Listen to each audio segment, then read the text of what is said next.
I am sorry. Are you okay? Podcast is intended for mature audiences. The views and opinions expressed are those of the panelists and do not reflect in any way those of the podcast partners, sponsors, or affiliates. Enjoy. Every day I'm hustling, hustling, hustling, hustling, hustling, hustling, hustling, hustling, hustling, hustling, hustling. Every day I'm hustling, every day I'm hustling, every day. Hey, yo, live chat, power chat. Let me tell y'all something, man.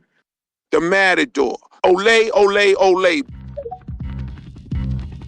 Mozzie want the beat so he can step on it. You a C-class rapper, he's an A-class rapper. We got Jerry back with another. All I can say, stay tuned. Eye emoji, glove emoji, cigarette. This a Bud vs. Spence performance. I couldn't ignore it. You push my buttons now, gotta cause torment. They know I'm slick like Wink, and I come at you like Foreman. Confident, but keep the underdog spirit like Norman. The fucking beat, man. When Jerry was screaming, swing, swing, swing, we was in the chat like, what the hell this nigga thinking? Throw them quick jabs, you ain't got no time for blinking. Wanna go to war with his that squabble you been seeking? That uppercut fast in his sting, look how he leaking. Stumbling back to his corner drunk, what he been drinking? Lying like Charlo before the Deuce. I might have to hook on this old dude and get rid of his toupee. Border wars coming up next, I'm packing the suitcase. Vega wanted the scrap, but Big Bay wanted the 2K. This ain't nothing new, man. I'm still sending bangers to the community like Conor Ben vs. Chris Eubank. I think he mad cause I'm styling on him. My footwork like Willie Pep. You better watch your step.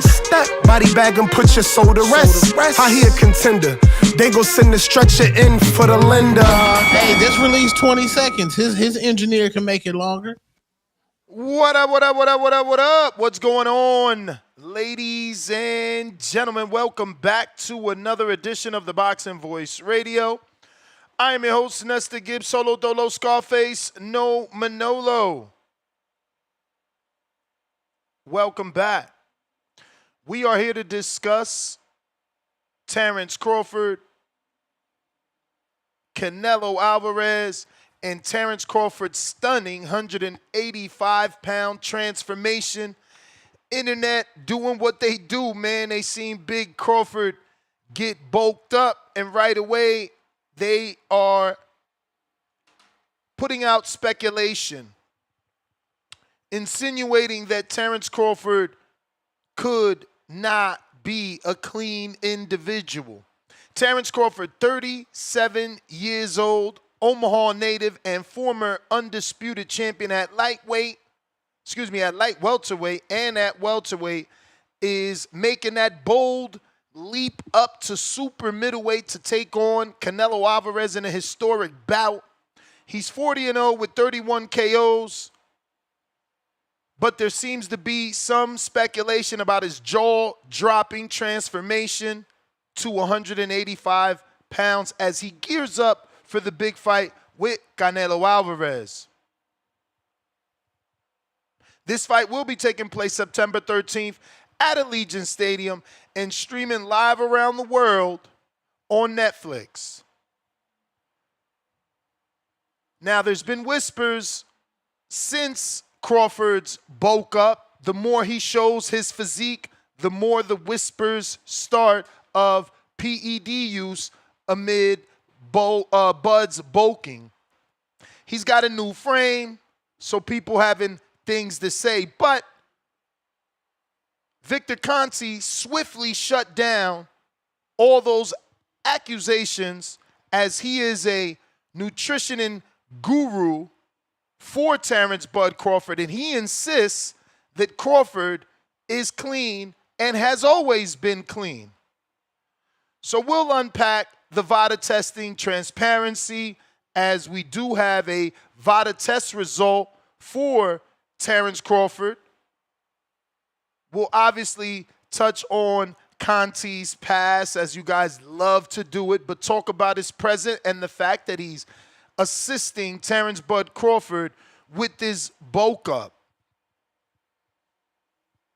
Join us here on the Boxing Voice. I'm Solo Dolo as we break down and discuss everything that is Terence Crawford versus Canelo Alvarez. Will Crawford shock the world with a clean body, or does Canelo's power prevail?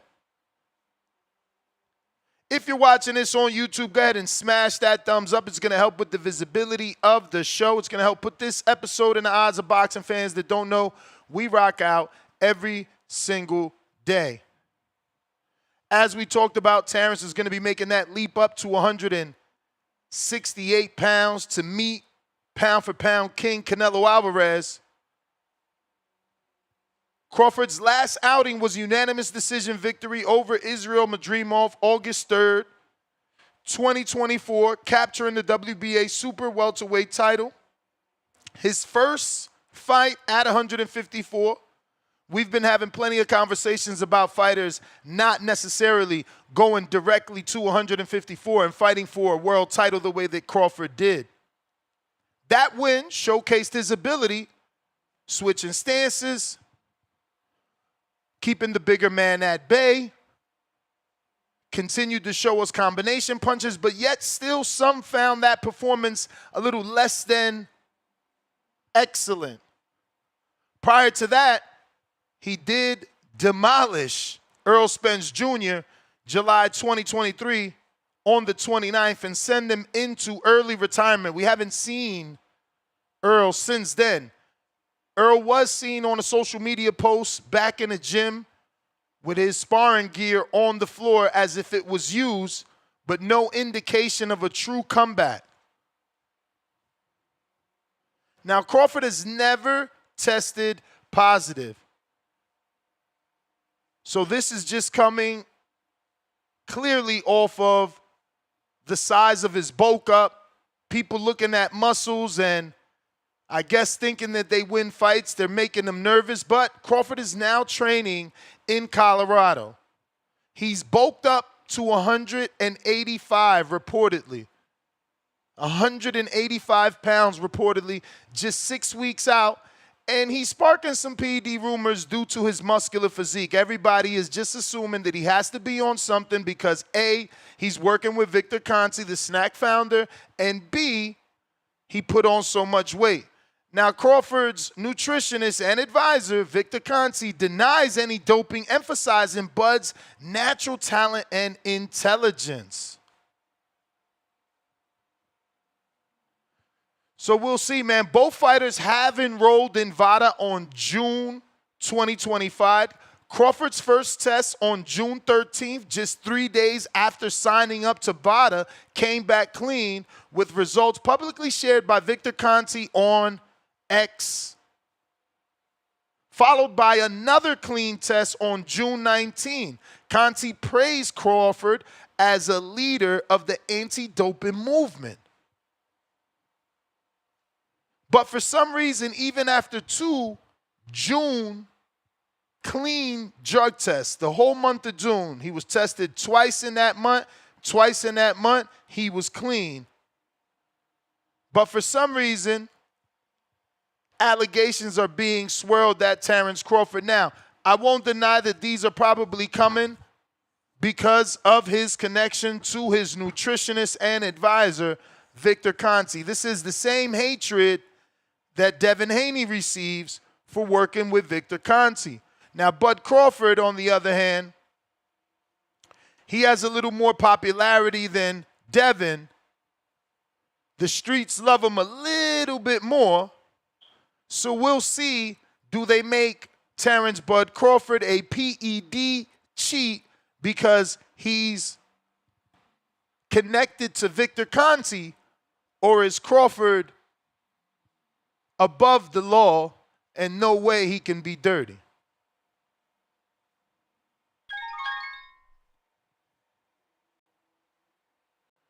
So this is what we're going to be talking about. If you guys are interested, you know what to do. You can hit us up on Discord, hit us up on X Spaces, where we're taking calls. We're talking Crawford's insane 185-pound bulk up. Is it natural gains from just smart training and snack nutrition, or does it scream PEDs. Now, obviously, Victor Conte has turned into a clean sport champ. He swears Bud's PED free, though provoking a twist because obviously whenever it's Devin Haney and Victor Conte, they bring up Conte's past. But does his involvement help or hurt Crawford's image? Should Crawford separate himself from the snack CEO and the snack supplements? VADA testing transparency. Again, Crawford did share his clean results both on June 19th and on June 13th. Like a boss, proved there's nothing to hide, showing you the muscles, taking accountability, and shutting down all the rumors. Definitely a dope move by Crawford in a shady sport. But why hasn't Canelo been vocal? Why hasn't he said anything about anything? Does he not care? But looks like we got Rico in the building. What up, champ? Well, go on, Bridget. What up, what up? What it do? How we Chilling. doing? Very good day today. How's everybody Cannot complain. feeling? You safe, Ness? I'm good.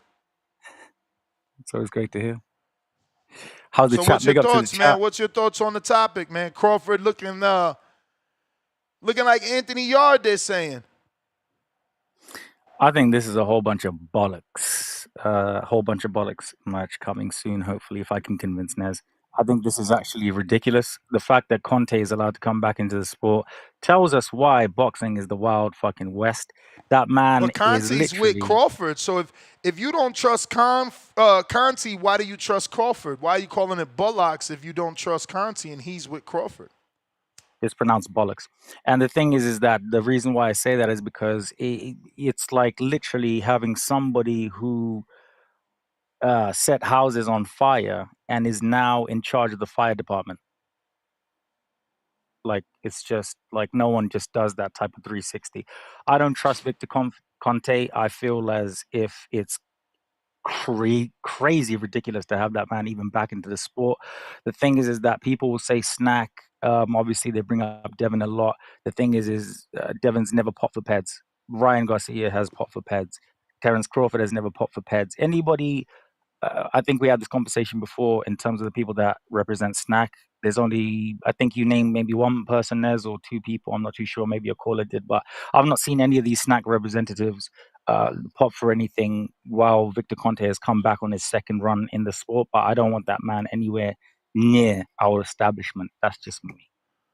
So you don't trust Crawford because he's dealing with Conte?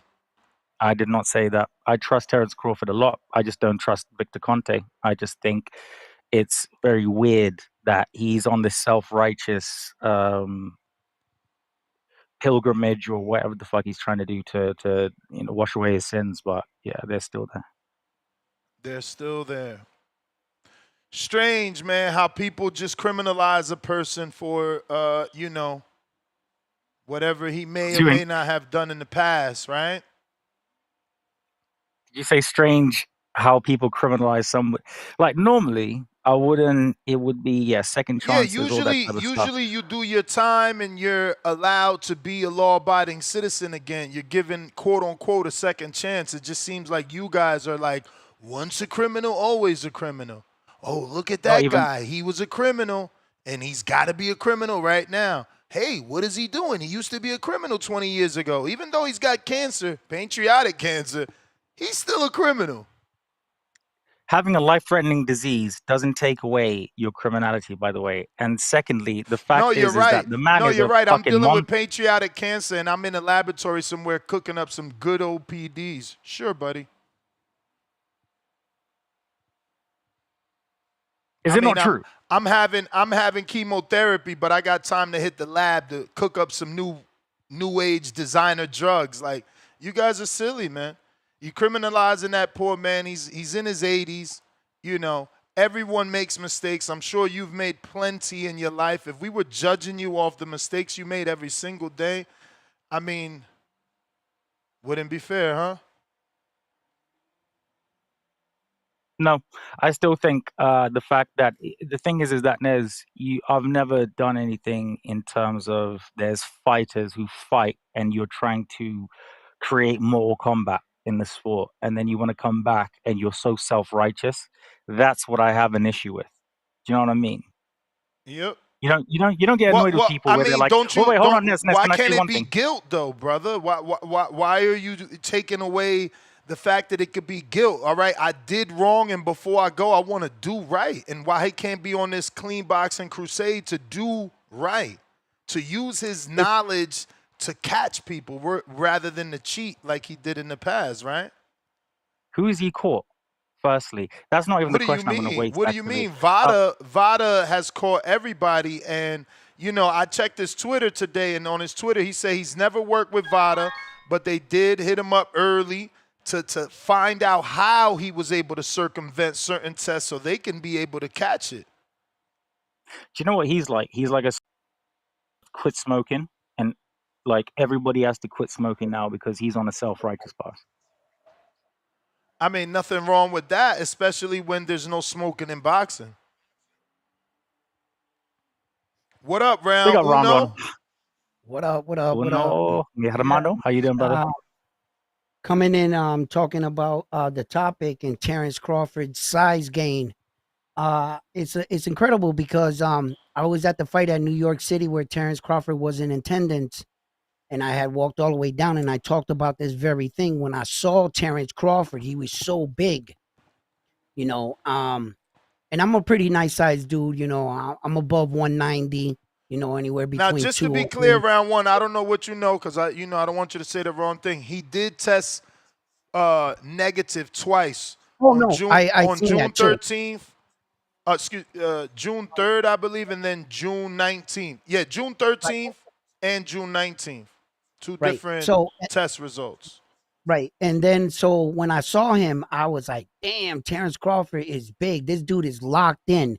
He's like serious. And then right away I thought too, these athletes have been holding themselves back for years, fighting in these divisions at these low weights. And we really never got to see Terence Crawford grow into his actual size. Maybe this is the size that he was supposed to be, and that's why he's developing pretty fast. And I was just like, look, this is a promoter, Larry Goldberg. So which one of y'all don't mind dropping down? Who's gonna talk? All right, bye. I'll go. There goes.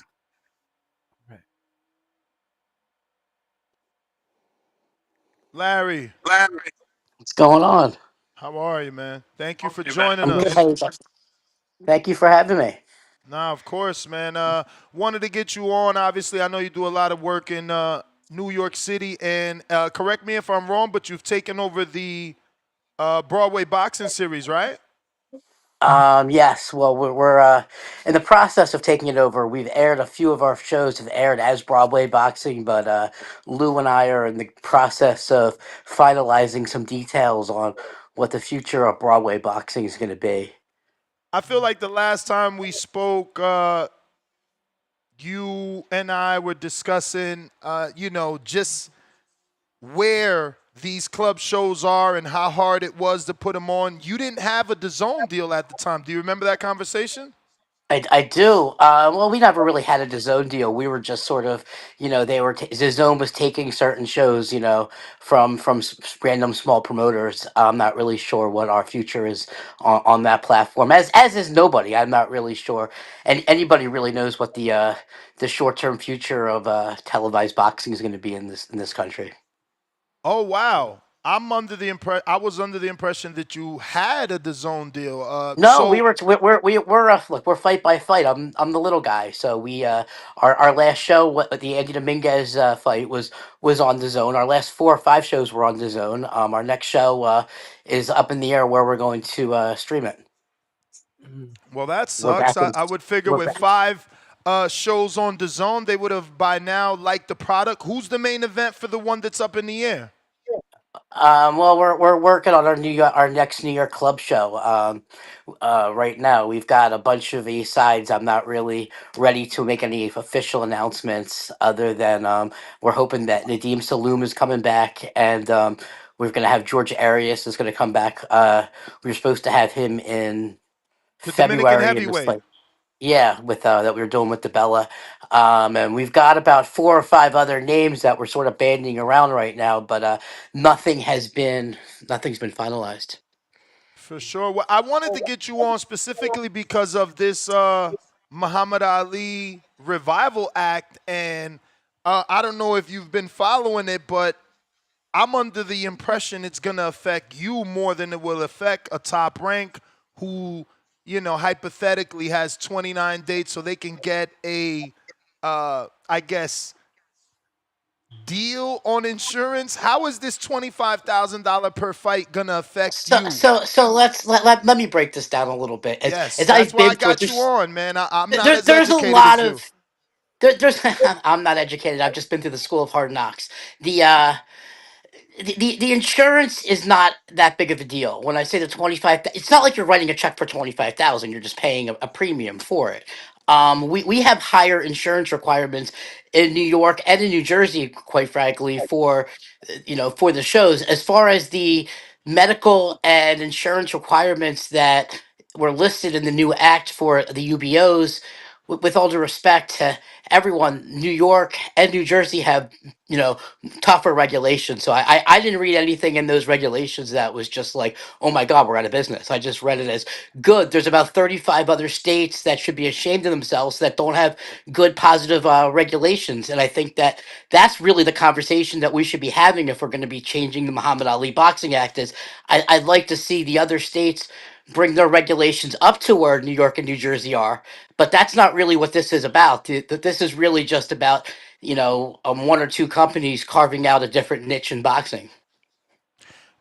How do you see the UBO and what they're trying to do? Do you welcome it as friendly competition, or do you see it the way De La Well, Hoya does today? it's nothing's friendly. Let's be honest. I mean, I was just a media know-it-all, and we kind of got thrown into this, and we've done 17 club shows. I don't I'm a guy like me will always be able to find a few guys in the gym and match them against a few guys and put on a show.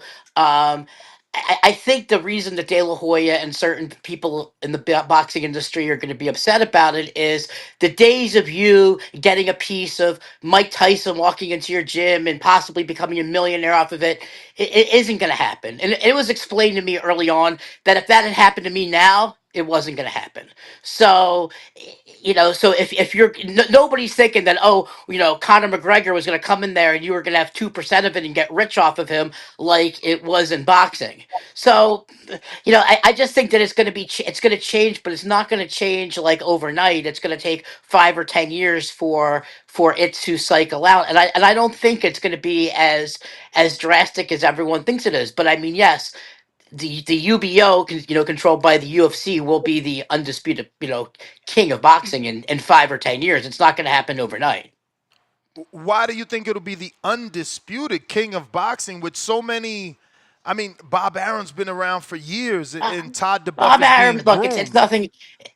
They run the greatest fight promotion in the history of mankind. What they put together, what they started 25 years ago, the UFC has done. Now we can argue over certain ways they run their business, but they are the undisputed king of fight sports right now, and there's really just no other way around it.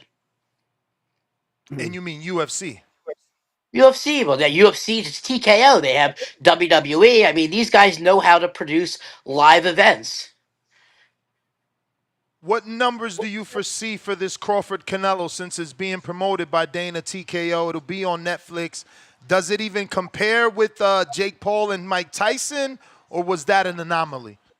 I mean, that was an anomaly because it was Mike Tyson and Jake Paul, but I think this will be big. This will be big for boxing, and believe me, they're going to stack the undercard, and they're going to pull out all the stops from a marketing standpoint.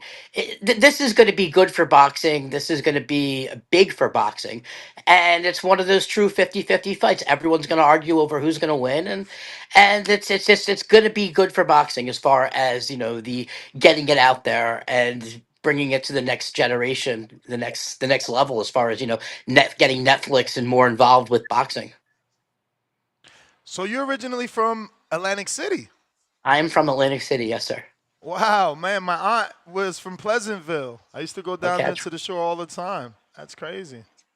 So have you Yeah, done we- any business with Thomas Lamana down there? And he always has the Claridge and the Baileys.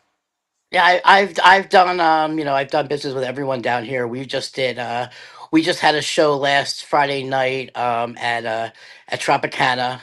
Okay. That was potentially a fight of the year. We had we had 10 rounds of 50-50 split decision victory. It was for a WBC silver title. It was wild, and it's like I love everyone to come check it out on YouTube right now. The Andy Dominguez fight. So are you streaming straight to YouTube even when you have a DAZN deal, or is it either or? Uh, it's either or. Okay.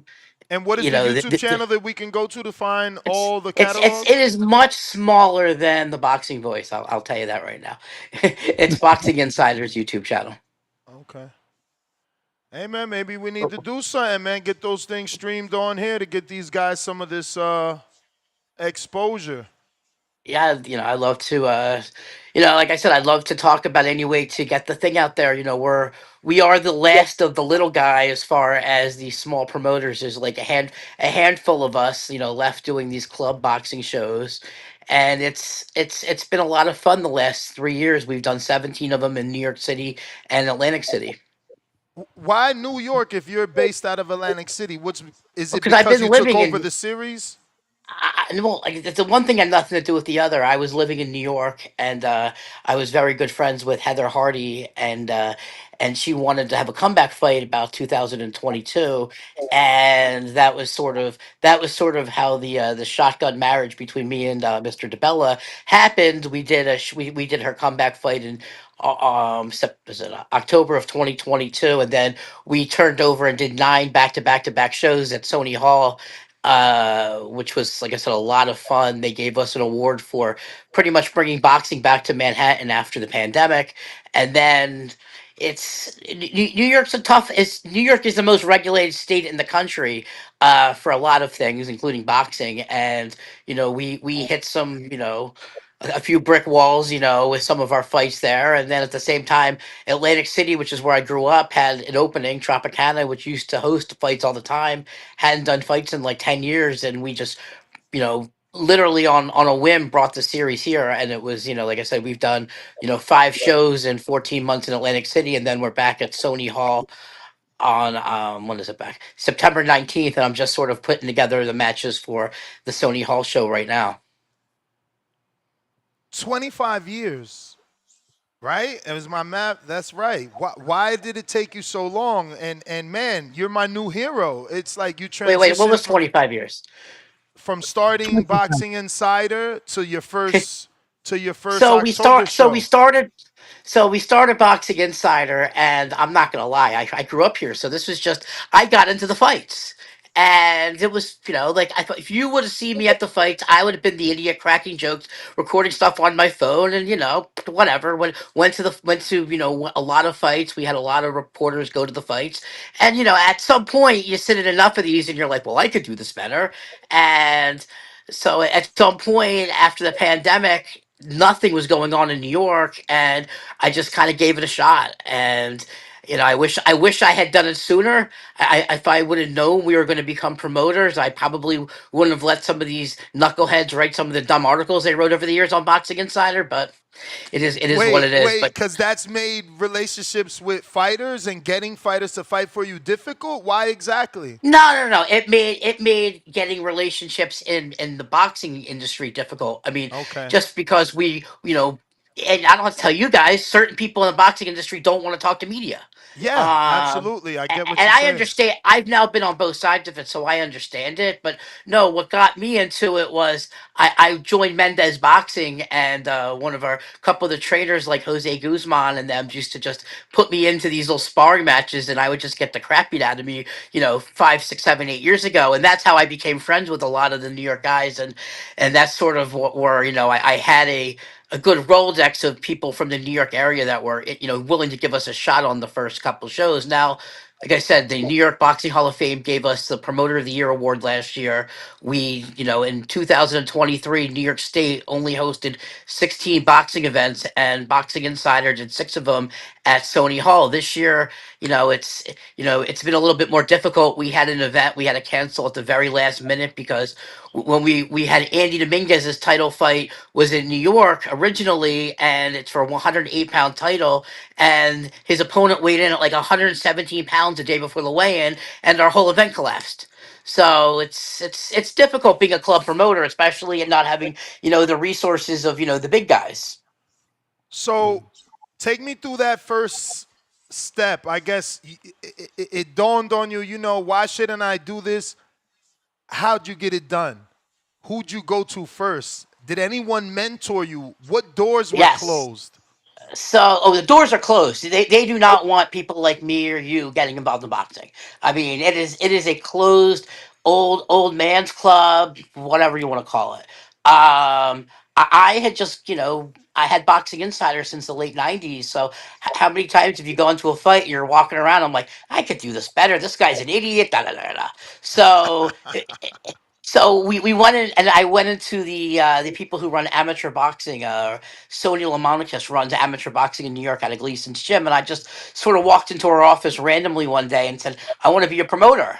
And she looked at me like I was high and like, "Get out of my office!" Like, "What do you mean you want to be a promoter? Like, nobody wants to be a promoter." I said, "No, no, no, I want to be a promoter." She goes, "Okay, go find us a venue in New York City that's da da da." And I came back 2 weeks later with Sony Hall. We did an amateur event there that was good. Heather came to the amateur event, and she was scouting it out because she was sort of seeing if I was going to be able to promote her fight because Lou wasn't promoting fights after the pandemic. So that was sort of when she put me in touch with Ludabella. Ludabella sort of said, "Go get licensed and call me back." Getting licensed in New York is not easy, and so we went through the process, and we did the show on October 22nd of 2022, and then we just did another one and another one and another one, and just But sort of but tried to be but let the me ask you promotion here, of the. Larry. Nothing. I mean, nothing hit you. Like, why should I talk to Lou? Why is Lou getting out of the New York boxing scene? A guy Because that's Lou been has a there. because Lou has a brain. That's why. Because Lou is sane is why he's got out of the box. It's like I have to have something wrong with me to want to continue to do this. But no, I mean, look, the fact is, it's he was retiring. Lou has opened up a baseball. Lou owns a baseball team that he doesn't talk about online, but he owns the Flying Squirrels in Virginia. And that's what takes a majority of his time. And he still has a piece of a few heavyweights and a few fighters like George Arias, like Ronnie Hines in our Atlantic City show, and we still do business with him. And he's given me a lot of advice, and we're taking over the Broadway boxing show on SNY. We're just in the process of figuring out what exactly that means as far as doing a clip show from the desk and distributing it, and because we both have our archives, and basically trying to do a New York boxing show. Mm. So he never once told you don't do this. That Well, he wasn't his advice to you. No, his advice was that we should merge with the Bella Entertainment and do it with him. And my original idea was when we first got into it, if I had just kind of done this with him, none of you guys would believe that I was actually the one doing it. So it was important for me to be the little guy and to put these things together on my own, and that has a distinct meaning from a licensing and a legal standpoint, because I don't think anyone realizes just how regulated by the government boxing is. Mm. Like it's really regulated by the government, and in different states, it's completely different what goes on in New York versus what goes on in New Jersey versus and those are two real states versus what goes on in like South Carolina or Tennessee or some of these other states where they don't even do proper testing. Mm. So Wow. isn't New York, I guess, more expensive though? Yes, Or it still works yes. out for you? Again, look, everything in New York City is more expensive. A Diet Coke is $9 in New York City. It's 75 cents other places. I mean, it is more expensive when they throw the extra expenses at you in New York, and it always comes back. If you historically read about people talking about why it's so expensive in New York, they always talk about the insurance. Yeah. And the answer to that is there was an incident about 10 or 15 years ago where someone got injured, and in New York, there's a $1 million policy on brain damage. Other That was states, the guy on it's, HBO that fought Mike yeah, Perez. I can't remember his last name. I mean, Magomadov. there you go.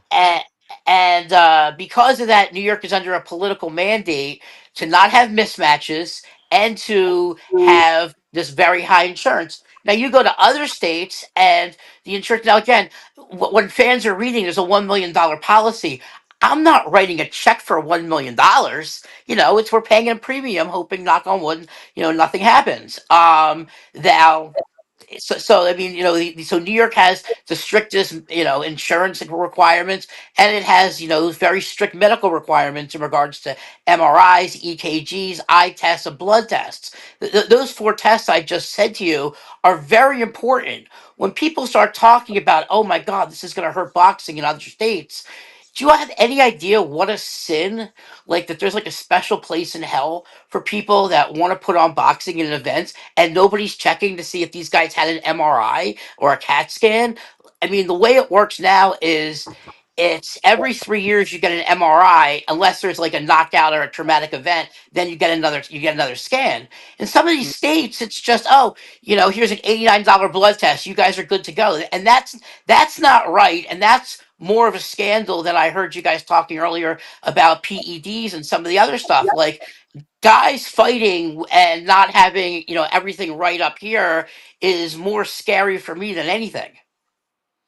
Do you see a world where we have a BBFC like the UK? Because they got the BBFC, which governs every, city and show out there. And they also have UCAD, which governs everything as well from a drug testing standpoint. Why are we so The far answer, behind?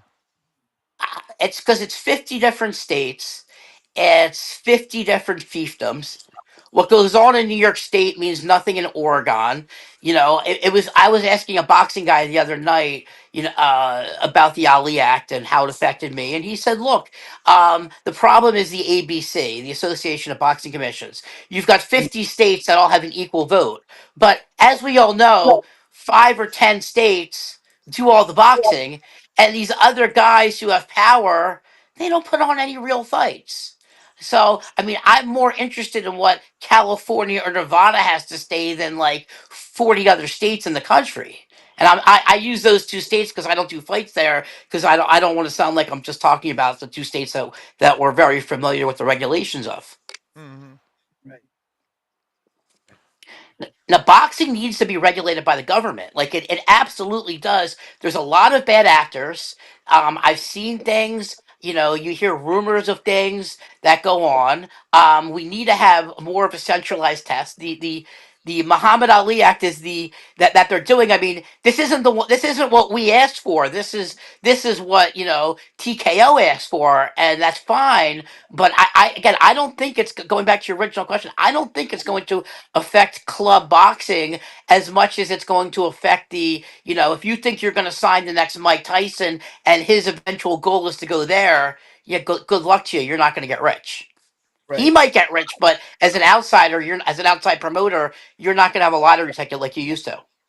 Now, you don't think it affects the club promoter from, the B-side standpoint? Now, I'm not saying TKO is going to sign everybody because I'm pretty sure they're going to be selective, but they're making a mandatory minimum. I'm pretty sure some of these guys on A these club mandatory shows. minimum is it was 150 a round. Yeah. That is for a 4 round fight. That's $600. I mean, come on. I mean, come on. That's we're paying them more than that. And I'm a nobody. I was just, I was just a guy hiring writers for Boxing Insider up until we started doing this. Like, we were not a big boxing website. I mean, we had a name. We were around forever. But again, for $150 a round is not a big deal. Making sure that the fighters have those tests is a good thing, and they should be. I mean, now again, it's semantics how some of these fights get made, but but at the end of the day, look at MMA. UFC may have all the best fighters in theory, but you still have small events in all these towns that are feeding the UFC. In the MMA world, like, there's a group that runs at the casino that we run out at Tropicana. It's called Ring of Combat or something, and their whole thing is we put 100 guys into the UFC.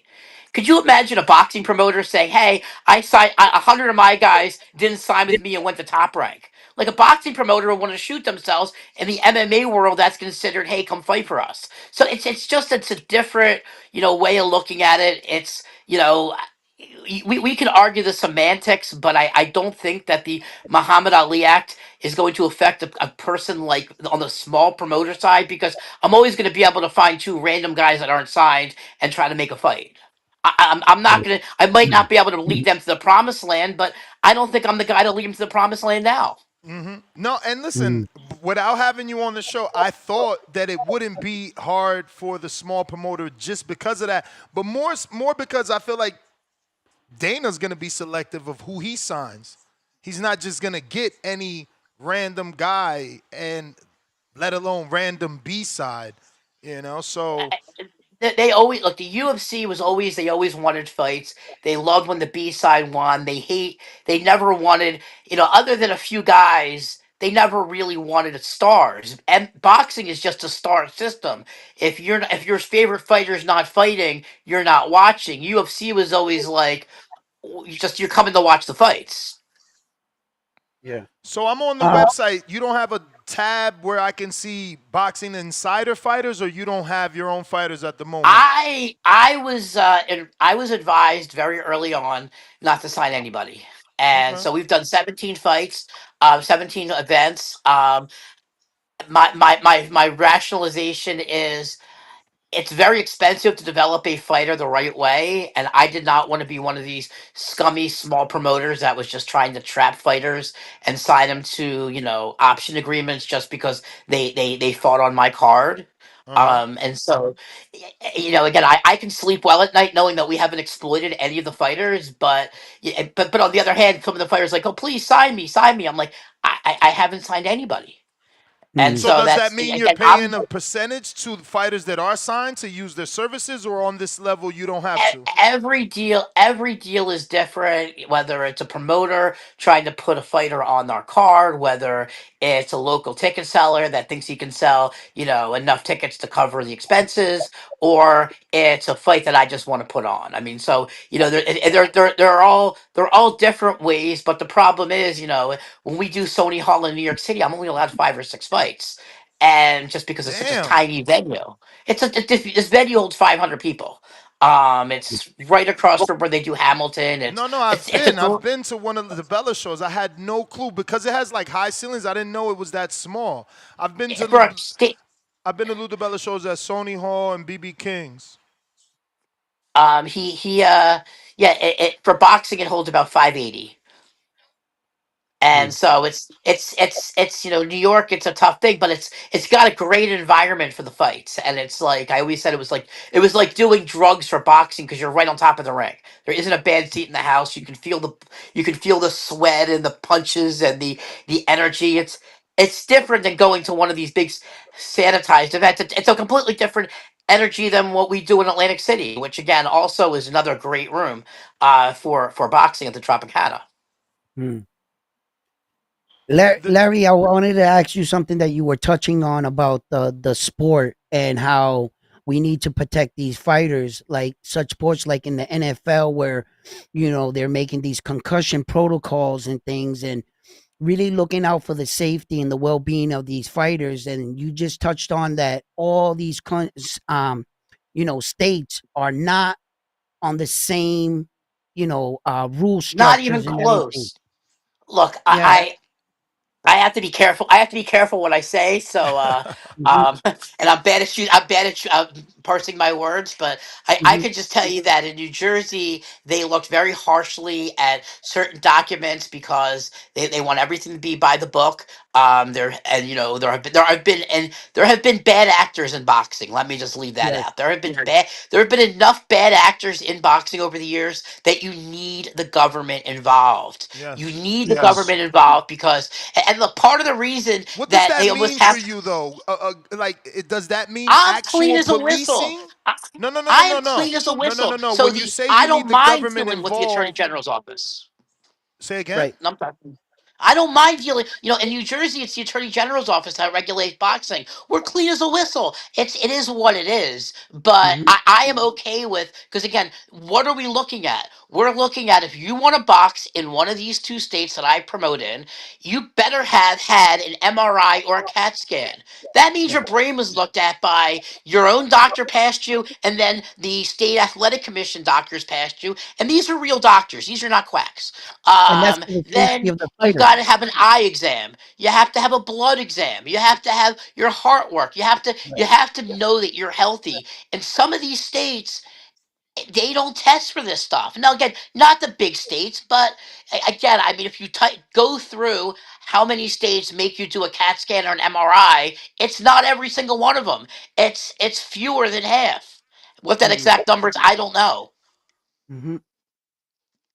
And you think that more of these kind of exams should be implemented in boxing for the protection of the fighters rather than people just trying to make a quick buck and damaging some of these fighters because there's life after boxing Oh, and they there should has to have. be life after boxing, but it's Right. again before you can step in the ring, you have to Hmm. demonstrate that you've passed these tests. Then Hmm. after the fight, if you got your bell rung, you know what? You've got to go to the hospital. You've got to get it Right. looked at. You've got to do pre-fight and post-fight. And it's Hmm. not all just because we're all trying to protect our own butts. It's I mean people have died, people have gotten injured, even following all the regulations, I'm dealing right now with fighters who are dealing with, tremendous injuries from boxing, and Hmm. the regulations have to do as much as possible to keep everybody safe. And if that means it's going to put a few promoters out of business because, look, if Right. the difference between me doing shows in New York and not doing shows in New York was I had to pay for a couple MRIs, well, you know what? What was it? What's the alternative? Oh, I was going to have fights and these guys were going to be brain dead? Come on now. Right. Do And you look, think it's because of we've lost fights because of we lost a fight in December. Our main event we lost because the eye doctor didn't like something. They checked him out afterwards, and it turned out the guy was one punch away from going blind. I mean, wow. would you rather have that fight and know that that happened? Because you understand if that had happened 2 weeks later, only me and a few people would have known. It's not like the fans would ever know. But would you want it on your conscience that a guy Right. fought blind? So the answer is yeah, we need to have more regulations. Right. Right. And I was alluding to the fact that do you think it's because of some of these guys just don't want to pay a couple extra bucks to have these Oh, it's all exams? about the And you money. said It's it. and by the way, it's Yeah. not even You just the answered it. money. It's Yep. it's how many guys do you know that are just knock around guys from the old days that can't just if there's a knock around guy from the old days, you know what? And he's had a lot of fights. He may not pass the brain test. Mm. He may not Top pass the Corley, extra right? test. Like a top Corley.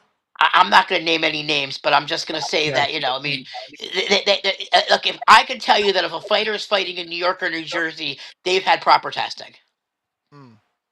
Mm. And that's important, and that is more important than whether because I mean I love to come on here and talk about what's really wrong with boxing, and as far as there's a whole underbelly of side deals and all this other crazy stuff that kind of goes on the club level thing that I see. But if we're just talking about the Ali Act, and if Bob Arum decided he wants to be a UBO tomorrow and come up with his own belt, I mean, what's that difference than them running it like Bellator? I mean, Right. Oh shit. A guy like Dana White can't be dealing with some of these horrible people that we're forced to deal with in boxing. I mean, it is what it is. You would always joke. I always think that that was one of the reasons he never got involved with boxing sooner, was just because you're dealing with just some interesting characters, we'll say nicely, and which again is why the government has to regulate boxing. And we can all disagree on what that role is going to be, but trust me, people get hurt and people try to stack the odds in one favor or the other, and you need an arbiter that has regulatory teeth to police Mm. it. Can you give us more detail? What do you mean by interesting characters? Because that's so Oh, vague. what do you want me to say? That there are just people that are just the absolute scum of the earth that can be No, no, involved in no, no, boxing? no, No, no, Because they no. no. are. I've I met some just of the want to know, greatest. like, what does a guy do, act like, or look like that Dana wouldn't deal with? I can't. Like, Oh, what come is on! that? You've got guys that control fighters or want to control fighters that are just bad people. I mean, just I mean, it is what it is. I mean, in MMA they have it's a very homogenized group of managers that all sort of kind of work together. I mean, some of these people are just, it's boxing.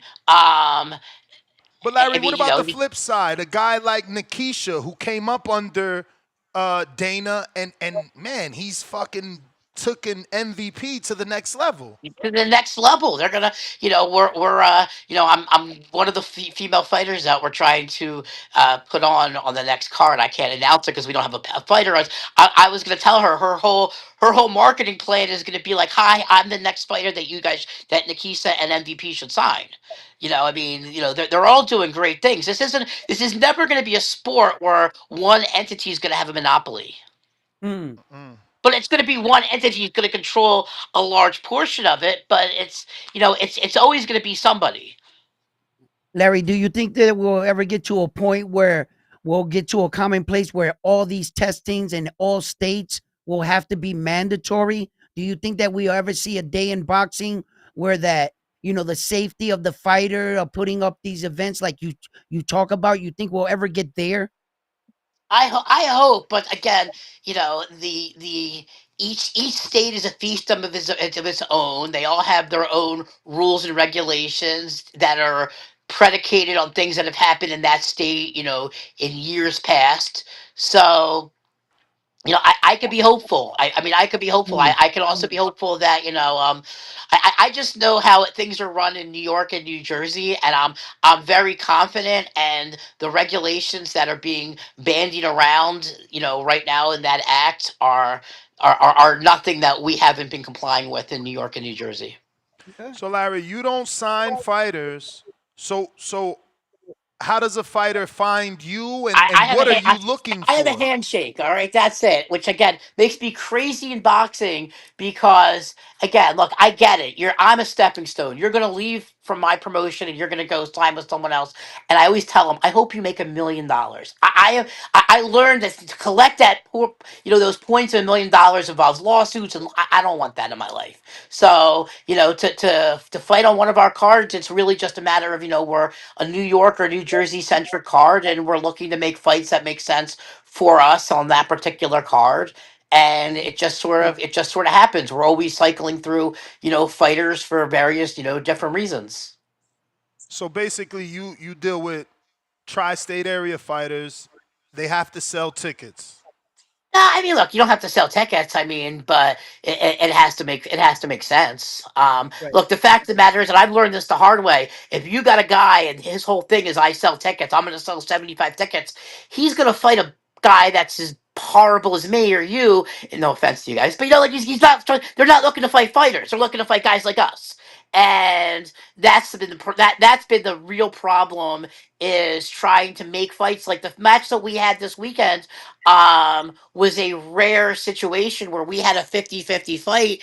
And I mean, and anyone who could tell me, they all think that we have showed favoritism towards Andy over the last few years because he was my friend from before all this. Well, he was in a fight that 50% of the people don't think he won, and he wanted, it was for a WBC silver title. That was, that was very fulfilling for me to bring someone up that I knew as a kid to get him to his first, regional belt.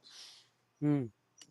So, do you have a process for the B sides that you look for, or are your B sides also typically I tri-state have to area plug my guys? phone in. No, okay. So I have to plug my phone in. So give No me a second. worries. No, the B sides is the bane of my existence.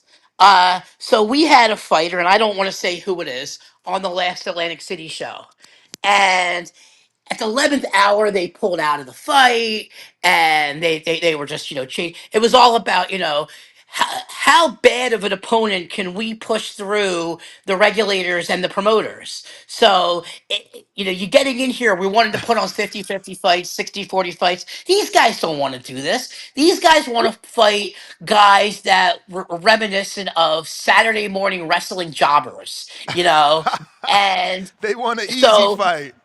they all want easy fights. They all want to lie to their friends and say that they were in a Gotti Ward fight, they were in this, they were in that. But the truth of the matter is, fighting these B sides are very difficult. And if the fighter sells 5 tickets, he thinks he has leverage over a promoter like me. He says, "Well, I'm just not going to fight, or I need this and I need that," and they don't want to fight anybody. So the flaw and the plan is just okay, this guy's going to sell tickets, but they're looking for fights that, again, would not even get approved in these states. New York has very difficult and rigorous, approval processes for approving B-sides. You go down to Tennessee, you could have a guy on the B-side that's got like 30 losses in a row. In New York, if you have 2 knockouts in a row, you're not fighting. If you have 3 knockouts, if you have 5 losses in a row, you're never fighting. In some of these states, you could fight a guy. I mean, they real quick, they had a guy they wanted me to look at it. I don't want to say who, and I went through his record. He had 3 wins. One of the fighters that he beat had a record of 5 wins, 100 losses, and 3 draws. If you want to see the most breathtaking box track you've ever looked at, a guy with 100 losses, and this guy seeing, oh, but we went rounds with this guy, as if that's something to be proud of. They approve those guys in the UK. If you look at And it's not good. It's nobody thinks it's good, and the fans give us a really hard time when that happens. But so the how do you fighters, make I this mean, work, Larry? How do you make this it's work? And how I is it that I, you I need a new found joy strength. in it though? But how did you Oh, find I joy in enjoy. it? Just joy, joy.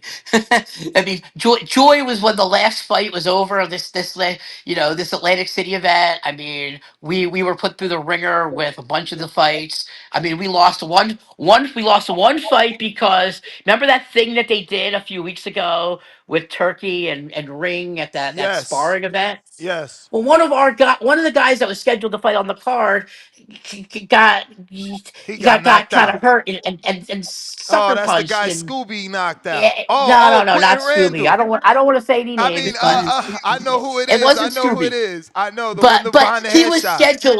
he was scheduled to fight on our Atlantic City show. Now I don't know if you guys know Larry Hazard. Yep. Um, I had to explain to Commissioner Hazard why one of our approved fights wasn't happening, and he couldn't quite wrap his head around that we had this fight and that they took an unregulated fight. But it's like, yeah, well, I can't tell someone not to go fight for on this, and we had to lose a fight because again it was in that weird gray area because he wasn't medically not cleared to fight, but all you had to do was take one look at the video, and they weren't going to let him fight. Damn. So I mean, so there's always a lot of things that go on to this. Like we tried to put on one of my really good friends at the last minute, and we tried to put on Dominique Crowder. I know you guys know him, right? Yeah, yeah, yeah. Yeah, Crowder. Dominique was supposed to fight. When his fight got canceled on Matchroom, I got a call from Adam Glenn, his manager, and for 5 days we worked around the clock to get Dominique on this card. Unfortunately, it wasn't meant to be. He's going to be fighting hopefully in the next week or so somewhere. But it's things like that bring me joy. Things like we brought some of these fighters pro. I mean, if I could look back on some of the things that we did, I mean, what I thought was what I liked doing the most was the community outreach. In Atlantic City, we did the Atlantic City Police Athletic League show, and it was a situation where we used the boxing event to um, give away tickets to the local kids that the younger kids in the amateur event. But we put on an event, and it got the amateur event $65,000 in state funding. For the local pal, and we're going to be doing that again in November here as well. So Mm. it's doing the other events and using boxing for community relations is my favorite part of it. I don't believe I'm going to be the guy that's going to discover the next Floyd Mayweather, because as Tom Hauser explained to me very early on, I may find Floyd Mayweather. He may fight on my card. I may even sign a contract with him. But rest assured, Al Heyman is going to steal him right from me, and there's Mm. nothing I can do about it. Mm. That's boxing. And so now it's going to be Dana White. And so you know what? I still think there's going to Well, be a place for the little guy. technically speaking, you're a promoter. If you signed them, the verbiage in the contract, you can keep them. According to the late Cameron Duncan, he said that's why he switched from manager to promoter, because he found all this great talent, managed them. Then they were able to leave and leave him as a promoter. They can't leave, especially if he does certain things in that contract, like get you a title shot, et cetera, et cetera. Oh, that's why that is the real reason these regional titles are so important to some of these fighters. Now, again, we just delivered Andy Dominguez, and I told his opponent's manager the same thing. I go, understand, I don't have options on either one of you. Like, I really hope Eddie Hearn signs both of you and you all become, millionaires. Now, I'm a unicorn in that regard, but again, for the amount of money you would make at this level, you know what? I don't want to be that guy in their lives. I mean, you ever see Oscar was standing next to Ryan Garcia, and they were like hating each other. Oscar's, I'm not letting go of this. Yeah, Yeah. I could never be in that situation. Mm. So Mm. how do you make it work though? You haven't told us I'm how do I'm you make I'm it work? He said How he do only I got make it work? I'm one I'm fight, losing my one. I'm losing my mind every day doing this. Is how I'm making it work. We struggle on ticket sales and on merchandise alone. It's very much like an independent wrestling company, like an ECW model. We're not looking to sign the fighters. We're looking to put on the shows. And a successful show will lead to, like I said, I believe that our product is as good as anyone else's. We're just missing the money. I don't Mm. have, I don't have the money behind me that many promoters have. So we're doing this just completely on grit and, a little bit of balls, kind of. But I'm not the guy to own the fighters. I'm the guy to just Mm. try to put on the fights. And, it's like I What said, would no an two deals are the influx of same. cash or money, as you say, how would that help Boxing Insider as a promoter? I mean, the level of fights we could put on would it was like this. They were talking about city grants and stuff, and explained to someone that, like, if you gave me $20,000, I could write two checks for $10,000 and put on one level of fight. If you gave me $50,000, I could put on another level of fight. You gave me $1 million, I could put on another level of fight. So it's really just a matter of having money to make those types of fights. But what about Mm. the ROI though? Because it's like, Well, yeah, again, you got your 20,000, you put on that level of fight. What's the ROI? How do because you're asking for more money, but you're also saying you're struggling with ticket sales. So how is more money scale? well, no, it's if a promoter is putting on a fight, if another promoter is putting on the fight, then that promoter, what they're getting out of it is their fighter is worth more when the fight is over. So it's, for me, we're getting a fight paid for, and for the promoter, their guy becomes a commodity. I mean, perfect example of a blended deal that we did was we put the regional belt on and we featured Avius Griffin 3 times. Avius just went on to MVP. I mean, where we have numerous issues of people where the fight where we can make a deal and the fighter uses our platform and they go off and they become a big star, or a big star might not be the right word, but it's a launching Get a pad to big go somewhere deal. else. So we're an important cog in the wheel of boxing. For sure. Mm. You said that you think you're the biggest small promoter. No, I just said I'm the smallest promoter. I am the smallest promoter in the history of New York and New Jersey. Really. I'm pretty sure you said something different earlier. That's why I was gonna. That's why I was gonna say, what's your thoughts on Pro Box? Do you think they're bigger than a club promoter? Yes. Okay. ProBox has money behind it. ProBox has boxing scene behind it. ProBox has Gary Jonas behind it. Has resources behind it. They are much bigger than a club promoter. A club promoter is like this is like Rocky One with like Spider Rico. We're just making club fights. And you can't make club fights in 2025 because there is no glory of being a journeyman fighter like there used to be. People are doing MMA, they're doing bare knuckle, they're just they're doing other disciplines, so there's just not as many fighters as there used to be. And I heard you bring up Adam Glenn. Didn't he used to do his own shows? No, Adam was always a manager. He was on that side of it. He has a lot of the best New York fighters under contract, including our friend Nadeem Saloom, who we're hoping to bring back in September 19th. And I mean, he does have that BXNG network EXNG. He's got but like I said, and a he's bar got out there Elon in New De York, right? Doesn't he Jesus. have like a He's got at bar? Jimmy's Corner. Yeah, Jimmy's Yeah, Corner. you got to go to Yeah. Jimmy's Corner in Times Square. It's an old school boxing venue. It's Nah, I very went when I was in New York. I'm in Vegas now, but when I lived in the tri-state for many years, I definitely went there. Yeah, and I just thought I knew he was a manager. I just also thought he did shows, club shows specifically. But I guess I'm No, wrong. he's involved with the club shows, but he has about four or five fighters right now that he manages. I might be off by a little bit, but like I said, we were trying to put on Dominique Crowder, who again, he was one of these guys when I was just still doing the media stuff, and Dominique was just an amateur. Like I was buying him boxing gloves and T-shirts, and I was sponsoring him, before we ever thought that there'd be a chance to ever do an event. And I actually he headlined our Atlantic City show in November against Duke Mika, and like he had like a minute knockout. It was crazy.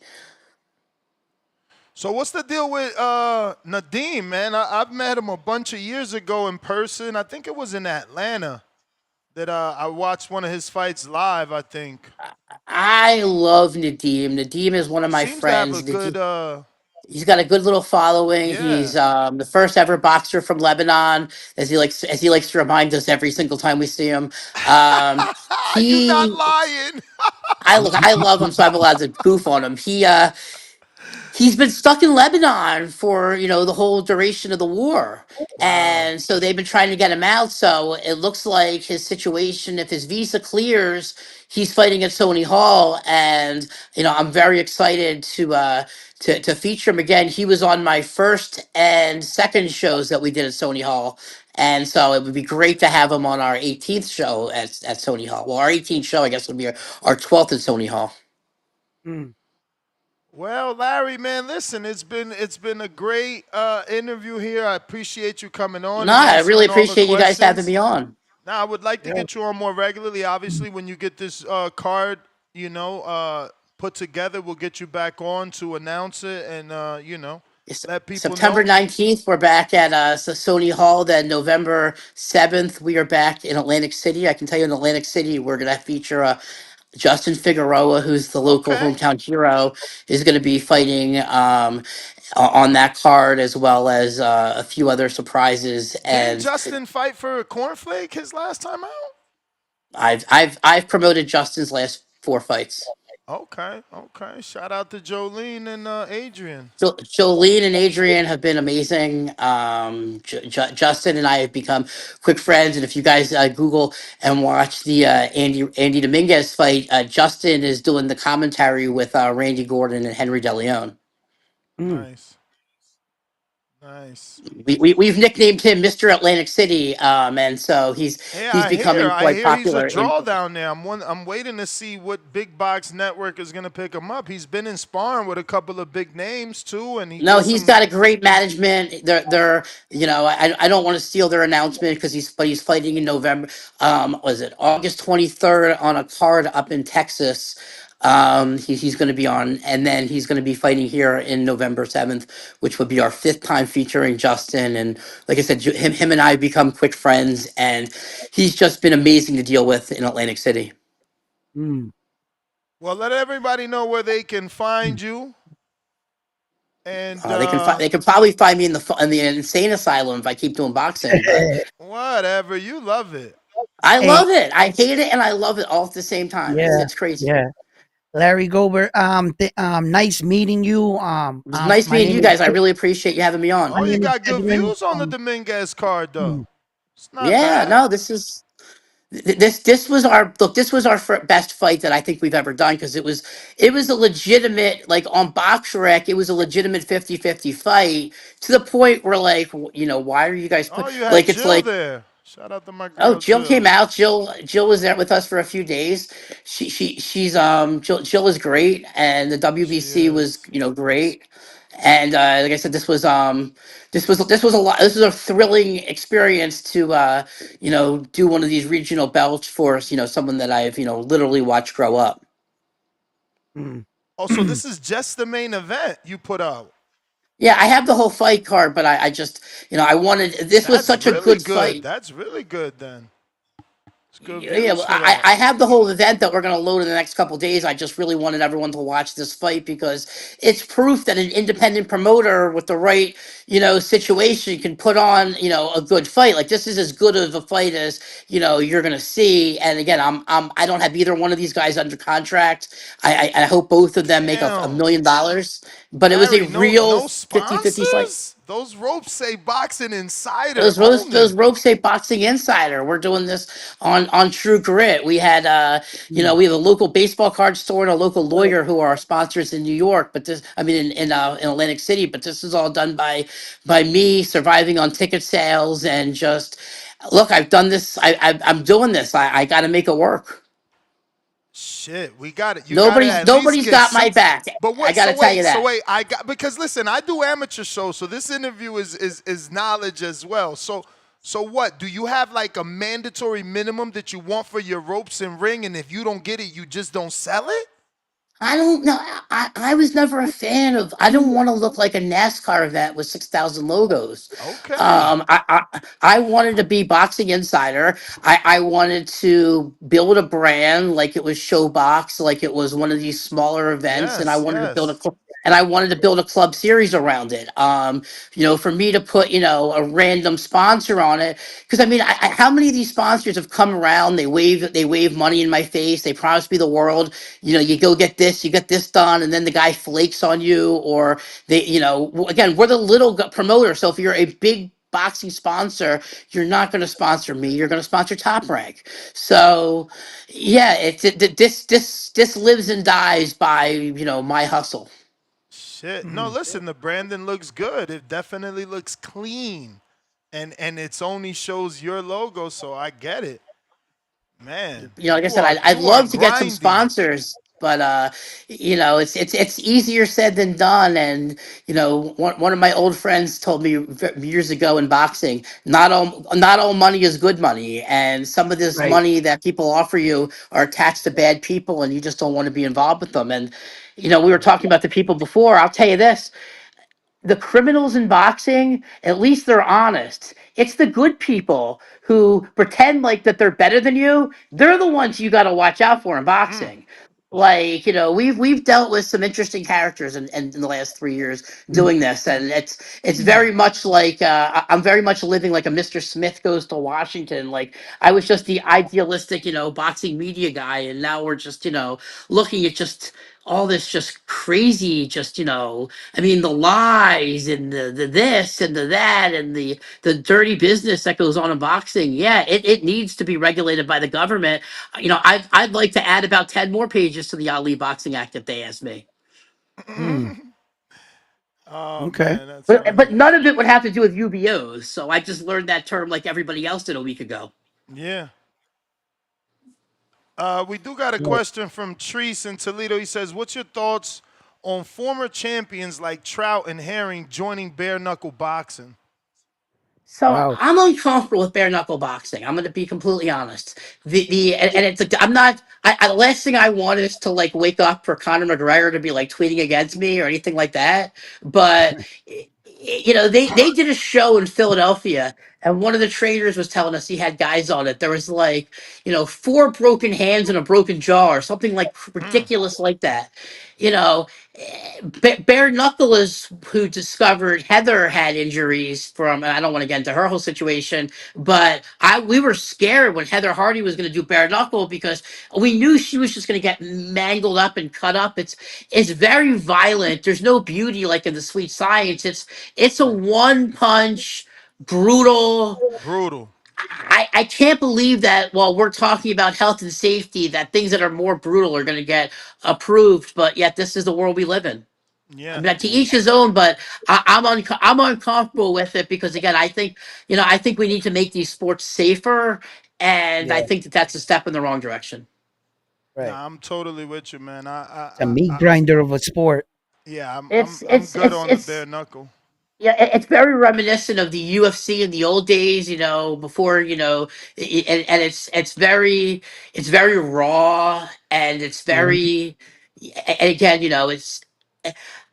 like I said, I was sitting up close watching the Andy fight, and I couldn't like I had to like get up and leave because again I know him well, and it was just he's taking a shot, the other guy's taking a shot. It's like, oh my god, like people get hurt, and when you're dealing with some of these injuries later on. Yeah, no, Mm. bare knuckle. These guys are getting real injuries, and like I said, some of it's very cosmetic, with whether it's a million stitches or it's broken jaws and broken hands. It's no bueno. Career expendicy and bare knuckles. But Jesus. hey, it's a payday. I get it. Yeah, Like you can't tell these guys. You can't tell to a right. boxer who's going to be lucky to get $5,000 or $10,000 as the B side that he shouldn't go to bare knuckle and get $30,000 or $50,000 because Right. they're offered real money. Yeah. At what price? Exactly, and that's sort of again, I'm surprised. I'm surprised that some of these states are regulating it. I know that that this happened through court cases and stuff of that nature, but yeah, I'm not a fan. I'm not a fan of bare knuckle, but I understand Hey, why each these his own. fighters are going to do it. Yeah, Yeah. Well, exactly. Larry, man, thank you again for coming on. Please give out your social media in case Yeah. anybody wants to contact you. And yeah, man, Well, boxing. keep doing the good shows out there. Well, Boxing Insider Promotion. So it's Boxing Insider COM on Instagram. BoxingInsider.com is the old website. You can watch the WBC silver fight on our Boxing Insider's YouTube page, and we'll be back September 19th at Sony Hall, and then back again in Atlantic City at the Tropicana on November 7th. All Mm. right, champ.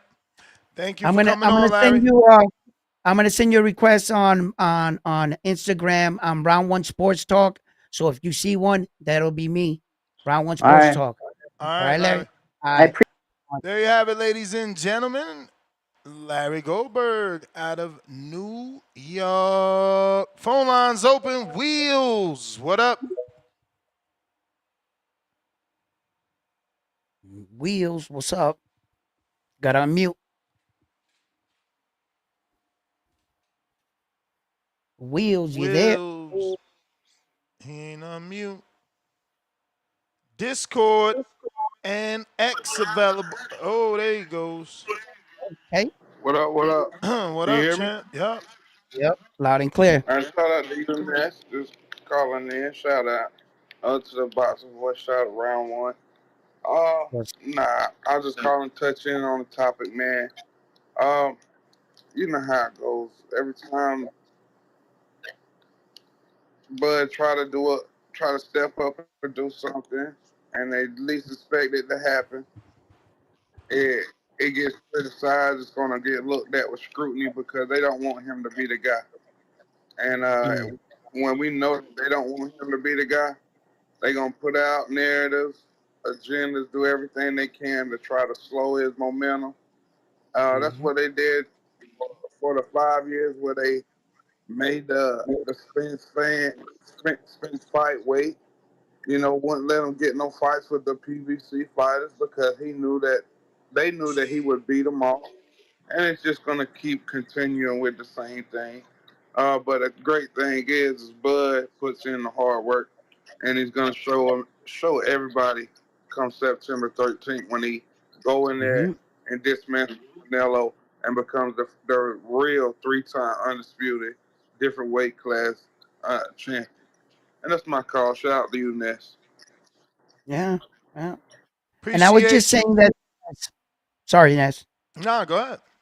I was just saying that to Ness about before we started talking to Larry Goldberg about seeing him live, and you can't forget the process that's in between. See, the last time he fought was 2024. He has been preparing for this Canelo, and they want to say that it's what some steroid things, and what Terence did spoke louder than words. Yo, he has been waiting for this moment, and we've been watching it week by week, month by month, and he's been putting out these pictures for a long time. And now that they see, the man looks serious, they want to start throwing around these steroid remarks and all this other stuff. No, he's coming for Saul. He's coming, and if anybody can do it, I try to tell him. Terence is a different type of man. You know, he's driven, and I think that yeah, he'll be the first man to be 3-division world champion if he could pull this off. You mean 3-time undisputed? 3 times undisputed. Thank you. Yes. Yeah, man. What about the people in the chat? I seen someone say, "Oh, he's doing the same thing." Is that a super chat? Let me see, so I'll have to read it. Yes. No, Terence looked big, man. Check it out. So first super chat of the day. This isn't the one I'm telling you about. Okay. I don't know what this even means. Adrian, pound for pound, number 2 in the chat, $5. First super chat of the day. And he says, the hangout spot having Osterine pizza parties with Bud too? Question mark. Don't know what he's talking about. Yeah, me neither. Then we got to drop a bomb for pound, number 1 in the chat. JXV88, $5.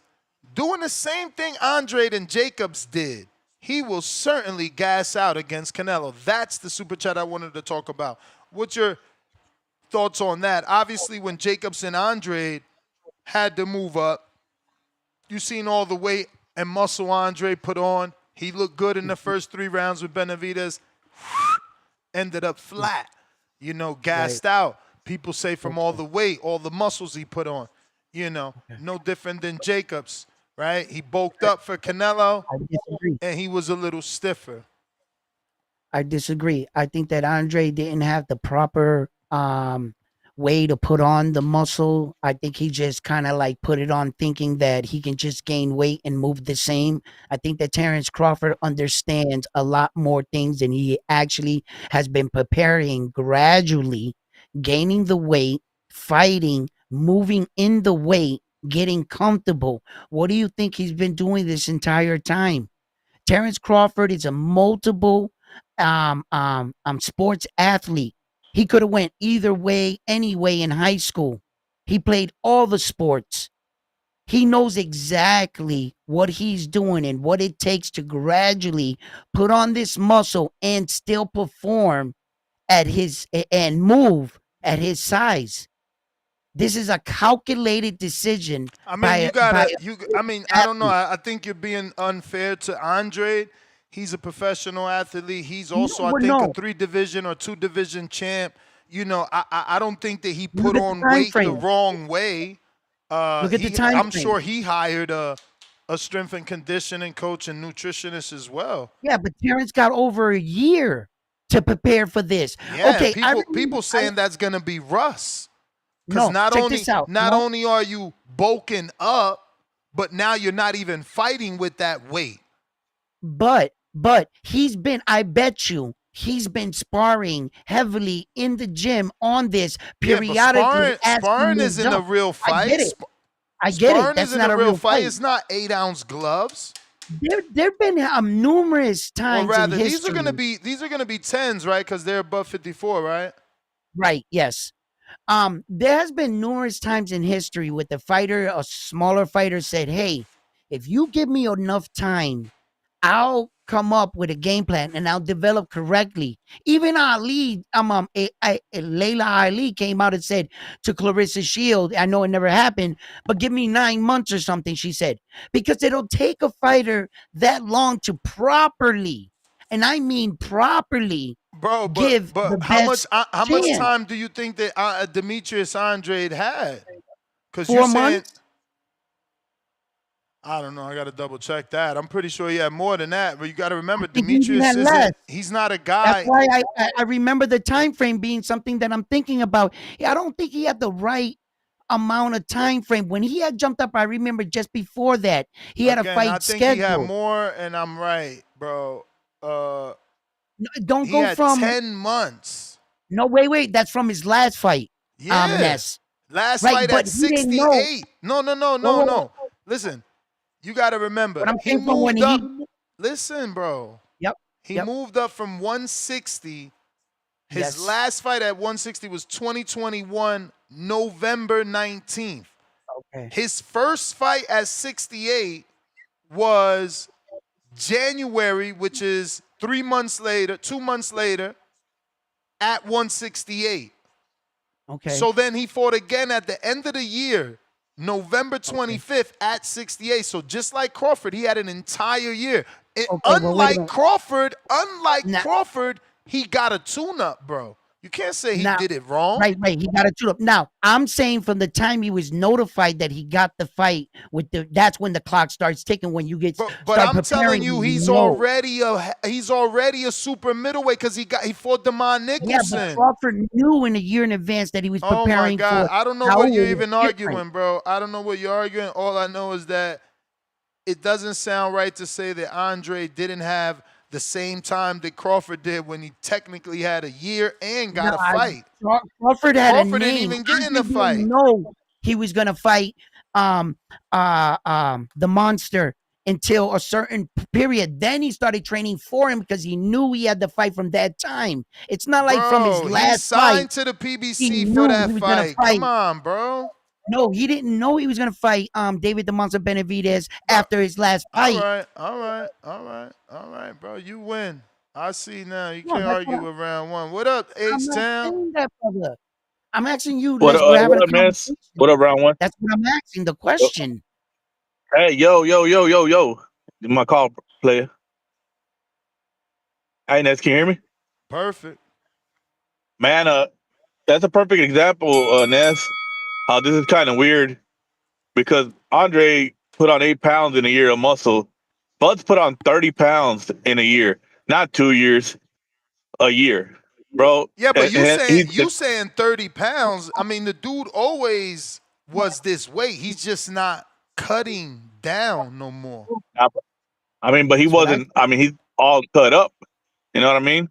At that age, for you to put on so much muscle it's weird, man. To put on 10 pounds of muscle, even when in your 20s, and you're at your peak athletic, time in your life, even for athletes, it's hard. It's difficult. Any trainer will tell you to put on 10 pounds of muscle in a year of clean muscle, not like muscle and fat mixed, but just muscle. It's very difficult, and especially clean. I mean, I'm pretty sure he's on a lot of supplements because he's not, bulking, get any fat on him, just muscle. That creatine, man, that's creatine. That's natural. That's okay. I 100% disagree with that. If we question a 23-year-old at the peak of his testosterone and his athletics ability, how are we not able to question a guy that's about to be 40? Who did you question at 23? Man, come on, Devin. Brian Norman Jr., you got everybody saying he's on steroids. No. Bro, everybody's talking about, oh yeah, that's why he had to get on it because he ain't clean. He got to get 365. I don't hear nobody talking about how come Terence Crawford hasn't been on 365 for a year. Yeah, nobody wants to talk about that. We got who we pick and choose to question. And I'm a Bud fan. You guys don't question Bud, and he been attached to Victor Conte all his life. Yeah, but he didn't have a fight scheduled. He's just been did it. attached Every to time. Victor Conte all his life, bro. He's been with Yeah. Snack all his life, and y'all don't question Bud. Y'all only Yeah, question but Devin. Victor Content it beat the game. He developed something that's cleaner and that passes the bar, and it worked for the athlete. What do you want him to do? He's got, He's not cheating. No, but when Devin is seen with Conte, he's a drug cheat. But Bud No, has Devin's always doing been the with same. Snack, and No, Bud he's is with not. Snack Devin's right not. now. Bud Has is with Devin Snack Haney right ever now. tested positive for a drug? Has he? Huh? Yes or no? Has Who? he ever tested positive? Devin Haney. Nah, Devin Haney. nah.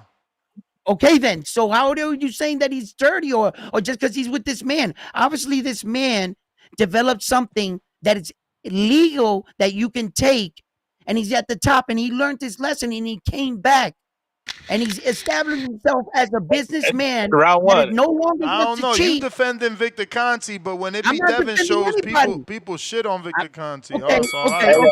okay. Damn, they better step all over my call. God damn, round one. I'm Give telling him a you, little time. he out here crusading right now. Hold on, Bro, hold on, hey, hold on, Ness. hold on, hold I on. mean, people have Crusading, questions. Hey, crusading. bro, let me at least get my The last damn statement thing. out. Round one. God damn. Get it out. Hey, people have questioned Bud. They're questioning him on the Earl fight too. You know, it's just he's not a big a name as Devin is, so that's why he's not out there like that, Ness. But they have questioned Bud before in the past. Know what I mean? It's just like I said, if you don't get caught, then you know what I'm saying. Everybody's cheating till you, everybody's clean till you get caught. So Yeah, okay. it is what it is. But yeah, if people want to question it, it's a legit question, man. The guy's almost 40, and he's looking like the Hulk right now. No, not an ounce of fat on him. All right. Man, I'm out. Look, I'm not coming to rescue for anybody, right? But I'm gonna tell you something. I've been a man that's done a little bit of wrong, and I wanted a second chance. And I'm sure a lot of you out there wanted second chances in life. For everybody to sit That's there and my say, like, argument. yo, That's my argument. But listen, everybody for all shits of on y'all to that sit there and argument. say, just because this man is guilty, right? Okay. How many of his fighters all test positive off snack versus all different other coaches that I don't have to bring up or put down? But apparently, he's running a system, and these guys are wearing his shirt because they believe in his product that much that they're rocking with him. Don't you see what they're showing by them wearing the shirts? They know who Victor Conte is. They knew that what kind of backlash, and they said, "No, brother, you got a good product, and we're gonna back you." And all that. Oh, he's 40, he's looking cut up and ripped up, brother. I'm in my 50s, and I'm not looking too shabby. There has been people, our bodies develop different. I know men that are 60 in the gym that make me look stupid. These guys in the gym, they're 60, and I tell them, I wish I looked like you. Okay? And there's just men that are like that. And if you don't understand that type of body, you can't speak about people that were given good genetics. And I understand good genetics because I've been criticized and ridiculed my whole life. Oh, that's genetics. Like we don't work out. Like I roll out of bed and I just look diesel. No, I work out. But I'm tired of people always saying, oh, you look like that because of good genetics. No, I bust my ass working out. All right, You know, Champ, let me get to some other people here. Go ahead, We brother. about to also have Elijah Pierce on the show. So, yeah. It's Heads easy to write up. off somebody's hard work by saying they think they're a drug cheat. That's easy to write it off. Tyron. Yo, what's good, champ? What up? Shouts out TBV. What's going on, round one? How you doing, man? What's going on, brother? How you doing? I'm doing all right, man. Shouts out TBV. Hope everyone blessed tuning in. Clean or conspiracy? To me, it doesn't matter. Doesn't matter how big Bud gets. That's not gonna win him the fight. He's going into unknown territory at 168. And he's fighting the king at 168 in Saul Canelo Alvarez, who's been at that weight longer than Bud, who's accustomed to the weight, who has the experience and know what to do. If I'm Canelo, I will feel disrespected by Terence Crawford. One, you're moving up 2 weight classes and you're coming after, me, the guy. Like you ain't going after Benavidez, you're not going after Mugia, none of these guys. Like you coming after me, like you really think it's sweet. Like you must have seen something, And so if I'm Saul, I'm really training hard and I'm really trying to make a statement because, for Bud just to jump up 2 weight Champ, I got to get classes. back to you. That's Elijah Okay, for Pierce. sure. For sure. Blessings. All right. Elijah, All what's right. going on, brother? Hey, what's happening, man? Appreciate y'all Yo, having me on. I appreciate you coming on, man. First and foremost, congratulations on the big fight last week, man, and beautiful come from behind knockout win. Yes, sir. Well, I mean, I don't know. I don't know. It's kind of weird hearing that. I guess because they're like from, I guess watching the fight over. I was actually winning the fight.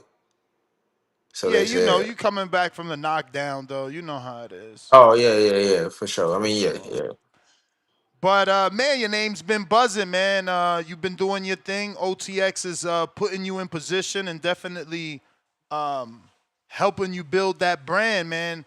It seems like a title shot is near. What can you definitely. tell us? Yeah, man. I mean, it ain't no secret. I've been calling out everybody. I mean, all the champions. I've had a thing going with Stephen Fulton. I really want that fight.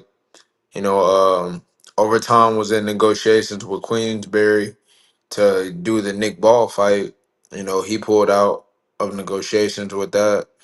So, I mean, ultimately, they're always gonna find something negative to say. They're always gonna try to make me out to be less than what I am, or whatever the case may be. I don't care. You know what I'm saying? Like, regardless, I'm putting belt to ass to everybody I step in the ring with. No matter the adversity I go through, no matter, like I said, nobody knows what goes on in my camps. Nobody doesn't knows all the ins and outs, and that's kind of been a particular thing that's been ongoing in my career. But it's up to me to fix those things and ultimately get better and continue to get better.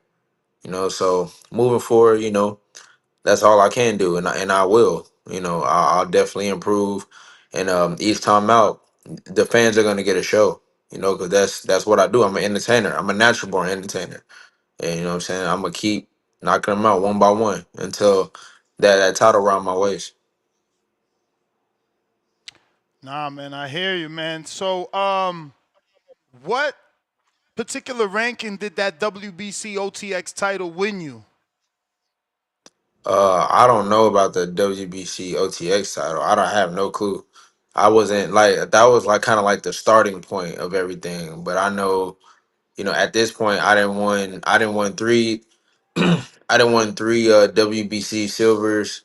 I didn't won the WBA Continental, and then now I just won the WBO International. So I've been winning. A lot of regional and uh you know um good titles right below the world title. So it's time. It's time for that world For title. sure, but it shows a shift in the rankings. Like that's why I said because when you won the OTX title, I figured that Yeah. would get you ranked in the WBC top 15. I don't see you there. Where I do see you is in the top 15 of the WBA, and now in the top 15 of the WBO because you just won that title. They have you in the WBO. Well, actually, even before I was already number six. I was number six Yeah, you in six in the WBO, WBO. and then I was So number maybe they, four. they And haven't updated it yet since the fight you just won. no, they haven't. Yeah, it ain't updated yet. Do you feel like the Shushu fight seems like the right thing to do, the easiest thing to get done too, since these champions seem not to be giving either one of you guys an opportunity? Well, it's kind of like the whole thing with that whole situation. I didn't spoke on it before. Shu is one of the only ones of my contemporaries that I'm actually friends with. Oh, Now anybody else, it's a green light. I don't give a shit. Now Shu, even me and Shu, we've already talked about it personally. Like that's my homeboy. So we've talked about we're willing to fight each other. Like no doubt about it. Me and Shu, well, we went 1-1 in the Olympic trials in 2016. I beat him the first time. He beat me the second time. So we already have a story. So fighting, settling that 1-1, that makes for a great story. But what we're trying to do, just because we're friends, we'd rather fight each other when it makes the most sense, and we can both equally, get our just due in terms of financial, what I'm saying, and everything else. That's why we was like, okay, well, you get a belt and I get a belt, what I'm saying, then we meet up and unify, and what I'm saying, we felt like that was kind of the best route for me and him particularly. But if there was ever just a means to an end, then it is what it is. I mean, like I said, it's always gonna be respect between me and Shu, regardless. So like that's my dog. So hopefully things can coincide that way, and we can, like I said, he can get his belt, I can get my belt, and then we can unify. so I'm not trying to be that guy, but I want to know about the losses because both of those names are names. You know what I'm saying? Like right now, people looking for you to get a step up, but those guys, especially Giovanni at the time, you know what I'm saying, he went on to I thought he beat Isaac Cruz. Let's start with that. When you seen Giovanni versus Isaac Cruz on Top Rank, did you think he did enough to win? Yeah, I thought it was way closer than what they had it. I thought it was super close, For and I don't sure. know why people be trying to act like he trash when he's Nah, been he ain't getting big fights. trash. Yeah, He like just people be don't acting got the like he's pop. trash. This boxing world right now, like these new fans, if you can't Yeah, punch, you can't fight. It don't matter how right. good you could. Like, bro, people saying Xander ran. They saying Xander was Tom and Jerry. I'm shocked, man. That dude looked like he was boxing beautifully to me. Yeah, he clinched a little bit, but that's part of boxing too. I don't know, Yeah, but man. Right. It's you could tough. also say that Giovanni got a chin because he took a lot of those punches full For fledged from sure. Aesop Cruz. For So sure. I don't know why they don't see it like that. But talk Yeah, to like me I said, about me. you and Giovanni. What happened there? That See, was the a only long thing time with ago, 2018. Yeah, the only thing with that fight was that the only reason I lost that fight, to be honest. I mean, and no disrespect to Giovanni, me and him, we cool, as of now. But I felt like I definitely could have won that fight for sure. I was out of the wrong weight class. I never knew. See, like people don't understand. I come from Oklahoma City. Like that's not a boxing state by any means. It's a football state. Like there's really not that much boxing there. What I'm saying? It was just me and my father learning the game together. Like we didn't know nothing. So as far as the weight stuff, like I used to fight at my natural weight. Like I would walk around probably like 140, 138, and I'm fighting at 135, 130. Like I'm barely cutting anything. Mm-hmm. So, what I'm saying? So when So he I was finally just took a bigger than step you. up, yeah, like when I first lost to, I was 8-0 with 7 knockouts. So I mean, I was still knocking out all these big dudes, and then I finally fought Giovanni or whatever. He was the first like big step up that I took, and with him, he was just dude was huge. Like, and he didn't even make weight for that fight. He even told me himself, he was like, dude, I was really supposed to be fighting 35 during that time. He said I was literally like killing myself to make the weight. So it was like. I didn't know nothing about that. So it was what it was. He got the W end of the day, but you know what I'm saying? Shit, it was just nothing I could do. Like dude was just I was we fought a good fight too. A whole 10 round fight. I didn't quit. Whatever. He even dropped me in the first round. And I got up and I fought his ass like as hard as I could, but he was just way too big, like for me at that time. And that goes to talk about the weight differences, and guys fighting in their right weight division and then bulking up on this Right. much weight and guys missing weight by a few pounds. Look, it goes to show you that a few pounds is a lot in a fight, you know. So whole lot, a whole lot. yeah, I mean, because yeah, realistically, just think about it. If he's fighting 140 now. Giovanni's fighting at 140. yes, I just moved back up to 126. right, So let's put that in perspective. If back in yeah. 2018, like that, what's that, about 7 years ago? So Uh, oh, that was I mean, 2019 when you fought him, no, I fought him in 2018. was it? Oh yeah, Yeah, I yeah. fought Okay, him in 2018. Yeah, Yes, I'm sorry. 2018. Yes, yeah, yes. You're right. yes. Yes. So I'm just saying from that in that time frame, I could have definitely been fighting 118, maybe even Mm-hmm. 115. Who knows? You know what I'm saying? Like if you just kind of look at the scheme of things Mm-hmm. now, but like I said, I had no knowledge about all that cutting weight stuff. I didn't know that was a thing for real. So I was really late to the dance when it comes to all that. So people, Mm-hmm. and then when I eventually I went up to, I went down to 26 when I lost to Solomon Sagawa. And the only reason I lost that fight, like I Bro, literally how'd trained for that that fight. happen though? Wait, cause you going too fast. I've been trying to get in. I ain't want to cut round one off. Mm-hmm. Cause No, for sure. You lose the Giovanni, then your next fight is another undefeated fighter. You knock him Right. out. Right. Yeah. How do you end up in Buckhead? Cause that's where that happened in So Fight Club. yeah. Yeah, so pretty much it was like this. It was like, all right, I lost to Giovanni or whatever. I'm depressed. I'm all sad and shit. I got my first loss. I'm like, damn, I was supposed to be like Floyd, blah, blah, blah, all that. So my dad was just like, son, I need you to come back home. Like, come back to Oklahoma City. That's where I'm originally from. He was like, come back home. I'm gonna get you right. Woo. So I go ahead. I listen to him. I go back at this because at that time I was training in Georgia when I had lost to Giovanni. Um, so I went back home. We trained. I trained my ass off. I beat one of Lou DiBella's top prospects. Knocked him out real easy. Boom. So then after that, Lou DiBella signed me.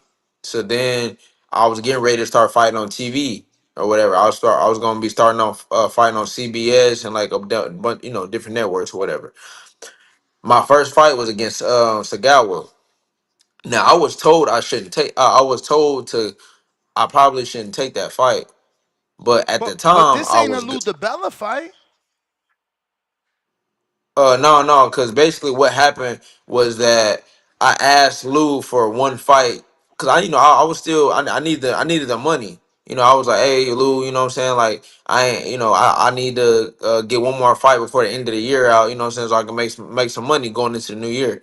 With the Woo, he was like, okay, cool, I got you. I fought. This is on my birthday. I fought like a day before my birthday, a day or two. So I'm like. So he hooked it up, whatever.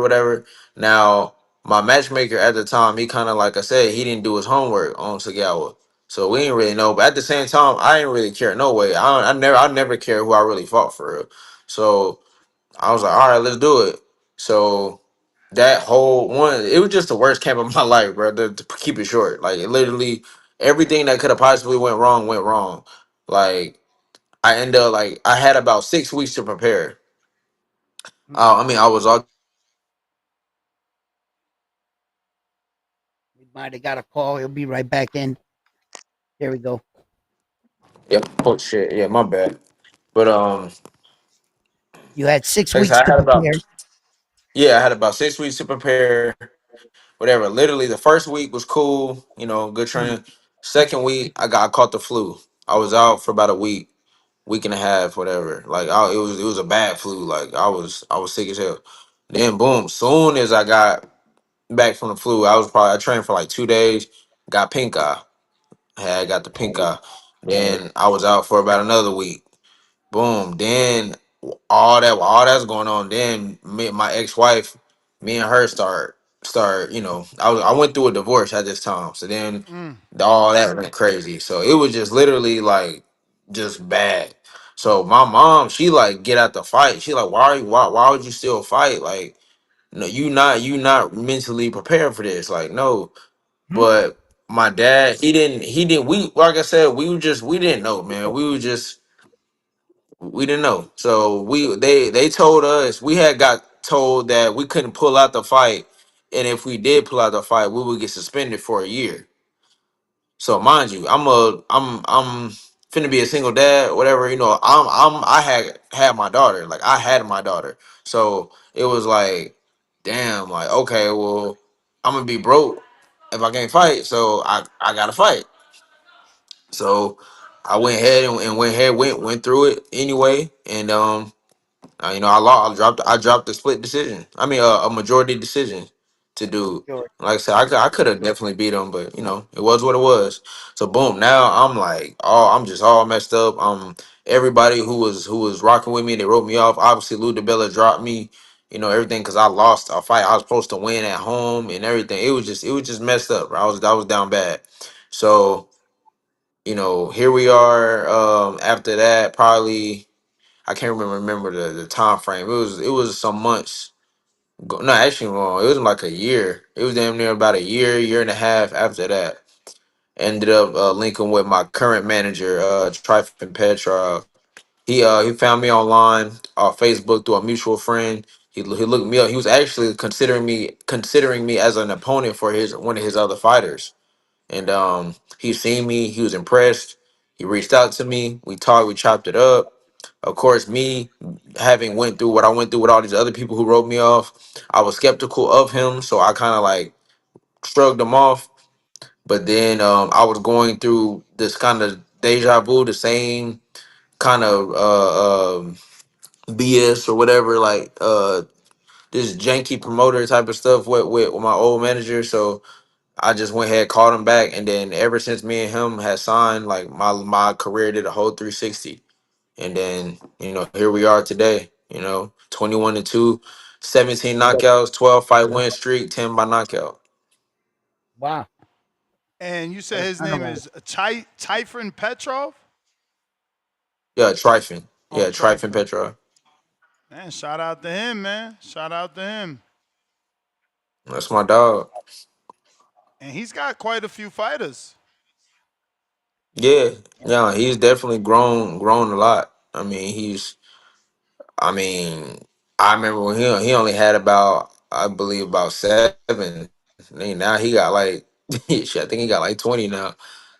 Yeah, man, he got a few that I know too. He got Malik Montgomery. He must have picked him up after he separated from No, yeah, Ken Porter. that's my homeboy. Yeah, like I actually I'm the one who made that introduction. Okay. Yeah, because he used to be with Porter when I met him. And I see Word. he got Eldy Cedeno, the brother of Hendry. And Yes, sir. Rashidi Ellis' sister. That's dope. That's dope. Shout out to him. I didn't know that. Yeah, man. So he's the one that made the connection with OTX. Yeah, yeah. So basically, um, they had with for their inaugural show or whatever, they reached out. They wanted me to headline. So, you know, um, shout out to, Britton Harden and Brandon Rhodes. You know what I'm saying? Like they shown they were very favorable of me or whatever. So, they liked me or whatever. So, I ended up headlining the first show. I got the knockout in the third, a one punch knockout. Good And opponent too, man. Mike Plana's a known fighter for us. yeah, yeah, he was on the tear too. He pretty much he had beat Josh Greer and he kind of like took off from there. Had gained some traction and momentum. So, that was definitely a good win for me, and that kind of started my little rise, He was and 28 and 2. I just been yeah. Yeah, coming into your fight. Yep. Yeah, shit. So ever since, literally, man, just every opponent, everybody I've went through, like I've never really cared. I just no, nobody's not gonna be the focus to Elijah Pierce, like this period, like, and I genuinely feel that way about any and everybody. Like I've never ducked no fights with nobody. I've never like I genuinely want to fight to fight the best as well, and I mean. Like we gotta kind of I don't know why fans just like can't really be honest with themselves and like let's keep it all the way G like a lot of these guys are cherry picking. First of all, they cherry pick a lot, and if I was not who I say I am, I definitely would have gotten picked as one of those cherry picks for sure. But people know me. A lot of these guys who champs and who are really known, they know me through the amateurs. Like they know I'm valid. Like I'm really like that. I really can fight. They know not to treat me like oh I'm just a little somebody that they a little step up fight. I mean not step up fight, just a little uh a little fight, stay busy fight or whatever. Like nah, like they know if you step in there with me, like I'm coming to kill, like for sure.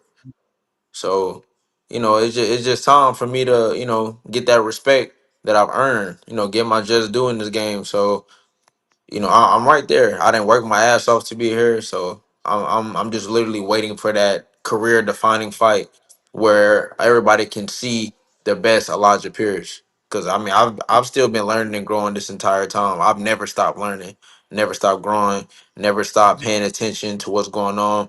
And at the same time, I'm human, so I've never stopped making mistakes. We all make mistakes. That's what it is. Yeah, man.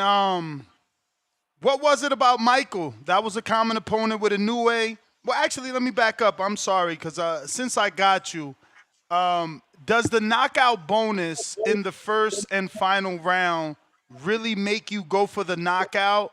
I mean, especially after already suffering losses, do you really want to risk going for the bonus? Is it that much? Because I don't think they've ever even said how much money it is. So is it worth risking a loss to get a knockout in the first round or the last round, in your opinion? I'm not gonna lie. I've never given a shit about that ever. Like I've never once tried to just not. Well, actually, I take that back. Well, it's been only one fight where I've tried to knock the dude out first round. But literally, other than that one fight, I've never cared about that. Like I know I always go for the knockout because I got cracked for real. I say all the time, like I work for Georgia Power for real. Like I'm shutting lights. You know what I'm saying? So end of the day, like I'm always I'm always looking to go for the knockout and take a dude head off, like boom.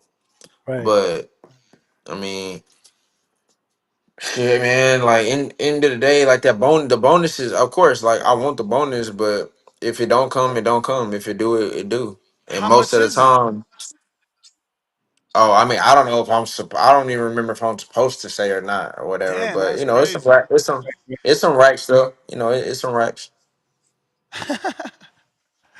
All right, all right. So getting back to the other question, obviously it was a common opponent with Inoue. Inoue got the stoppage in 3. Was that in the back of your mind, like, man, I'm going out here to do better than this dude? Or was it more like, Yeah, this it guy's a was. southpaw? Because it's also a southpaw. When the last time you fought a southpaw before this guy? The last one was Tremaine Williams.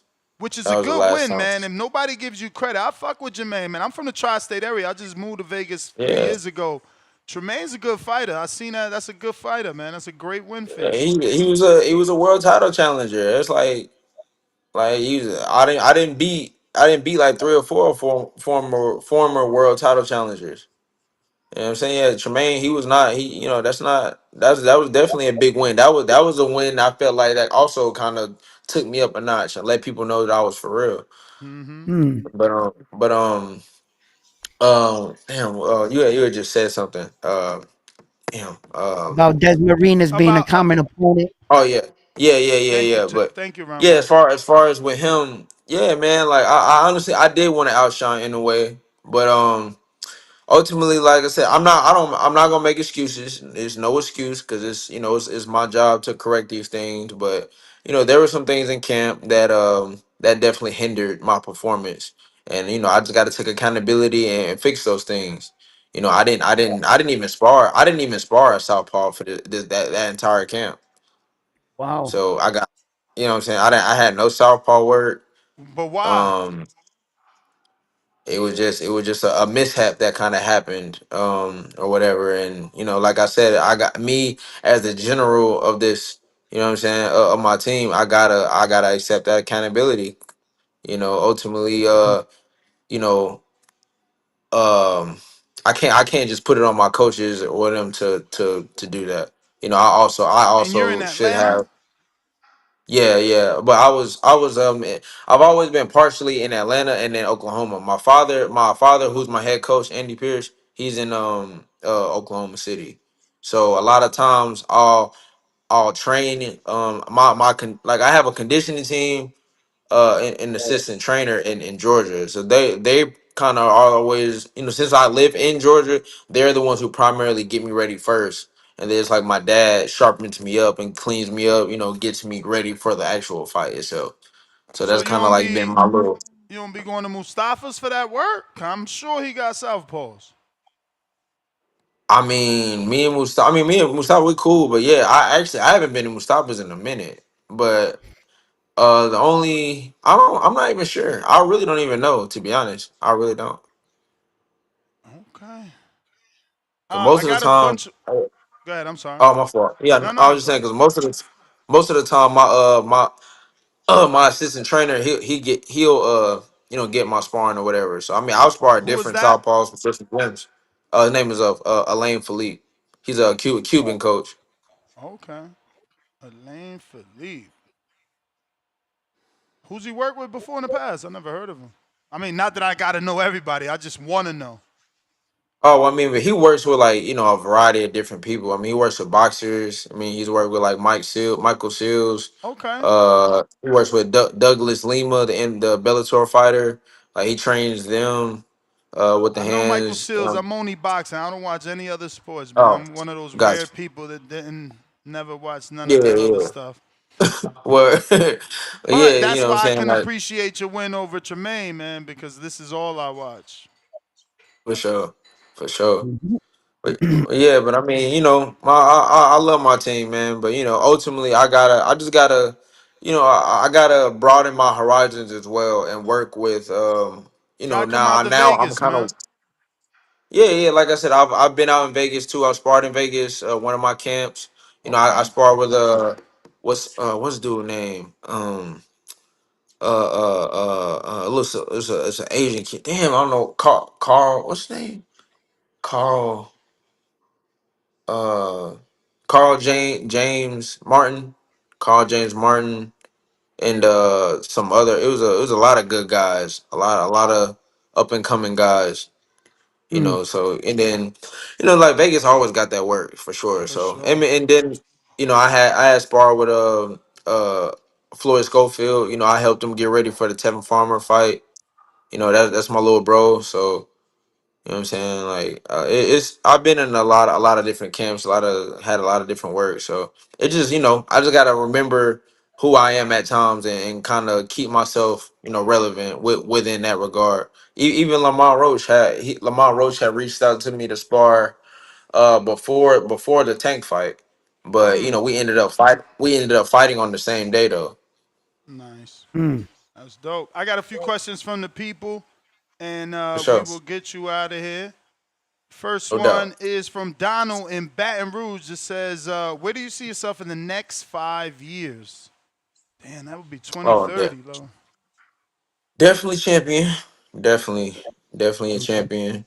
Um, Definitely a millionaire for sure, and just really honestly, making some philanthropic efforts. That's something that's kind of near and dear to me. You know what I'm saying? Like I'm a father of two. You know what I'm saying? So I wanna build something for my Wait, so you kids. got custody? Or I have joint custody of my son, and then I have custody of my daughter. Salute to you, man. Yeah, man, fatherhood. I really embody fatherhood. That's my greatest gift in life. I feel so. Me being a young African American brother. What I'm saying. I want to obviously do my due diligence and you know put on and inspire my especially our community to make sure that we follow suit in that regard. I got Jayton from Mobile, Alabama. Congrats on the W this past weekend, champ. What's going through your mind when you got dropped, and how did you redeem yourself mentally to be able to get the win despite facing adversity? Was there ever any doubt? Those are my favorite moments in this sport. Shows a lot of heart and character outside the ring as well. No, man, not at all. Like, one, I had already went through it before with the Arthur Villanueva fight, and really, and one, just to double back on what you said earlier, that was the only time I kind of got a little confident, and I was like, I'm gonna knock him out first round and all that. Just because at that time I was getting a lot of attention. I was going, beefing with Tank too, so that was just only adding fuel to everybody watching me and everybody fanning out over me or whatever. And that was my first time. When you come from where I come from, like literally, I had to get every fucking thing I've ever earned in boxing. I've never got gifted anything. I've literally had to take and take and take to get where I am. Like I had to fight for this. So when I started to kind of get some admiration and people start really showing me some love or whatever, of course I got a little, besides myself, and I had to kind of be brought back to the reality. So that was kind of, I feel like, why I ended up getting dropped or whatever. And then, but at the same time, I've always been a resilient spirit. Like my heart, like I'm a fighter in heart and in life. So at the end of the day, like like that a situation like that is never going to, you can't count me out at all, because I'm gonna fight. I'm gonna fight your ass. Like you gonna have to kill me or knock me straight out to get to, what I'm saying, beat me for real. Because especially when I'm fully prepared, no distractions, everything else, like it's not I'm not an easy win for nobody. So um but yeah, when I got dropped though, I mean, nah, it was simple. I ain't even, all I did, I just, all right, and really, it was just a flash knockdown. It wasn't even like he hurt me for real. Like I just, I did kind of take a couple seconds to recover, just because I'm always smart in that regard. I never try to just jump back straight to fighting, because you never know how your body's gonna react. You never know. So it's just, I'm just naturally inclined to take a couple, seconds to make sure I'm good, and then I get right back to the action, which is exactly what I did. And then, that round ended probably like pretty quickly after that. So then I regained, and then that was it. Then I still had to control, had pretty much had more so control over the fight even after the drop. So I got Treese in Toledo, Ohio that says, if someone offered you a celebrity boxing match, who would you want to fight and why? mm, um a celebrity, who's a celebrity? Shit. Damn. I'm trying to think. That's a good question. I don't know. And it's crazy because damn, I got like a bunch of people running through my head, but I can't nitpick nobody specific. I really can't. Basketball Let player, it let movie it come to you. star. Let it come to you naturally. You could double back if Yeah. it something pops to mind. We got Mr. Benny Hinn All right. that says, we want to see you in a championship fight. Who are you going to be fighting in the top 10 in a title eliminator, and how many amateur fights did you have? Oh well, I only had about 50 amateur fights, and I started when I was 8 years old. The legal age. So because I only used to box in the summertime. I was a child of divorce, and whenever I would go see my dad in the summertime, That's when I would have a fight each year up until my freshman year. Up until my freshman year of high school, that's when I started boxing full time. And then actually nope, it wasn't even freshman year, it was sophomore year. Because freshman year I boxed a little, about half the year, but then I got burnt out because I was a real avid basketball player. I was really good. I probably could have went JUCO or something, but I was too damn short. So I was like, man, I ain't going to no NBA. And my dad, he was like, I think you should box. It's more conducive to what you want to do with your life. It's one on one. You control the variables more. So I think you should box. So I just listened to him, and here we are. But what was the second part of the question? Uh, I mean, my fault. I mean, he said, the first part. The he, first part. who are we gonna see you fighting in the top 10 title eliminator? Oh, I mean, well, I've been calling out the same guys. Everybody know I want Fruity Fulton. Like I said, I don't mess with that dude not one bit. Like I said, I think he a punk. I think he's soft. I think he's sweet. I want that fight like really bad. But he don't want to see me. He keep talking about. Why do you think that? Like, this dude is a former unified 2 division champ, no? Yeah, I And he mean got a good he win. He got is. a couple good wins, like I solid mean wins. yeah, he is. But that doesn't replace character. Just Okay, because you so your yeah, feelings just come from because you things want. he said, not what he's done. No, it's I mean what he's done as far as his character, what he how he's acted. You know what I'm saying, especially pertaining to me more so. Like it's just how he move. I don't like how he move. I think he's a bitch. What did And he Who, do so though? Scooter? What did he? Scooter? Yeah. That's what you're talking about. What did he do, in your nah, I mean opinion? really just how just he. I don't like I said. I don't know if you ever seen the little beef me and him had. That was that kind I've of. seen plenty of stuff. I just don't know what it originates from, what it What? stems So from. pretty much it originates from this. Real quick. I did an interview with Ellie Seckback. Ellie Seckback asked me, you know, he was like, hey, I got Roger and Star, Elijah Pierce here with Woo. He was like, how do you feel about the Stephen Fulton Inouye fight? I mean, how do you feel like that? What happens if they rematch? I said, I think the same sentiment will happen. I don't think Stephen Fulton does well with power punchers. Then he asked me, he said, how do you think you and Inouye would go? I said, Inouye's gonna respect me. I'm not Stephen Fulton. And what I meant by that, I was obviously referring to his power. Everybody knows Stephen Fulton can't punch. Everybody know he's a boxer. He is not a power puncher. Everybody knows that. Every boxing enthusiast, every reporter, every journalist, they all know that it's been spoken on. It's public knowledge. Everybody has spoke on it.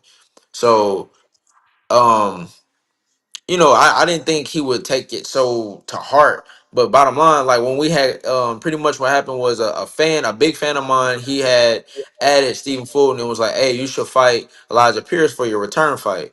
Dude, you know, called me. He was saying, my man, what? That nigga trash. I wouldn't waste my time, but what he asked, woo, woo, woo. And I'm like, whoa. Like, so, you know, me and him, we had always kind of had been cool, like even back in the amateurs. So I was kind of like, whoa, like what's up with all that? Like, I'm trash. Like, hold up, bro. Like, you don't even know me. Like, what's up? What's up with all that? So he was like, "Oh, well, you spoke on my name, nigga." And whoop. And I'm like, "Bro, what are you talking about?" He asked me a question about you. Like, what? So, boom, that was the little internet interaction we had. I seen him in Vegas. You know, I was Frank Martin's sparring partner for Tank. So, you know, I was out there. So I see him. We walking in the same direction, whatever. He act like he don't see me. He walks off real quick. So I'm like, all right, I'll double back on him. So he ended up doing the interview with Fight Hype.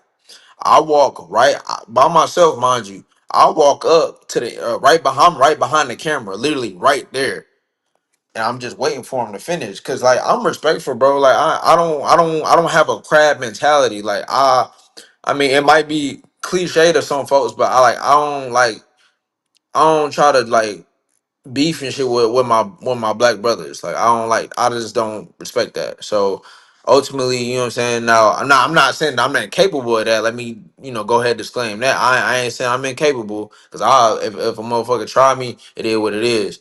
But like I said, I don't ever mean to initially. So like I said, I was waiting for him. He ended up seeing me. He called me in during the interview. So me, I'm really trying to keep it light. I ain't trying to get disrespectful. I ain't trying to go rah with him and all that. I was because really I wanted to pull him to the side and actually talk to him and be like, bro, why you doing all that? Like he ain't even like, what's up? Like, you know, I was trying to clear up the misunderstanding because bottom line, after we had that altercation, y'all can see it on YouTube. After we had the altercation, I went back and looked at what I said during the Ellie Setback interview, and I was like, it pissed me off. Like I was hot. Like I wanted to see him again at the freaking Tank fight so bad. Like I was literally looking for him because I wanted to pop off for real then because I was tight. Cause I was like, bro, you really got mad because of that? Cause I'm thinking that whole time he got mad because I said he would get knocked out again by anyway. He was really mad because he took it as shade that I had said. I mean, talk about his power or whatever. When I said he gonna respect me, I'm not Stephen Fulton. So that's what he got mad about. He was like, "Oh, you didn't have to add me in that," and I'm like, "Dude, come on, bro. Like that's some soft ass shit right there. Like that is like Charmin soft. Like you could have talk to me man to man, and we could have like really hashed that out, bro. Like for you to take it that deep, I'm like, whoa. So I don't know. I just ain't respect that shit. So I was like, you. After that, I was on. I told him. I told him too. I said, bro, I'm on your neck now. Like you now, you really done fucked up. Like I'm hunting you. Like I want to fight him more than anybody. Like if I get Stephen Fulton, I'm knocking him out. Like and like I said, nobody don't gotta believe me. Nobody don't gotta be on my side. I don't give a shit. I'm going to knock him out if we fight. And he know. And I honestly, I believe that he's fearful of it. I'm not saying that he's necessarily like he thinks that's gonna happen. I'm saying that he is. He does question that in his mind. And the reason I know that is because look at what he's went through with the Inoue situation. When he got knocked out by Inoue, everybody read Stephen Fenton off. Look how much hate he got. Look how much disrespect he got. Now, if like, and that was OD. I ain't even gonna lie. It was. And so if he was to lose to me, oh yeah, people definitely they gon' man, they gonna cook that dude bad. It's gonna be bad. His career might even be over with just because of the connotation with my career. Like I said, I got my 2 losses that everybody want to keep harping on and all that bullshit. So if he loses to me, which he will, is gonna be a permanent asterisk on his career. So that I believe that's why I believe that that's why he even if you look at the interview when me and him was beefing, he keep trying to play at Hollywood, like trying to act like, oh, like you ain't nothing, like you're not even deserving of my time, whatever. Even though nigga, I didn't work my way up, bro. I'm top five in 2 weight classes. I'm top 5 in the world. I'm stamped. I was high as number 3 in the WBA. I was number 3 in the WBA, number 4 in the WBO, number 6 in the IBF, and number 10. I mean, number 10 in the IBF, and I think I was like number 5 in NABF too at that. But only one I wasn't ranked in was the WBC because of some politics stuff that had happened. But other than that, like I was ranked in all But that's the top one five in you the nation need to about this. be in, though. That's the one you need to be in to get a Which shot at him. To be a mandatory, like he could give you a voluntary, but you not Oh being. yeah. But that's what I'm saying. I mean, why not? I'm just saying, like, why if I'm And you so gonna easy, be I'm so jumping your trash, boy. I'm so. What you mean? I mean, Yeah. shoot an I interim. mean, no, but see, but I heard, but he didn't call out Rafael Espinoza too. He trying to get Espinoza in the WBO too. And so really it's just like regardless, it's a free for all for all these dudes. It's up. Like Yeah. it don't matter, bro. Like you know what I'm saying? I didn't care if I fought. I do not care who I fight as far as the champions or any of the top contenders. I've never cared. I've never gave not one shit about none of them. Like who put me in the ring with any single one of them. It's gonna be the same outcome. Period. Like I said, the only one, literally the only one I have any type of apprehension of fighting, just and I'm not even saying period. I'm just saying at this present time is Shushu. He's the only one. Don't you Other think that? than him, I would fight any damn body right Mm, now. don't you think that you should at least try to put pressure on him by enrolling in the WBC? Getting inside of that the It's gonna ranking take too system long, because man. Because isn't Fulton trying to fight Foster, or was supposed to fight Foster on a tank Yeah, he's card? what yeah, he's man. I supposed mean, to, but regardless, dude. wasn't the Dude, original I mean, card like I said, turned down? he don't want no parts of me, bro. I'm just keeping it all the way honest. But Everybody, I'm saying like I said, they can there's say what they also the want. weight discrepancy though. Like he sound like he Yeah. trying to move up and challenge for the title Right. above. But let me continue with these fan questions.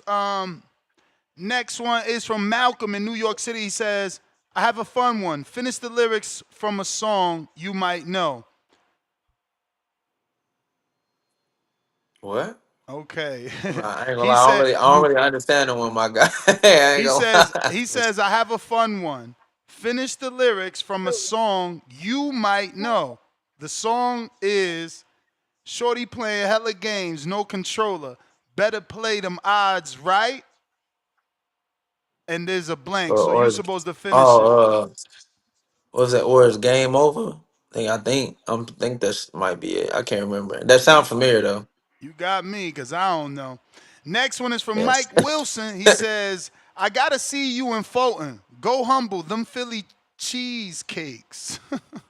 Ah, Man, I'll call. That's what I'm saying. I call them niggas fruit and fruities, man. But them dude, oh man, I don't know, bro. Like I said, that dude, I'm telling you, like I can smell it on him. Like I said, dude can do all that chirping and all that, bro. He do not want to see me. He does not. Cause I'm just saying, like if he really thought that, bro, cause it's really no liable reason not to fight me. It's not like I'm not eligible enough to fight him. I am. I'm top five. Look, and you can look at some of his other opponents he's fought. I think they're But ranked champ, no below me. disrespect, it's just behind him. Like he's trying to move forward. Like if he move up to fight Foster, that's a champ on his resume. And so here's the No, for sure. conversation. You see what Canelo did to Crawford? Soon as they sat down, what'd he say? Who you fought? You only fought Earl. That's gonna be the same thing. Like, yeah, I know you. Round one know you, but you ain't win a world title. So when he have that conversation with quote unquote his Canelo, and he be like, man, I beat Elijah Pierce. He was knocking everybody out, but he ain't no world champ. You gotta get your belt to make it worth his while No, to and that's what he I've where been. he That's at what in I've his been on. career. And that's what I've been on. I'm trying to do as well. Like I said, I've been trying to do my absolute best to get one of these top guys just so I can prove everything that I say. 'Cause that's the thing. I'm not one of these dudes who just be talking, bro. Like I'm not one of them who just get on here It's and like just you start said, talking man. You crazy just because I'm talking. Like no, you like, I said it mean everything perfect. that I say. You said it perfect, bro. If he lose to you, is a wrap for him. So in his mind, it's a lose-lose situation. Because if I beat him, I was supposed to beat him because he's not a champion. If I lose to him, I wasn't supposed to lose to him. Now I'm the person that isn't good in the eyes of the fans. But I got Ali and Dago that says, "What up, Elijah? Who are your top 3 favorite fighters of all time?" All time, I would say Floyd, Henry Armstrong, and it's a I probably say Pernell, either Pernell or um, it's between Pernell or Sugar Ray Leonard, but I probably go more a little Pernell. I probably go Pernell. Next one is from H Town in Houston. He says, being a dangerous fighter in the division, how difficult has it been to book meaningful fights for your resume? And do you strive to be a Hall of Famer one day? Hell yeah, it's difficult. It's OD difficult because of the landscape of boxing now. It's political. It's even more political. So like I said, everybody is trying to get the biggest bag by fighting the easiest competition. That is pretty much what most of these guys are doing. You I ain't mean, for the, lying. for the most part. You are not lying, man. So I mean, like it's extremely hard. I mean, and what was the second question? You said Yeah, do you strive to I be a Hall forgot. of Famer? Oh yeah, yeah. I mean, yeah. of course. I mean, of course. I mean, the only way to get to being a Hall of Famer is to, like I said, to beat the champions, continue Yep. and beat continuous champions. And like I said, in this day and age, a lot of these champions are not wanting to face each other. And at the same time, we gotta have the fans do have some responsibility. They do. They really do. Cause they gotta stop with all this troll era bullshit, like that troll era behavior. Whereas any fighter who loses to another world level competitor is automatically written off and called trash. Like y'all gotta stop that, bro. Like y'all got to, Mhm. because that's Mhm. part of the reason why we're not getting the best fights.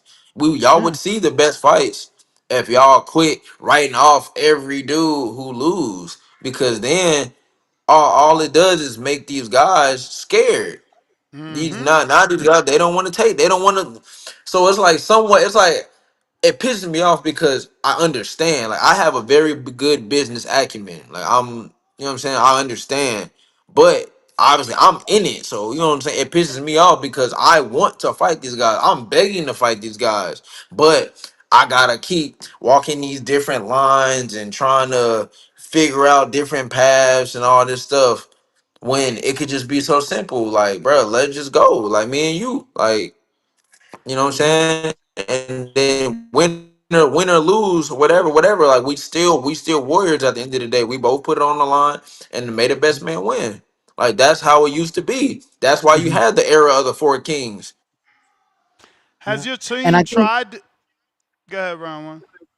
Oh, and I think that speaking to the success, and part of the success is trying to obtain one of these world titles so that you can, and like a young fighter like Xander just did exactly that. He was able to go up there and compete for a world title, and now he's there where that he can call out these guys and make some of these, put some pressure and stuff. So it's what Ness is saying. Going after one of these titles and trying to obtain it is your best avenue, Yeah, he got to be to a try to, mandatory. When you a puncher, yeah, put yourself you there. gotta Yeah. be you gotta be a mandatory unless you got a big box promoter. I mean, you do got OTX, so that could probably help things, but it's gonna be Hmm. hard to get these dudes to fight you without being a I keep mandatory winning. challenger. Keep winning. Yeah, I mean, and that's just a fact. And but in OTX, they new on the scene as well, so they haven't garnered. I don't know why people try to discriminate against them, act like they're not a real promotion or something like that. But I mean, end of the day, they garnering their respect like any other promotion. You know what I'm saying? We You got to love what start they somewhere doing. I love what they're doing, man. Shout out to Yes, them. sir. for Yes, sir. sure. They have been very So, innovative, and the people that can't see is because they're blind. Because I mean, Turkey El Sheik has taken a lot of ideas from OTX, the ring size, the knockout bonuses, who knows what else? Oh, the sparring. That sparring he did in New York City, that was an OTX thing. So shout out to For them, man. sure. What they doing definitely doesn't go unnoticed.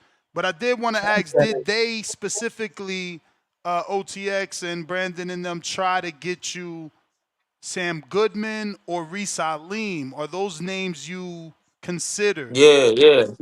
Yeah, for sure. I forgot there. We tried to get Rais Salim specifically. I even talked to his coach or his ex coach or whatever. Like I had trained with him in Vegas, and he even mm, said that we was trying, but he really didn't want to do it at that time. I don't know why, something was going on or whatever, but he didn't want to do it. Now Sam mm, Goodman, I don't exactly know what happened with Sam Goodman or whatever, but like I said, I've tried to fight all these dudes, bro. Every single one of them I tried, especially when I was at 22. When I was at mhm. 22, I was damn sure like, give me everybody, like, but everybody was in that anyway line. Everybody wanted to get the anyway payday. Yeah. So, and Another I honestly, common I felt opponent. like, huh? Oh, sorry. Go. I didn't want to cut you off. I'm sorry. Go ahead. Oh no, you good. But I was just saying, yeah, I, everybody wanted that anyway payday. So me, like, it was pretty much like I was stuck because nobody mm, wanted to take any risk. Everybody was trying to fight the easiest opponent they right. could, so they could get that payday. Well, anyway, Yeah. Hmm. Another common opponent was Louis Neri. That he's at the top at the WBO, yeah, and call him out too. I'll beat yeah, man. I'll smoke his ass That's for a good sure. fight, and too, yeah, puncher versus puncher. yeah, you're number 6 there in the WBO. That's why I was saying that. And he I was I'll, he got was I'll a smoke. number. I'll smoke that dude. Uh, Big Boss from Jacktown, Florida. Okay, I never heard of Jacktown, Florida.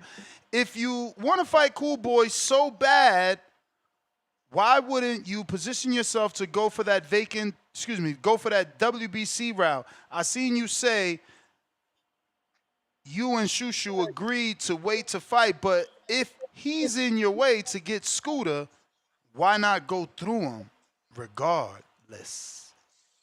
because You that already one that explained that doesn't though.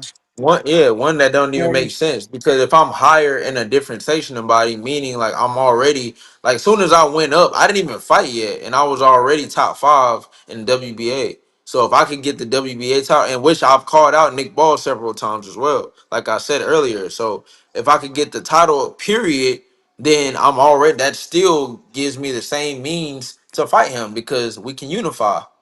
You know what I'm saying? I'm sure he will want to unify and make a big bag. So there's the enticement right there. Why wouldn't you want to unless there's another reason why you don't want to make no money or and get another title, Mm. right? I got B-Lo from Phoenix, Arizona. Was good, champ. Being in the Midwest, you ever get any work with Nico Hernandez from Wichita? And Yeah, that was what the fuck, man. That's crazy, man. Me and Nico, bro, we go like way back. Like we've been sparring. Me and Nico been sparring each other since we was kids.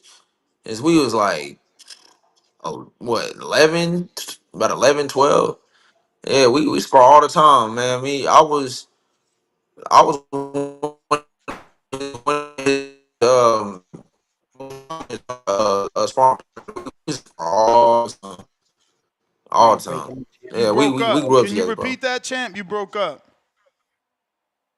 Oh yeah, yeah. I was just saying, yeah. Me and Nico, man, like we was basically like grew up together. Like we were prominent sparring partners against one another. Like me and him, we didn't spar since we was like 11 years old. Like Okay. we got mad history. So the second Yeah, part so of that's that the we question, them cool. the second part of that question was, are you a OKC Thunders fan? If so, congrats on the chip. Bricktown is always a good time whenever out the way. Mhm. Oh yeah, man. Of course. I'm working on. I'm hoping to tap in with them and inquire about some type of mutual relationship. On the business side, being from that I'm born and raised in Oklahoma. You know what I'm saying? Like that's where I'm from. So to bring back a world title back home. And them being the NBA champions or whatnot. Why not? I got Makes sense. Jonathan. I'm sorry. No, no, my fault. I was done. I got Jonathan Sims in North Carolina that says, what do you say to people who say just because you fought someone in the amateurs, say 1, 2, or 3 times, that those fights don't matter in the pros? I mean, I'm not one of those people who say that. I feel like I'm not. It is different.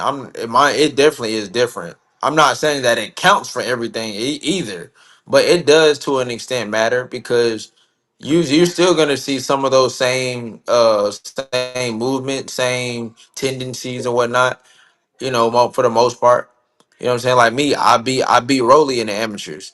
You know what I'm saying? I beat him. I beat like I said, me and my boy Malik Montgomery, we fought to a split or whatever, split decision. He won. Um, I beat Bruce Carrington. Like I said, we went 1-1. Like I said, and I mean it was a lot of different guys that I've been. I didn't been in there with. So ultimately you take that experience into the professionals. That's the whole point of being amateur, so you can take the experience into the professionals. So how do you view Andy Cruz beating Keyshawn 4 times? Honestly, yeah, I feel like that's a part. I ain't gonna lie. I do feel like that's a part of the reason why they haven't fought in the pros yet.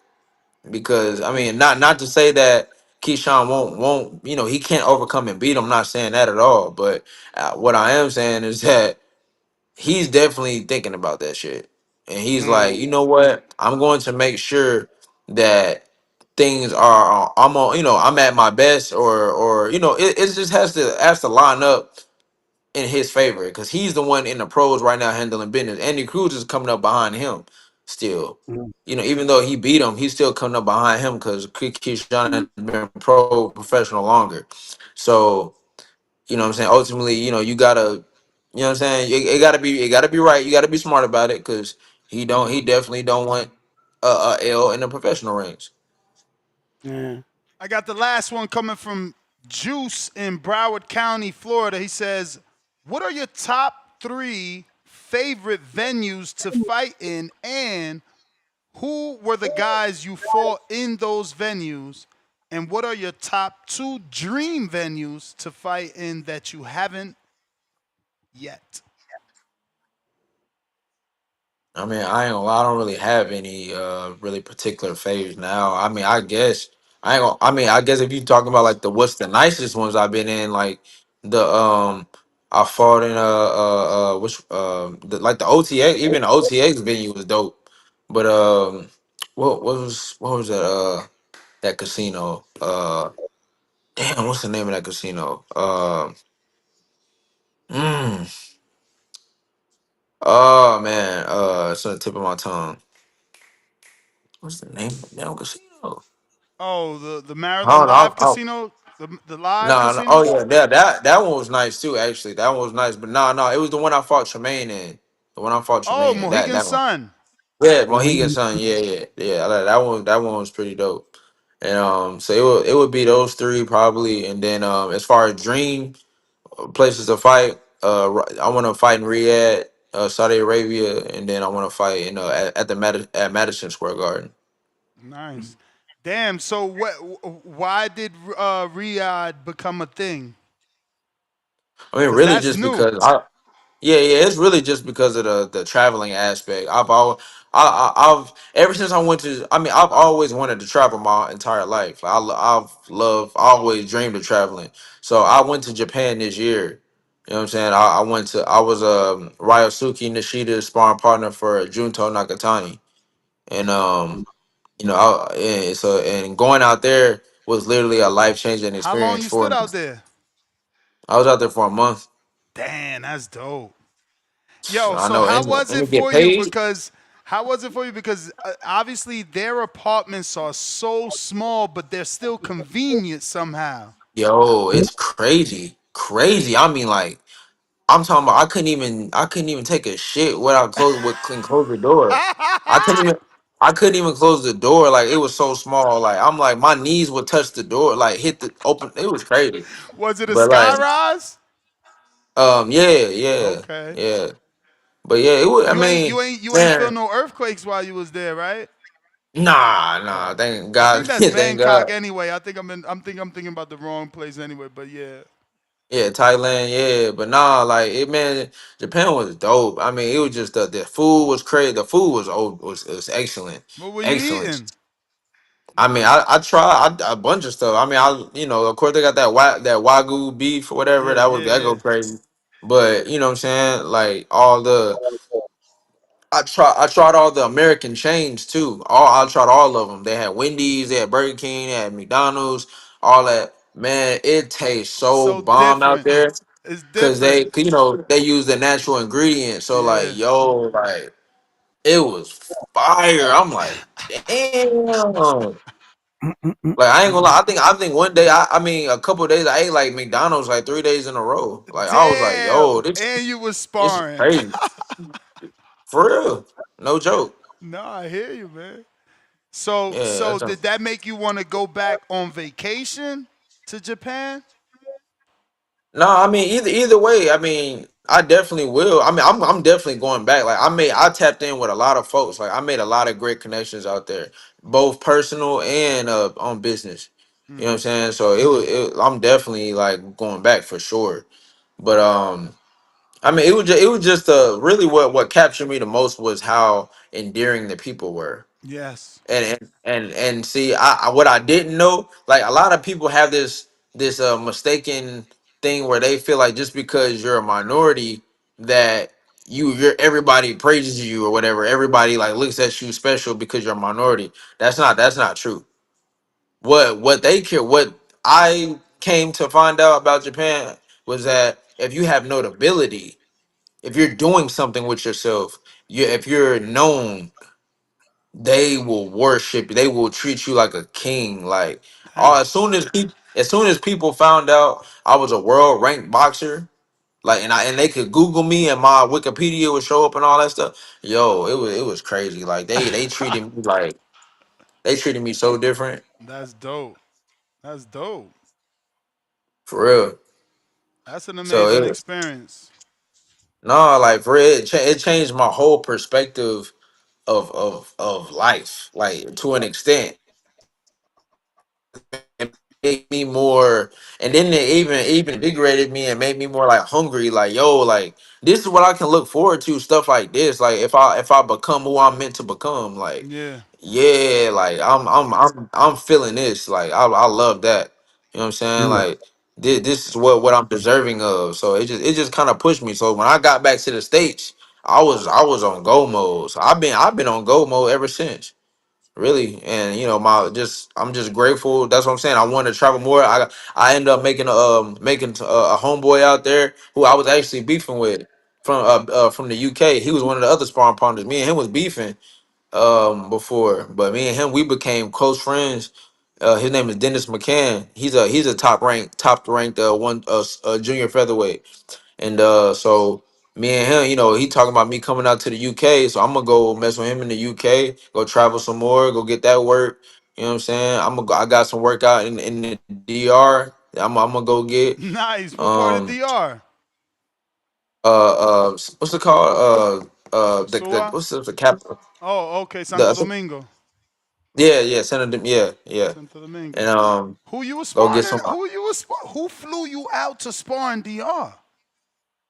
No, I haven't went yet. I'm going to go. I'm going to go. But who's flying you Like, out to DR to spar? A team is taking you out there to spar? no. It's Oh, not you that. going on That's not a team. vacation? That's just yeah.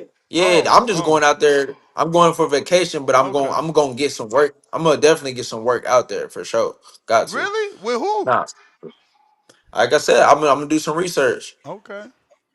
You Salute know, the to boxing you. world, the boxing world is small, bro. You know, it Nah, I really mean, ain't that actually, hard. To, actually, actually, if you're serious, I could connect you. Depends on what part of the country you go to. But remember, Young Santana's from out there, the one that just fought on the top rank card, 126, shoulder roll with the Yep. braids.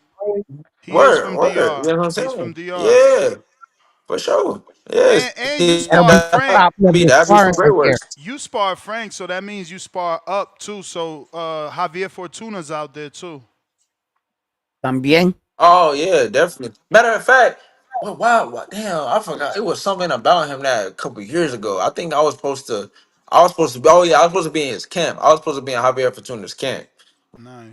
but I Oh. didn't end up. I didn't end up going. Yeah, Well, champ, I man, remember those are that. all I the had. I had a. questions. But we would love to get you back once you and OTX know what you got cooking, man. We would love to get you back on to obviously let the audience know when they can see you and how. But let everybody know how to follow you as well, man. And thank you for your time. No, man, I appreciate y'all, man. But yeah, y'all can follow me on Instagram at Elijah_Pierce. On Twitter at WXXXLFIE. You know what I'm saying? Like, feel free to reach out. You know, I'm not. I say this all the time. I'm not Hollywood. I don't mind connecting with the fans. I don't mind responding to the fans or whatever. You know what I'm saying? A lot of people be having questions. You know, to my youngins who be trying to who are interested in boxing and who want to get more involved in the sport. You know what I'm saying? I mentor or whatever. You know, I have my own amateur fighter at one as of yet. But you know what I'm saying? Look, I don't mind just giving game, to the youngest, especially because that's what it's all about. I always tell them, one of my favorite quotes is, "No matter the conditions in the wilderness, a wolf will never eat grass." You know what I'm saying? And I feel like with that quote, it basically explains the relentlessness and seriousness of what it takes to be a boxer. You know what I'm saying? It doesn't come overnight. You know what I'm saying? It's something that you have to continually chase and continually want to be good at. You know what I'm saying? And that's something I've had to personally do in order to get this far in my journey. I've been doing this 11 years, and I'm finally just now starting to make it to the point where I'm this close to a world title. So, I appreciate y'all having me on your platform. I appreciate all the fans who who support me, who watch my fights, you know what I'm saying, who are cheering me on, and to the ones who don't and who feel like I'm trash or who feel like I'm undeserving and whatever. I love y'all too. At the end of the day, y'all still gonna watch. Y'all still gonna tune in, and when I continue to knock these guys out, only thing y'all gonna do is sit there with y'all little frowny faces or whatever, and y'all gonna keep writing about me and making me pop. So it's all good, man. And till next time, bro. Nah, I appreciate you, man. Thank you for coming on. Absolutely. There you have it, ladies and gentlemen. Elijah Pierce. Great interview. Phone lines are open. If you are trying to call in and voice your opinion on either interviews or the subject at hand, feel free.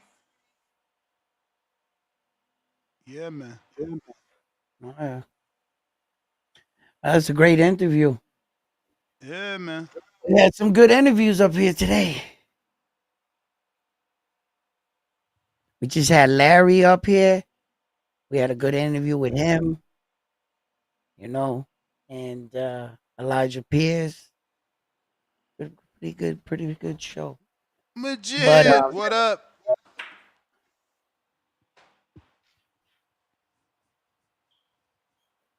Majid. Yo. Yo, What up? what up, Nuts? You can hear me? Yes, sir. All right, let me step out. Everybody need to like the video, subscribe to the channel, join YouTube members and Patreon for something. I could get a quick rundown on the title, cause I don't know, that shit just look crazy. Yeah, I don't remember exactly what it said, but what, something happened or it's just a conversation? Nah, I mean, yeah, somebody was attacking Crawford and Victor Conte came to his defense. And Hey man, okay, I like this one. You know why? Because I'm with all the shits. Because I was one of those people, that were like, hey man, this dude Conte dirty, and I got cursed out. They say they gotta give people second chances and everything, you know what I'm saying? So I'm like, you know what? Y'all right. Yeah, shout out to Snack. Yo, they good, they innocent, I mean. And then another thing is, you look at Mr. Charlito when he tried to move up, he just jumped straight up from 54, and he kind of rushed it. His body was looking funny. He ain't performed good, So I'm looking at this way, like, with when going up and then like trying and building like early and then I guess cutting now. I don't know how it's going to do or whatever, but we seen Charlo's way. That ain't work. And then with Mr. That with the snack included, yeah, they scared Ness. You know what I'm saying? If the only thing I'm wishing is that they trained in Mexico so we can have a dab of clenbuterol in this shit too. You know what I'm saying? But yeah, I love it. So tell them it's too late to worry. The fight's on. So whatever gonna happen, gonna happen. Is he guilty? We'll never know. Conte, he know how to pass tests, so no, he not guilty. Shout out to Snack and shout out to people being bothered. I love this shit. But that's all I got, man. I appreciate you. Let me catch up on these super chats. Appreciate everybody that obviously super chatted. We got politically incorrect, $2. Yeah, cause Conte never said he can beat VADA test. Grinning emoji. G5 Weez, member for 11 months on a prospect level. Bud here for supremacy and legacy, not a payday. Timu Al Heyman, $2. Would Larry be a federal boxing commission? Would Larry be for a federal boxing commission? You know where you got to put those questions, champ. Pound for pound number 1 in the chat. Shout out Sony Cincinnati. He says, shout out Ness for another show. Rico, our unorthodox UK brother. And round 1 with the boxing knowledge. And the TBV hologram mascot, Mr. Border Wars. I feel like I hear a echo. Yeah, there is an echo here. What are we listening to? I don't know. Mute yourself for a second. All right, hold on. Check.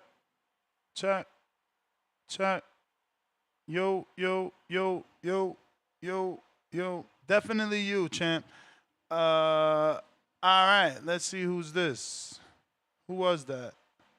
We missed that call, whoever that was.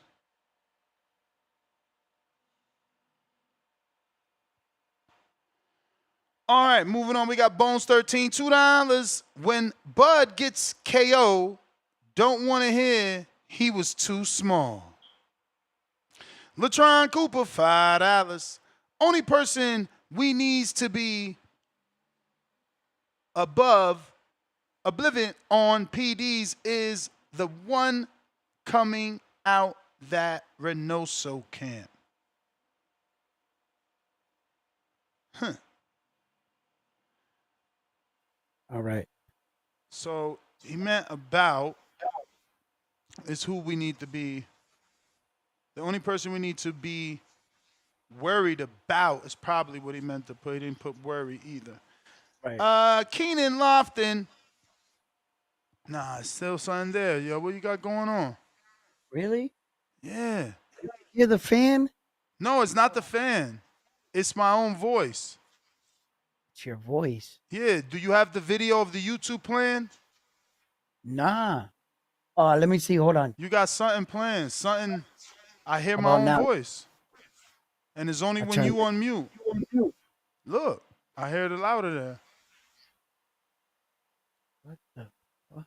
I don't got anything in the background. Nothing. Wait. Let me see. I closed everything up. Yo. All right. I think that definitely did it. I don't hear All right. anything now. All right. Hello. I don't know what's going on.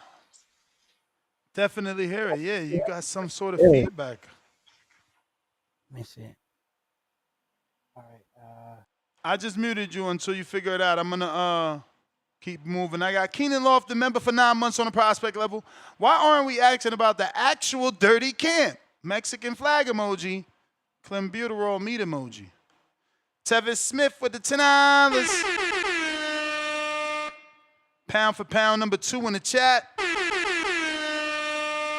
These clowns claiming Bud on roids, but we know the man he's facing has not only tested positive, but his whole camp been popping hot left and right. It's nasty work on these boxing streets.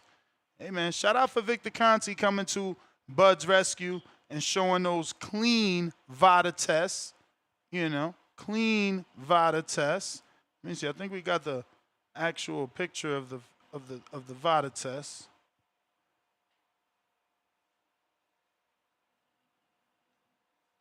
Here goes Bud's clean VADA test, courtesy of Victor Conte, you know? Usually when it's Devin Haney, Victor Conte gets a bad name. It's Bud, so we cool with it. He said right there, they go that letter, baby. Terence Crawford, negative result, June 13th. Holla at your father. VADA. You know, usually when it's Devin Haney, VADA's bad. But it's Crawford, so VADA's good. We got Sony Woods, pound for pound number 1 in the chat, still in that status. It baffles me that Crawford had footage of wrestling heavier weights. We know he has an athletic past. No PED scandals, and my TBB brothers actually have doubts. Thank you, Round 1, for standing up for Bud. Last call for callers. Last call for callers. We got Baby Joker. Yo, what's up? Can you hear me? Yes, sir. I hope he's on steroids. He gonna need all the help he can get to win, bro. Today I was watching something and I was baffled on how the fuck has this dude been able to stay top 1 or 2 pound for pound in the world as the best, bro. Since 2020, this dude's resume is fucking basura, b. Once a year, fighting fucking Euro bums like y'all motherfuckers like to talk. Kel Brook, a wasted ass dude. They had to come down and wait. Y'all gave him credit for that. If it would have been the Mexican dude with those same 5 fights that he's had in the last fucking 5 years, and he was ranked number 1 or 2 with that same resume, y'all be fucking crying about it. Well, he's black.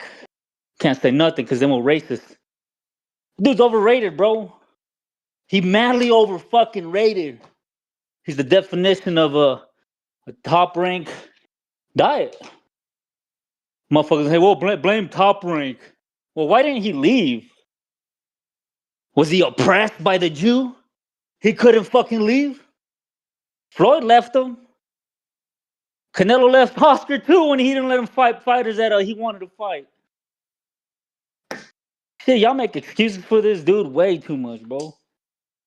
I hope he's on steroids. Like I said, I hope he's on steroids. The only thing Bud does better than Canelo is move his feet. He's not better defensively. The numbers are there with double the amount of fights. Canelo has a more accurate jab as well. The numbers are there with more amount of fights. Man, he needs the steroids, bro. He better be on all that shit and more if he's gonna try to win. I hope he feels confident and stay in the pocket and give us like a John Ryder, Canelo style fight where he thinks instead of moving, I'm gonna press him. I hope so. That shit's gonna be fun if we do get that. But hey, he better be on steroids, bro. He better be on steroids. Have a good one, fellas.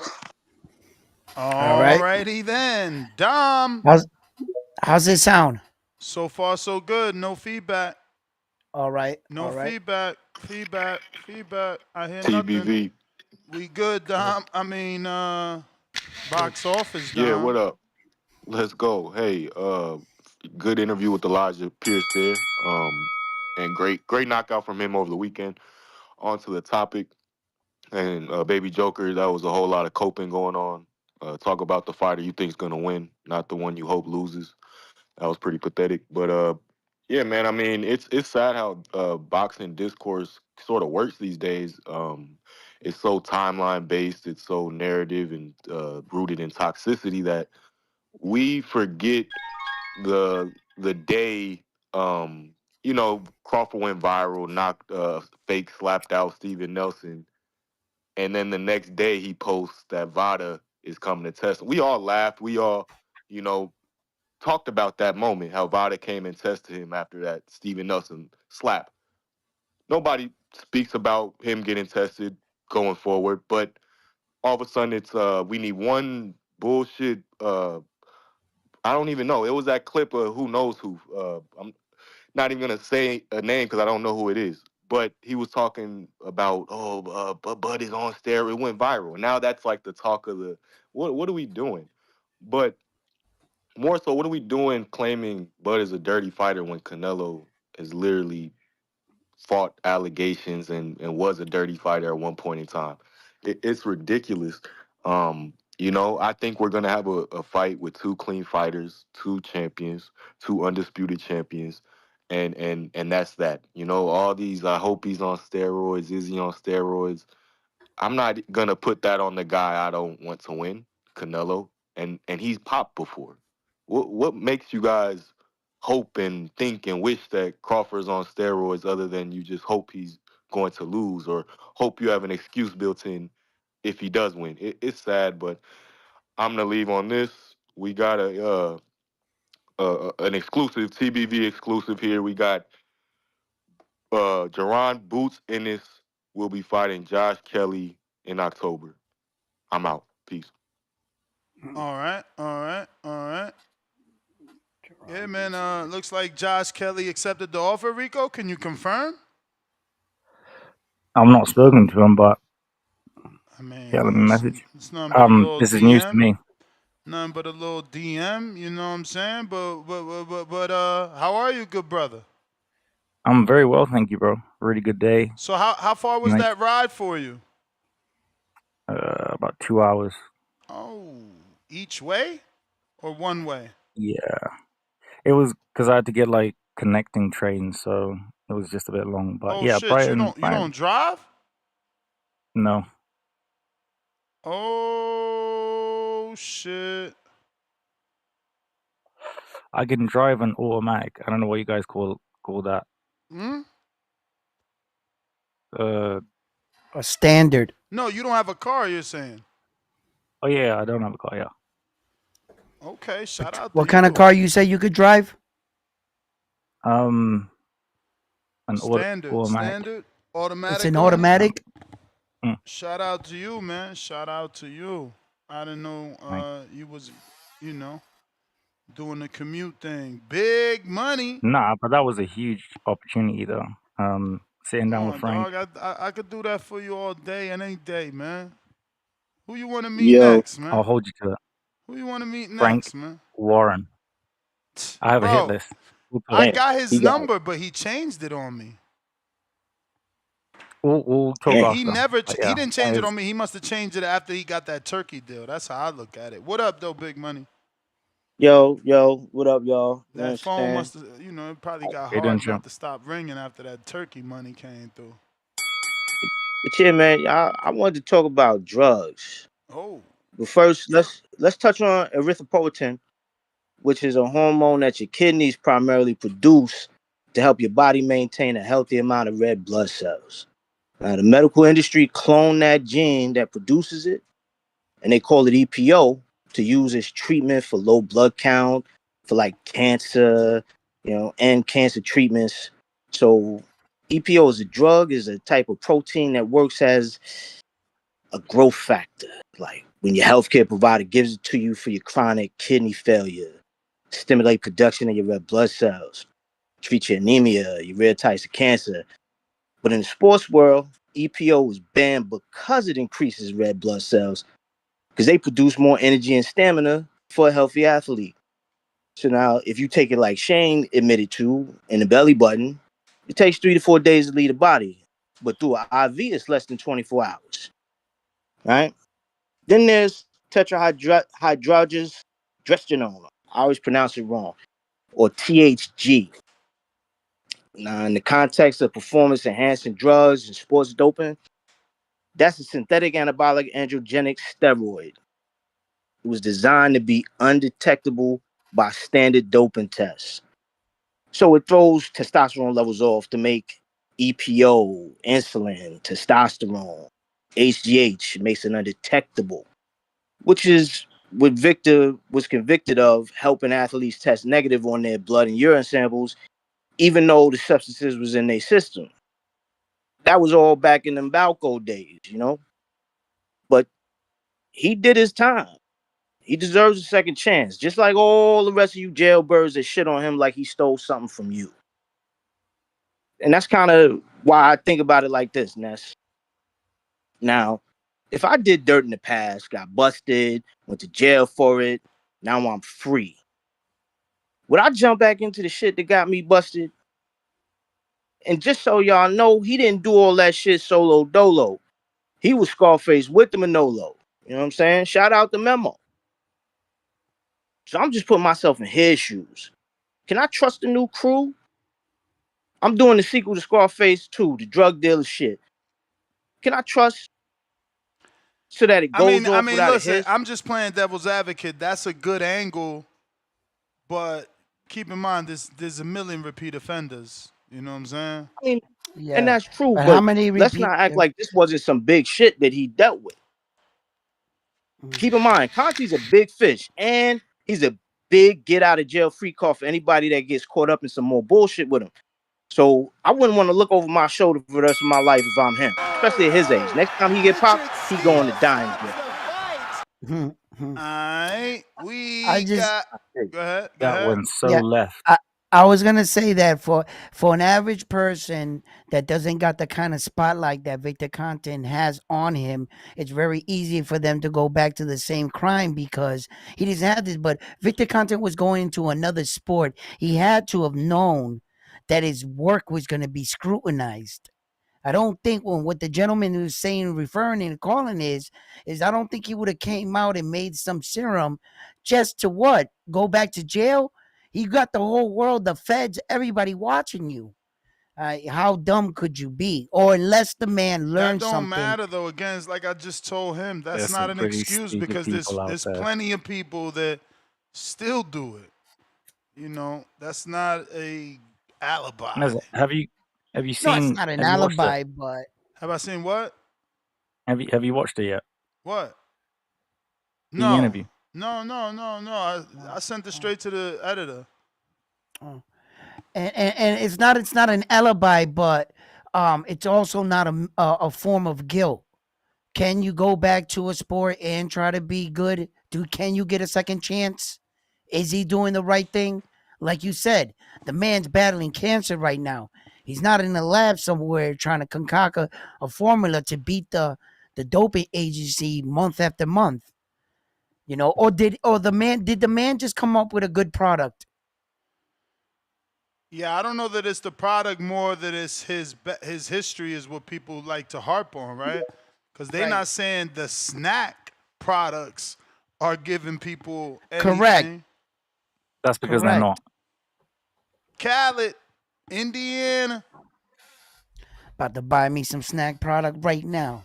That's right. Get that snack shit. You know what I mean? Khaled, Indiana. Mr. Perfect.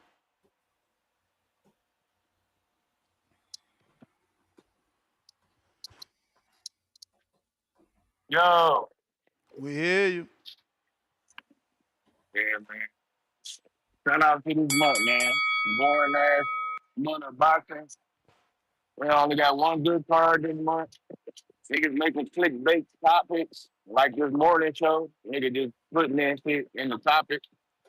But yeah, man, it's a boring ass month. So I see niggas gotta use stars' names to get these shows, man. But it's all good. Shout out Ray Ford, bro. That weak ass Nick Ball main event headline bullshit should have been Ray Ford. Shout out Ray Ford, man. We back, and you know what it is, man. Big time boxing. Tell us stop ducking. Nigga been ducking. Big time boxing, we trade them out. Alright. He lost to Nick Ball. Nothing you say will change that. Davidian. You always got the chance, you know, rematch, you know. Gave Yo, him a shot. you hear me okay? What's good? What's good, Ness? What Good, up? round one. What up? What up? I mean, I'm excited. I want to see this fight. I'm not worried. I don't think Bud is on anything. I don't think Canelo's on anything. I just want to see a good fight. I mean, I never thought they would fight at one point, but it's come to this. So when you see Crawford, he's so competitive in everything. So it's like for me, I don't believe this one bit, even though I know he is tied to Victor Conte, but I don't know. I feel like Victor Conte has served his time. I mean, people can change.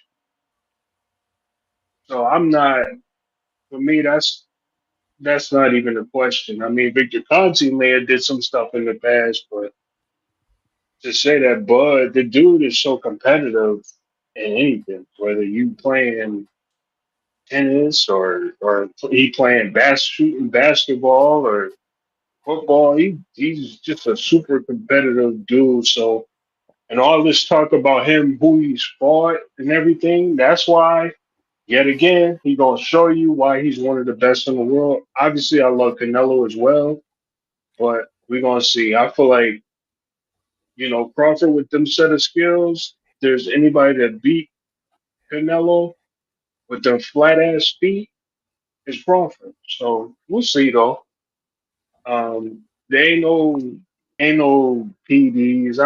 I ain't thinking about nothing like that. And I don't think Canelo's training hard right now too. So I'm not worried about none of that. I just want to see a good fight between two of the best ever. So yeah, that's my call. God bless y'all. Have a good night. God bless you too, brother. Have a good one, Yo, man. I'm not for nothing. I ain't no scientist, but that looks natural. That looks like a regular workout right there. He doesn't have like the signs of like you don't see him. He's like mad chiseled, and then you could see his age too, and you could see the hard work. Like what happens at a man at that age if you work out? What are you supposed to look like? like that. I mean, the man He is doesn't dedicated to show his. me anything where I that mean, he's like, it's the 30 pounds of ah. muscle. Well, he's had 1 year to put that on, and you want to know, 6 months ago, we were saying, look at Terence Crawford at this event. Look how big he looks, and he looked blimped up. Then little by little, if you pay, you have proof. You can go. I'm pretty sure we can go back and look at the timeline and watch how he went through a process where he looked blimped up, and he was always wearing big clothes over it. And now you see the process where he's starting to cut all that up. But we're forced to ignore all of this. No, but I mean, the man is dedicated his whole life. This looks like hard work. That's Exactly. what it looks like. Yeah, he's He put dedicated that his whole life to together. boxing. He lives the life in between fights. People scrutinize him because he fights once a year, but at the end of the day, the man is always in the gym and he lives and breathes boxing. Look, they've been trying to put this fight together for a very long time, and he must have known it was coming to fruition.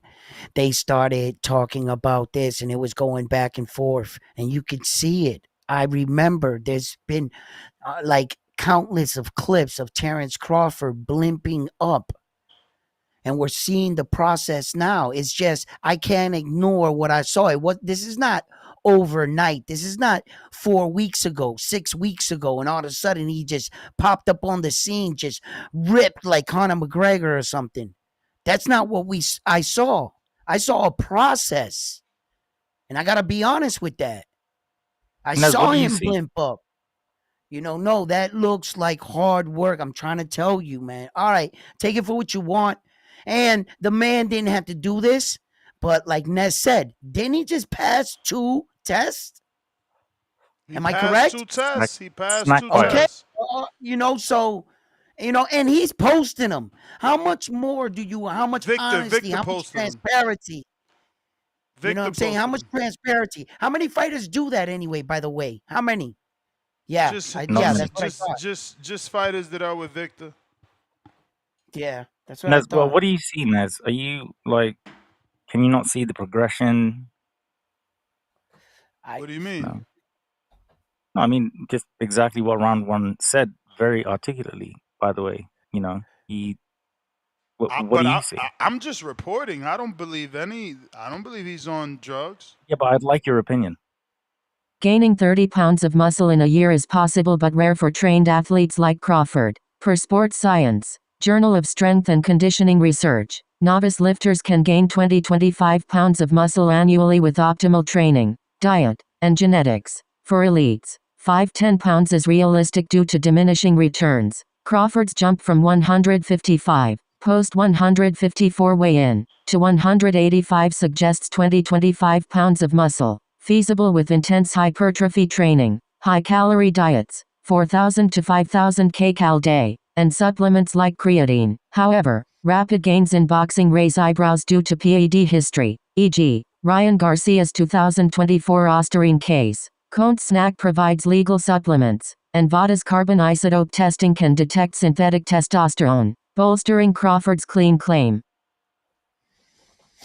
Bolstering Crawford's poetry. Well, of course, because he's already posted 2 clean tests, so it's like whatever you think doesn't we should be celebrating matter. him. No, whatever you think doesn't matter. Like he's clean. We gotta wait now for the July test, but for June, he's clean. He's clean, and look, this is nasty work. if you got good genetics, you got good genetics.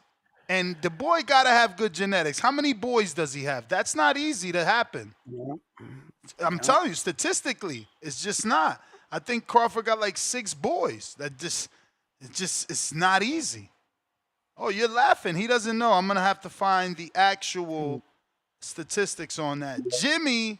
The birth certificates. Brackets. Yo. What up? What's good? Machiavelli, what up? It's good. Shit, how y'all boys living, man? Chilling. Round one. Old What's boy up, from what's the up? UK ain't never kept your name up for a bit.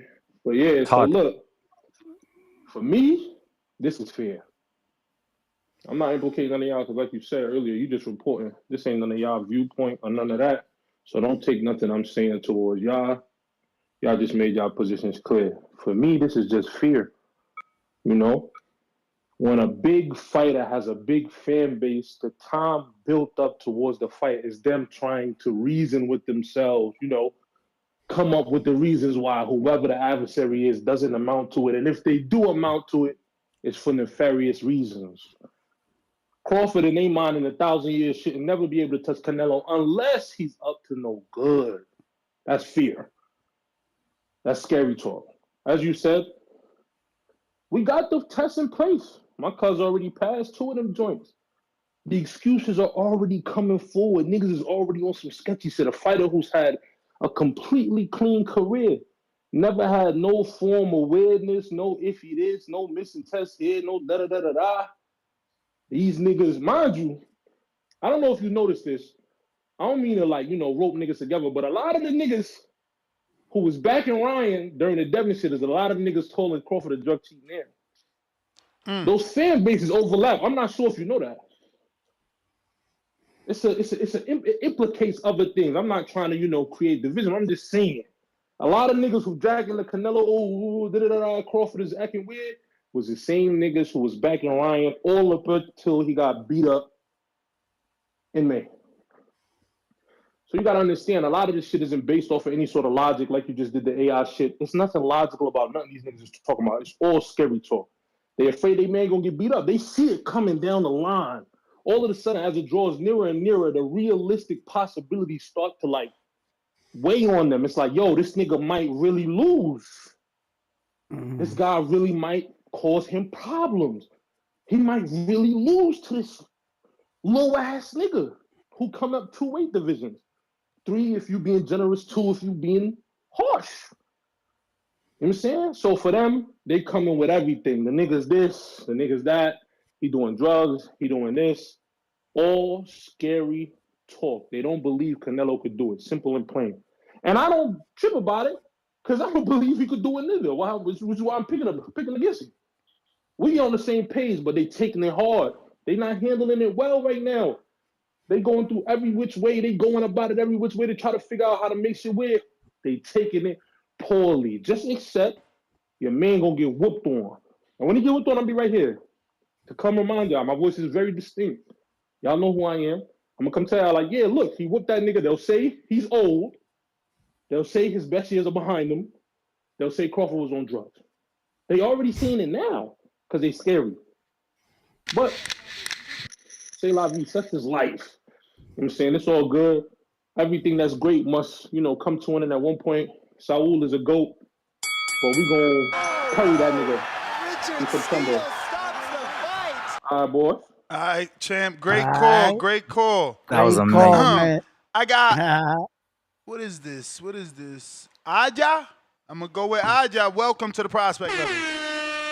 DJ Double D, counterpunch, baby. Joker, flex emoji.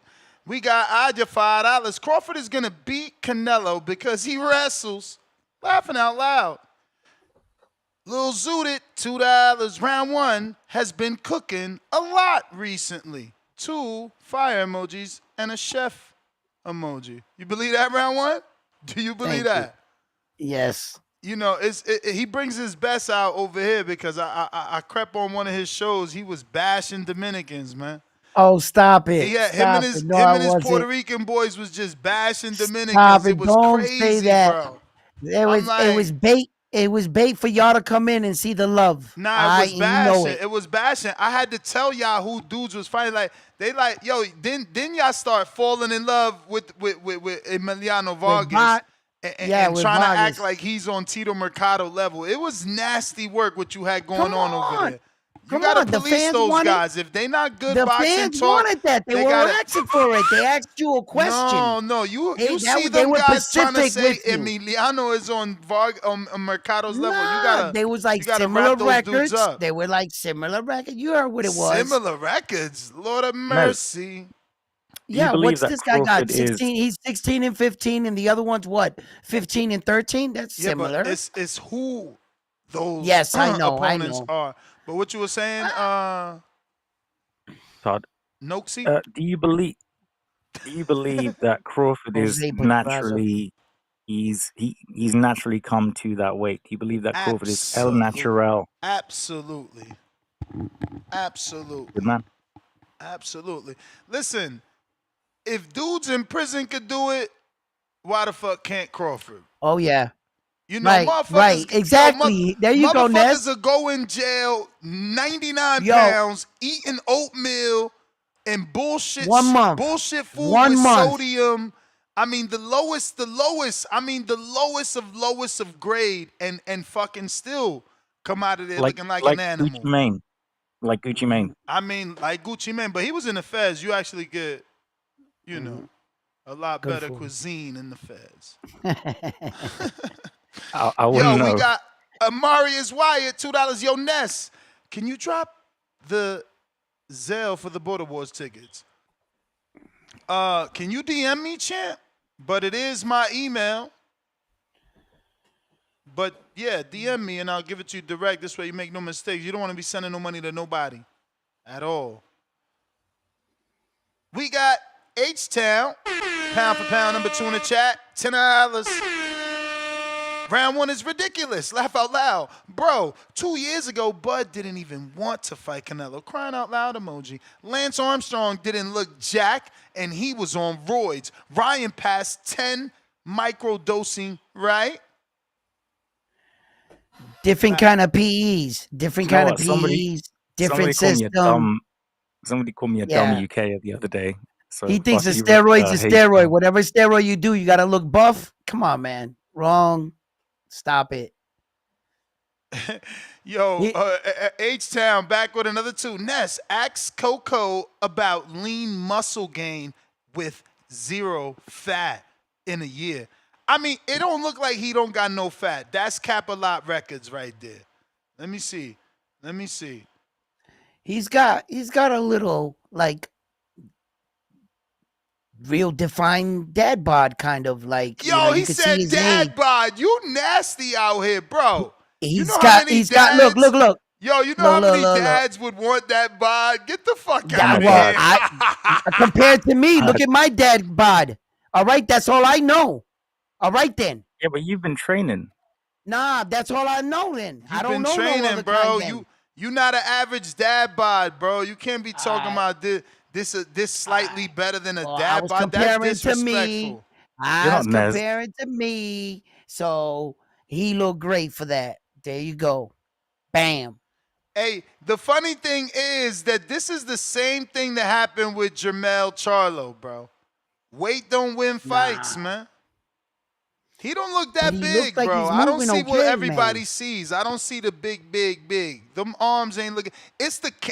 For me, it's always been his legs. That's where he gained muscle at. But look, his quads are big. Nobody's back was big when I saw him. Brutalized Canelo, his back was wide. He had that pink shirt on in New York, and I saw him get up, and I was looking right at. Listen, Ness, I wasn't too far from him. All right, you wasn't I'm pretty front, sure bro, if I yelled. Bro, you wasn't front, bro. Listen, Ness, I ran all the way down. I was at that brick, and then it came the front row seats. I'm telling you, that when Turkey came up, he was literally no bullshit. Again, I don't see these accusations. This shit makes 0 sense. Look, this was just the other night. He don't look big. He looked big in real life. I'm telling you, bro. He next to fucking Shakur right there. That is real life. Well, I'm telling you, he looks big. He looked big. You know what I'm saying? Anyway. And remember, Shakur standing in front of him, and you can't see the rest of his body. Man, now he's standing in front. Hey, yo, DJ Double D, counterpunch for H-Town. We got Tevis with the $10, pound for pound, number 3 in the chat. 2 months ago, it was, quote unquote, there's weight classes for a reason, and Canelo was gonna be too big. Now they seeing the transformation, and they know Canelo ain't the same, and they know he's got a beating coming. That's facts. Canelo looked good though recently too. So didn't have you seen Canelo recently, champ? This is part Nope. of the game. You supposed to Yes. excite the Put fan him up. bases. I Yeah, don't put got up nothing for Canelo Canelo. I recently. don't got nothing. I gotta No? go to his Okay. page. He ain't dropping shit like All right. Crawford. Bless One LA, $5. Gonna be a lot of Bud fans losing money. September, we having barbecue ribs, no asada. I'm All right, having a quinceañera with the money that I'm gonna Counterpunch, win. H-Town. I'm thinking about buying a small island, tiring. I'll come to your island. All right. Hey, can you hear me, Ness? Yep. Hey, man, What's up, bro? I love how round one don't even pick up that I'm debunking what he's saying when he said, "Did you see his body? He don't look like he's on no roids." No shit, neither Lance Armstrong. You know, it don't matter, man. It don't matter how big he gets, dude. You know, like I said before, if Bud fights like Bud, he's gonna lose. He needs to fight on the back foot. He needs to jab. Stay away. I'm just pointing this out because of the hypocrisy of the community, where they question if Devin's on roids, they question if Brian Norman's on roids, but when it comes to Bud, nobody's questioning it. And you're a hater, you're a racist, you're some other crap, and you're questioning Bud. You know, when Earl was fighting Bud, where the hell were y'all at? Because there was only like 6 of us on here back in Bud. Now all these guys out the woodworks acting like they're loyal Bud fans that they've been around forever. And I never heard none of these guys' names that's on this show that are back in Bud. You know, they're just backing Bud because he's going against Canelo. They're going to go against the Mexican. It is what it is. Hey, and round one, I know you got a lot of Puerto Rican pride right now because Xander looked good. But hey, he threw in the towel when he was winning the fight. What's going to happen when he's losing the fight or in a hard fight? Is he going to mail it in? Is he going to take that Puerto Rican knee? Because he's already mailing it in when he's up, looking great. So what's he going to do then? At least Polanco ain't going to mail it in. We know them Dominicans don't take that knee. I'm out. Yeah. Wait. You know, first, I don't know what you're talking about, Puerto Rican knee, because there's no such thing, right? And then the other thing is throwing in a towel in a victory when you're shutting it out at 22 years old. You're mad because he was pitching a shutout and he decided, let me secure my first world title, discipline. Because of the fact that he didn't meet up to what? Your standards of doing what? Because obviously he's the new. So I'm sorry if you're butthurt because of the fact that he didn't meet your requirements of a gladiator of destructing him. And then all of a sudden on another man, you use Polanco to what? Justify what? Something that hasn't happened? You seem to be disattached from reality, from what did occur and what you think's gonna occur. And the new Xander Zayas. Hold that. My boy C, what is it? C Pad. He never calls in. He makes these amazing little artwork, but he had this to say. Boxing doesn't just have a PED problem, it has a don't ask, don't tell culture. And as long as fans, fighters, and journalists pretend testing only matters during camp, we're all complicit in the lie. Which is true, man. If you're only getting tested during fight camp, how can anyone really say you clean? I actually asked Frank Smith about that and testing and how we can improve testing within boxing. So yeah, look out for that interview, man. It's the best one I've done. Trust me. You guys are in a better place than us because at least UCAD is universal to the whole UK. We are subject to state bullshit. I feel like that's by design, though. Yeah, I don't know about by design. We had a good interview with Larry Goldberg, a smaller promoter who definitely doesn't think it's by design. JXV88 back with another 5. His neck is small. You know who's big. Canelo. His neck is small. You know who's big? Canelo. Still don't get it. Like Canelo's neck is Say big. it twice. I don't We know. heard it the Is he first trying to time. say that hey, his neck is small, then whose Canelo's neck is big because I it don't looks fucking like on know. steroids, or I don't know. I don't know. I'm not Canelo does sure. look like a linebacker, but there's genetics, bro. Genetics matter. What Yo, up, Khaled? what up? Yo, what up? Hey, salute whole panel. Um, Big yo, up, the champ. PEDs and all that shit. I think that's just all marketing shit, just shit to keep the fight in the street. I mean, circulating on these algorithms and just on these shows and shit like this. I don't think Bud doing no steroids. I don't think Nello doing no steroids right now. I think everybody's being tested. I think this will be a clean fight. I'm not really worried about that. As far as niggas looking big and all that shit is irrelevant how niggas look in like marketing promo videos. I'm not giving a fuck about none of that shit, bro. You're not fooling me with the marketing. Like, did you fight with all this newfound size and weight that you have? It'd be different. Like, let's just be real fans and just understand how this shit go. It'd be different if Buddy had fought a fight or something in between time. You know what I'm saying? But all right, now you have all this new muscle on, but how do you feel? Are you gonna be able to move? Like, are you able to be as quick, as agile as you like need to be? Are you gonna be able to like have the punching power? How's your defense gonna be with this newfound weight? Because that's what it's gonna come down to.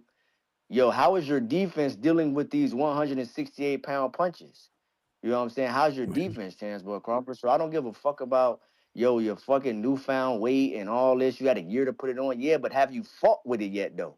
What does it feel like? You in there with a real. I'm tired of niggas saying, yo, this he ain't even that big. Hey, bro, he bigger, bro. He been at 168 for 6 years. Then he went up to light heavyweight twice just to make sure that it stick, to make sure he was a super middleweight. They not the same size. We don't know how you gonna handle this new weight. We don't know what the speed gonna be like. You ain't did nothing at 168, bro. You ain't did nothing. So I don't give a fuck about your promo videos. I don't care about your wrestling background. I care about, hey, bro, what's the skill set in this ring? And you have a great skill set for 147 and like 154 pounders, maybe, but you only had one fight there. But once you got to going up there, dealing with that shit, bro, and you about to fight the best guy, it's just not gonna work, bro. Like the defense isn't there, bro. Like the skill set isn't there. Just don't matter. So I'm not phased by no steroid allegations. I don't even play in all that shit. What is niggas finna do in this ring, bro? It is levels. Motherfuckers beat the shit out of Earl Spence and now he became suit. That shit is crazy to me, bro. He became fucking Superman. And that's all niggas will tell you about. Hey, yo, look, this is why he not different as I close out. This why, because that's what niggas are. Bud different. He's not different because he's not bigger than Beevil and he's not better than Floyd. So you're not different. You're just a remnant of like within my 62 odd fights or 64 fights, I've seen you. You haven't seen me before, bro. Don't give a fuck about no steroid allegations, bro. That's my call, bro. Thank you. Alright. Great call. Great call. Interesting. Great call. Inevitable. Hell yeah, it's inevitable. D Block, D Town, D City, DVille, keeping him live from Dallas, Texas. Facts! We come from Dallas. Nes, ¿cómo está, primo? ¿Cómo está, hijo? Chilling. Where is Two Tone, the superstar from Arizona? He isn't around right now. That's okay. I'm gonna say it like this. There's a lot of people talking so much shit, especially somebody from London. I'm gonna say it like this. He's an amateur, right? At the end of the day, he wants to give you a certain pedigree. He wants to talk and say that he knows that Crawford's gonna beat Canelo Alvarez. Let me ask this Londoner, this guy from London, which is 6 hours away, by the way. How do you see and why do you see that Canelo Alvarez is gonna lose to Terence Crawford, the amateur to degree? What you got to say with that? Big up my brother, first of all. No, Great to no, speak don't to pick you. up nothing, brother. I ain't got nothing to say with you, but just keep it real. Oh, okay. Well, I think that Crawford his skills are, I think if anybody can actually beat Canelo Alvarez, it's Terence Bud Crawford. The way that he obviously, How is that? you have to go back to this. Yeah. Well, you have to go back to the Spence fight. You can even go back to the Porter fight, Okay. in which his corner said, "You're down." No, I'm up. and then he just switched it on like that. That type of Oh, generational okay, okay, fighter, okay. that type of Hold on, hold on. generational. I gotta stop him there, Ness. I gotta stop him right there. So when you're telling me that you, the expert here on the Boxing Voice, which I've been following for so long, like you said yourself, you said that you couldn't believe that you were commenting, and now you're here. See, when you at the big leagues, my brother, you gotta come with it. You can't just tell me and say that because Sean Porter fight and the Errol Spence fight is bringing you a belief of saying that Terence Buck Crawford is gonna beat Canelo Alvarez. Be a little bit more in depth in that, since you're here with the biggest platform in boxing. What do you mean, like in depth? How he's gonna beat him? Because Tell me a it's little bit literally up in more, the air. because you just give me something that anybody from the street could say. What, a little bit more in depth, how you could see that Canelo Alvarez is gonna lose. I think that Terence Crawford has just that.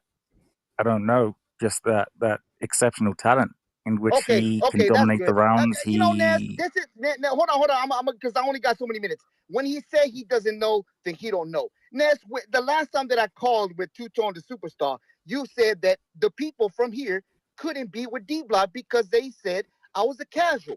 But then in the platform, you got a Londoner that is a casual.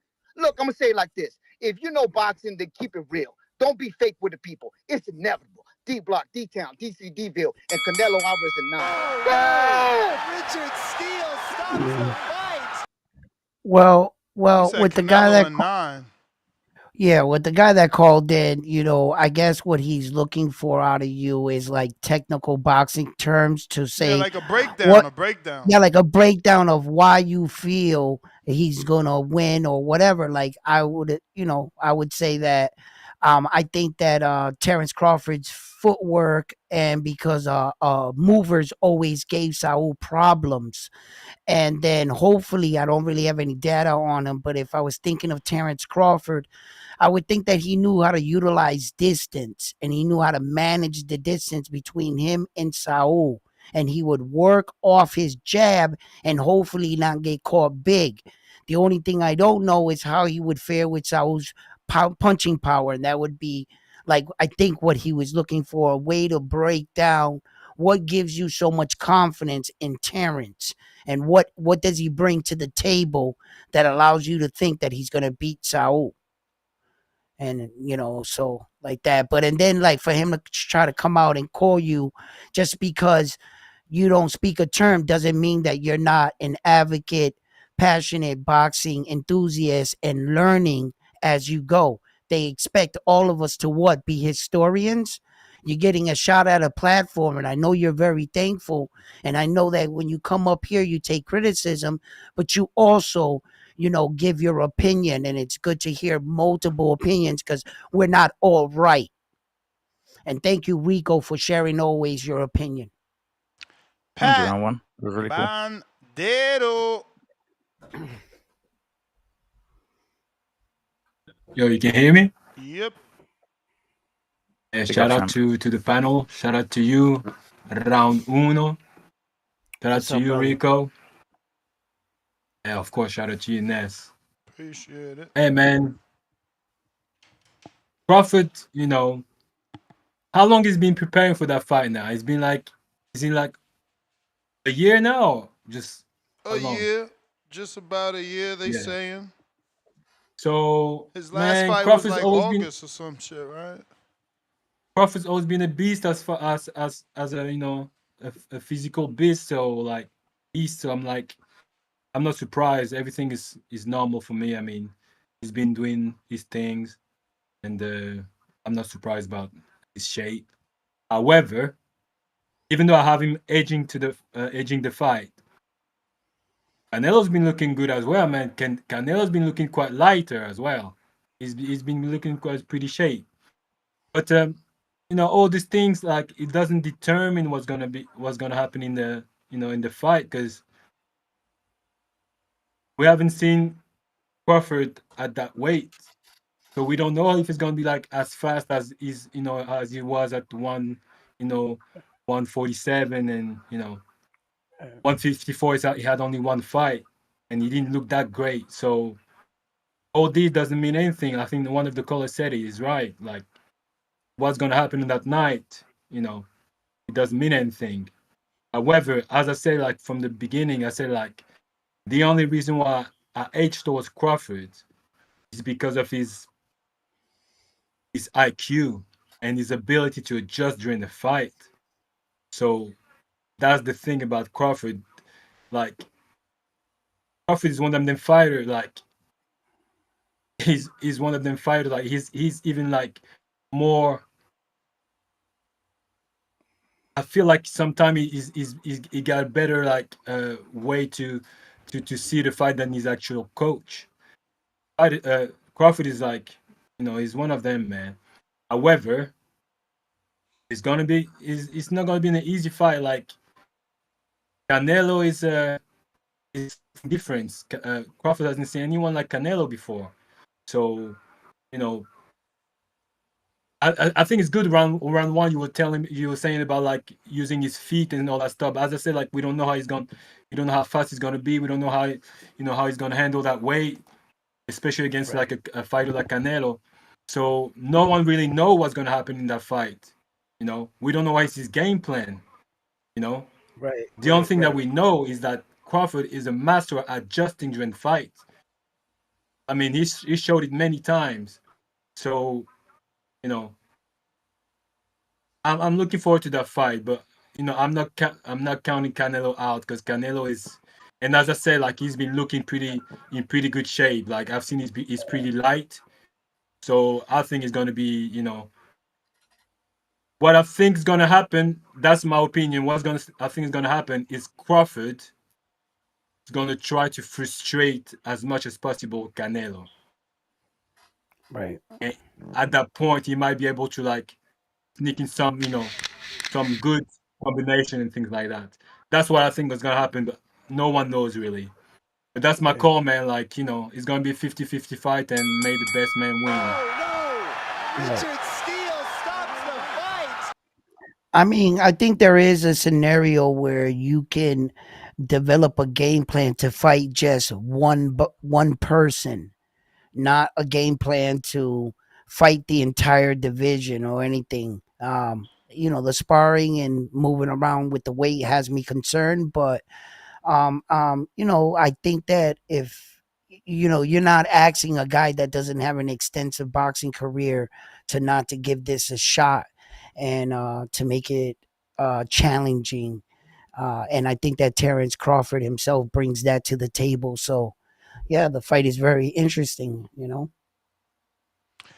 I got a $5 cash app, or excuse me, Zelle from Montes, who says, I know you don't watch other sports, but Terrell Pryor went to Ohio State. People were shocked when he gained 15 pounds of lean muscle year one. Round one, do you watch college football? Well, the thing is that No guessing I needed. No guessing needed. Yes or no, because I got yes, I Coco. believe he could do it. I believe he could do it. Yes. Why? Because I think that the body matures and better supplements, better food, better dieting, And and you know this person, Terrell Pryor. Terrell Pryor. No, I don't know him. No, You watch his games? no, So how the nope. hell you know he could do it, bro? What the fuck? I'm banking on the fact that he can. He's an athlete. I'm saying I Well, know. shout I'm out to trying to tell you. Coco, man. She's gonna give you more facts why he can do it. All Pryor's right, go ahead. 2008 gain. Terrell Pryor, a 19-year-old Ohio State freshman quarterback, added 15 pounds, 235 to 250, in 2008, per Bleacher Report. His 6 feet 6 inches frame, 4.33 40-yard dash, and 1,311 passing/631 rushing yards. SportsReference.com. Wild fans, earning Big Ten freshman honors. His gain, plausible for a young athlete in a top program, faced less PED scrutiny than Crawford's due to football's looser testing in 2008. Yo, you see how tall he is? Come on, man. That's like putting on a And couple pounds. his age, bro. He's 19. Hell yeah, at that age you can Yo, do it, bro. yeah, man. He's 6'7". 6'7". Yo, stop it. That boy is huge. Like, yeah,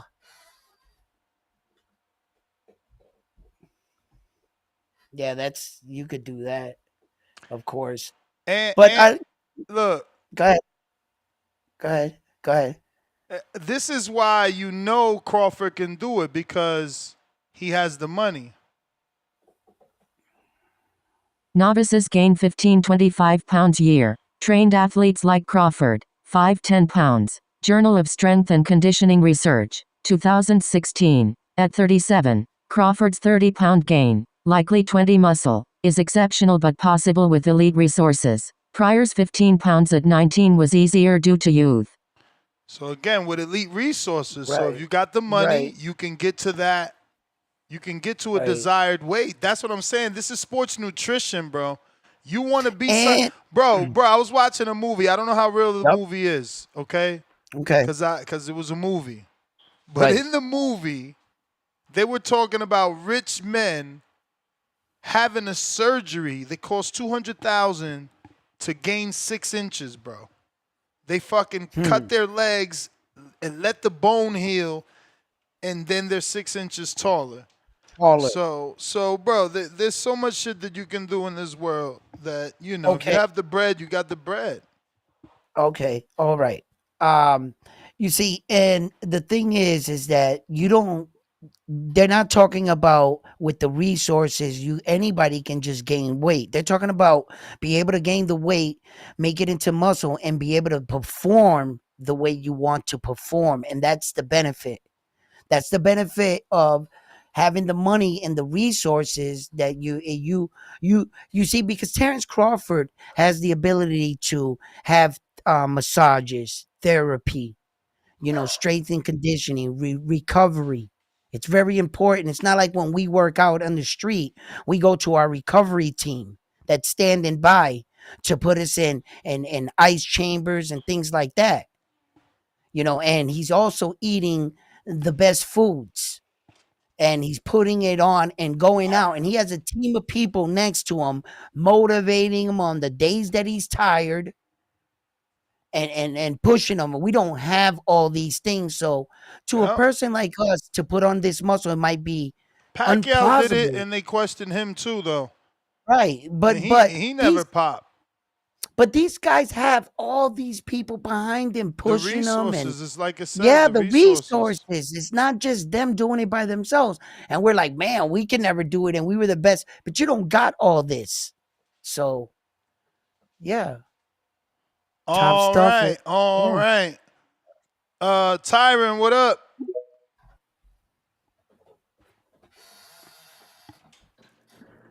Yo, what's good, champ? What up? Yeah, man. Like the previous caller was saying, just piggybacking off him, man. I really don't care how big Crawford is. If I'm Canelo, I feel disrespected. Again, coming up 2 weight classes, you haven't fought at 68. We don't know how your body going to react, and you just think you just gonna come up and beat me. We seen it with Charlo, his videos, how he was looking, moving around the ring, and everybody thought that might work, and we saw what happened come fight night. Um, Crawford is a skillful guy, but like the other caller said, who has he really beaten? Spence. After Spence, now all of a sudden he can jump up 2 weight classes and beat Canelo. Um, I don't see it. If I'm Canelo, I would have to make a statement with Crawford. Canelo cannot lose this fight. He shouldn't lose this fight.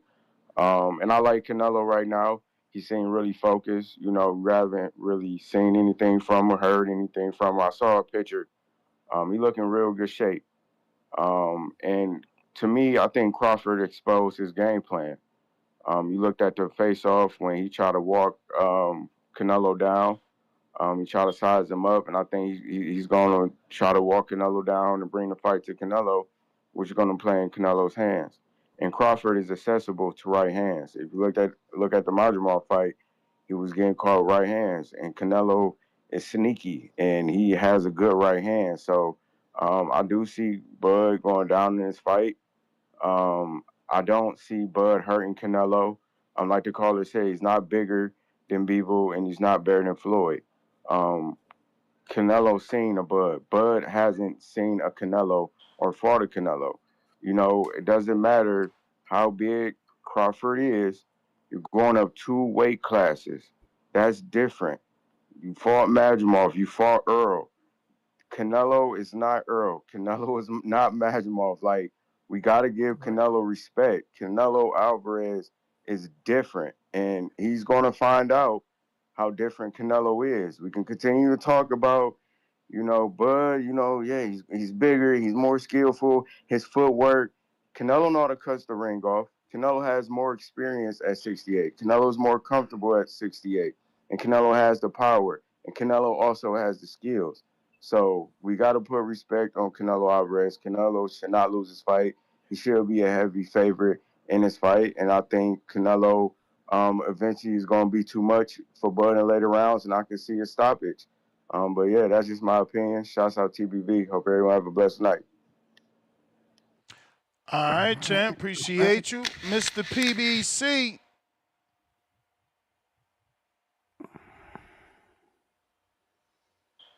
Yo, shout out to you, Ness. So is this like, are you putting like a note in a bottle in the ocean to see if you can get a reaction? Or is this like, did you pop dirty? What we doing here? Is this content creator stuff? Nah, just reporting on the news, You champ. reporting? What news? This is an That article, he man. posted that he had to Terrence posted 2 clean test, and people Terrence were was making being attacked on social media and right. by a content creator, and that forced him to put out his 2 negative drug Negative. tests, proving that he's clean. Content creator said to Crawford personally, "Come on, get off that PEDs. You got Earl. Now you trying to get Canelo." So Conte posted Crawford's 2 VADA tests, proving that he's a clean athlete. I thought Conte was in the hospital. Yeah, I mean, he still got his Twitter, bro. He fuck with his friends, man. The nigga, he gonna try to push it. I get it, man. Shout out to that. Yeah, I can't wait to see the fight. I'm not really with the content creator stuff, but it kind of threw me off a little bit, and I had to really listen to dial in and hear that this was all just content creator stuff. Yeah, I'm with Bud doing it. I think he can beat Canelo. Obviously, Canelo doesn't do best with people who are, are gonna bring something towards him. If they're gonna go in there and play around with him, be safe, be nice, maybe. That's why I picked Bivol. I mean, someone who's willing to change it up on you and not be scared of you. And that's the dude that beats Canelo. That's my call. Alrighty then. We got Nike, Hendricks.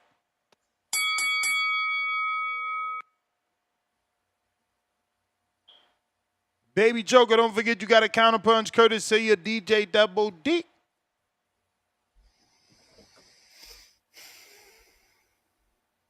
Ha! Counterpunch DJ Double D. Unless Conti invented a steroid that turns Bud Jaw into iron, I got Canelo by orbital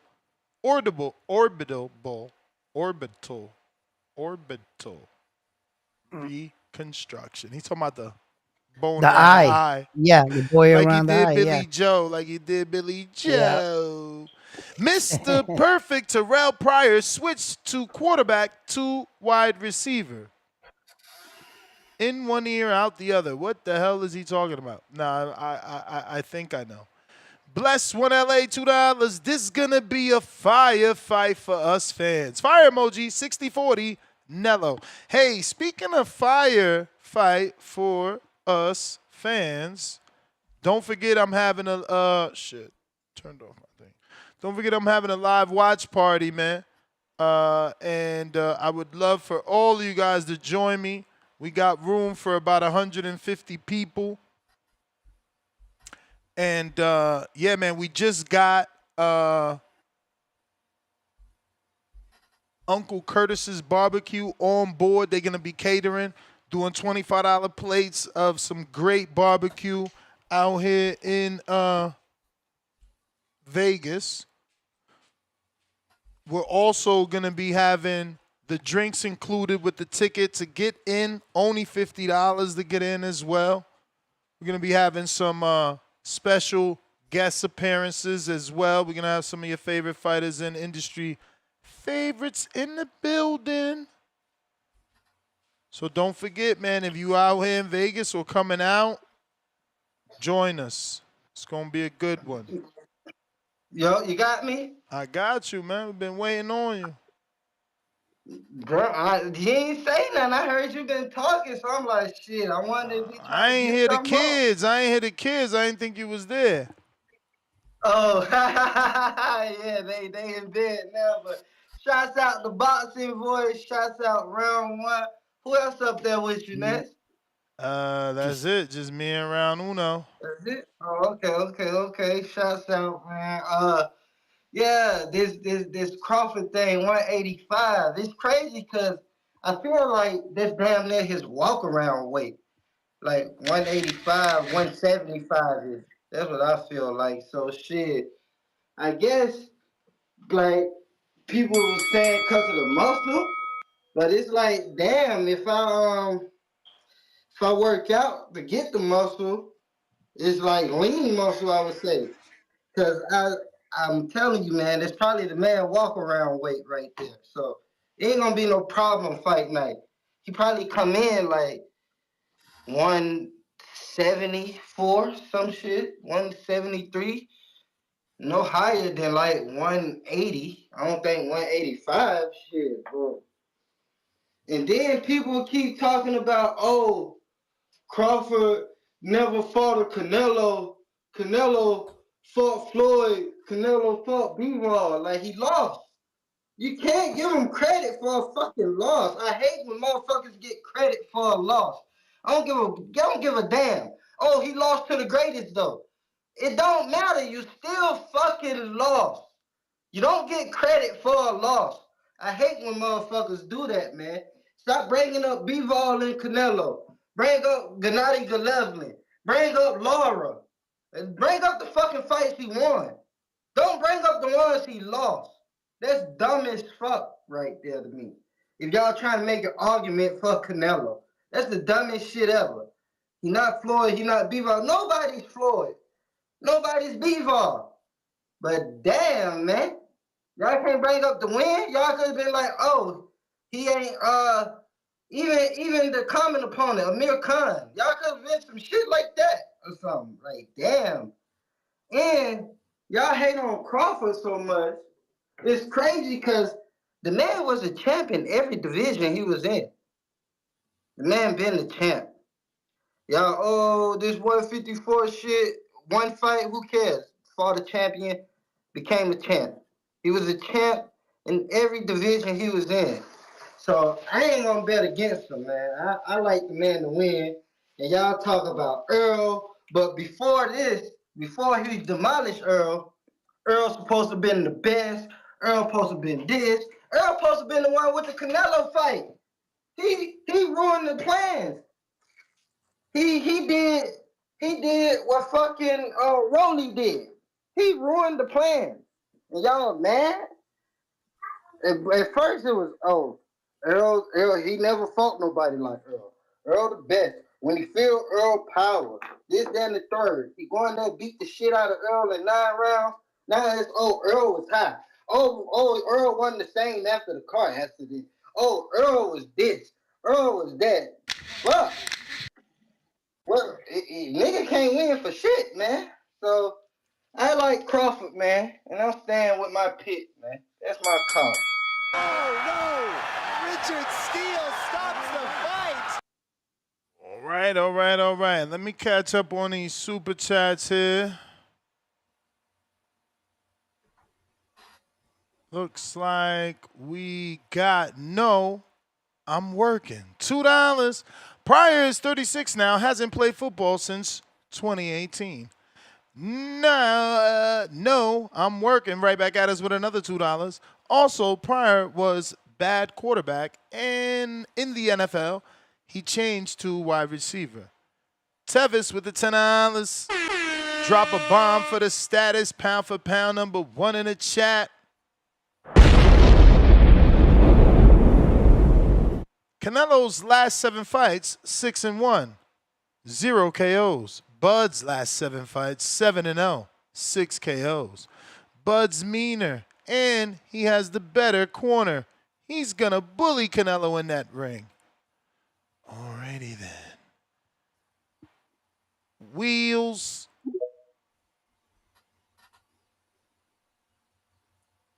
No. Yo, can you hear me? Yep.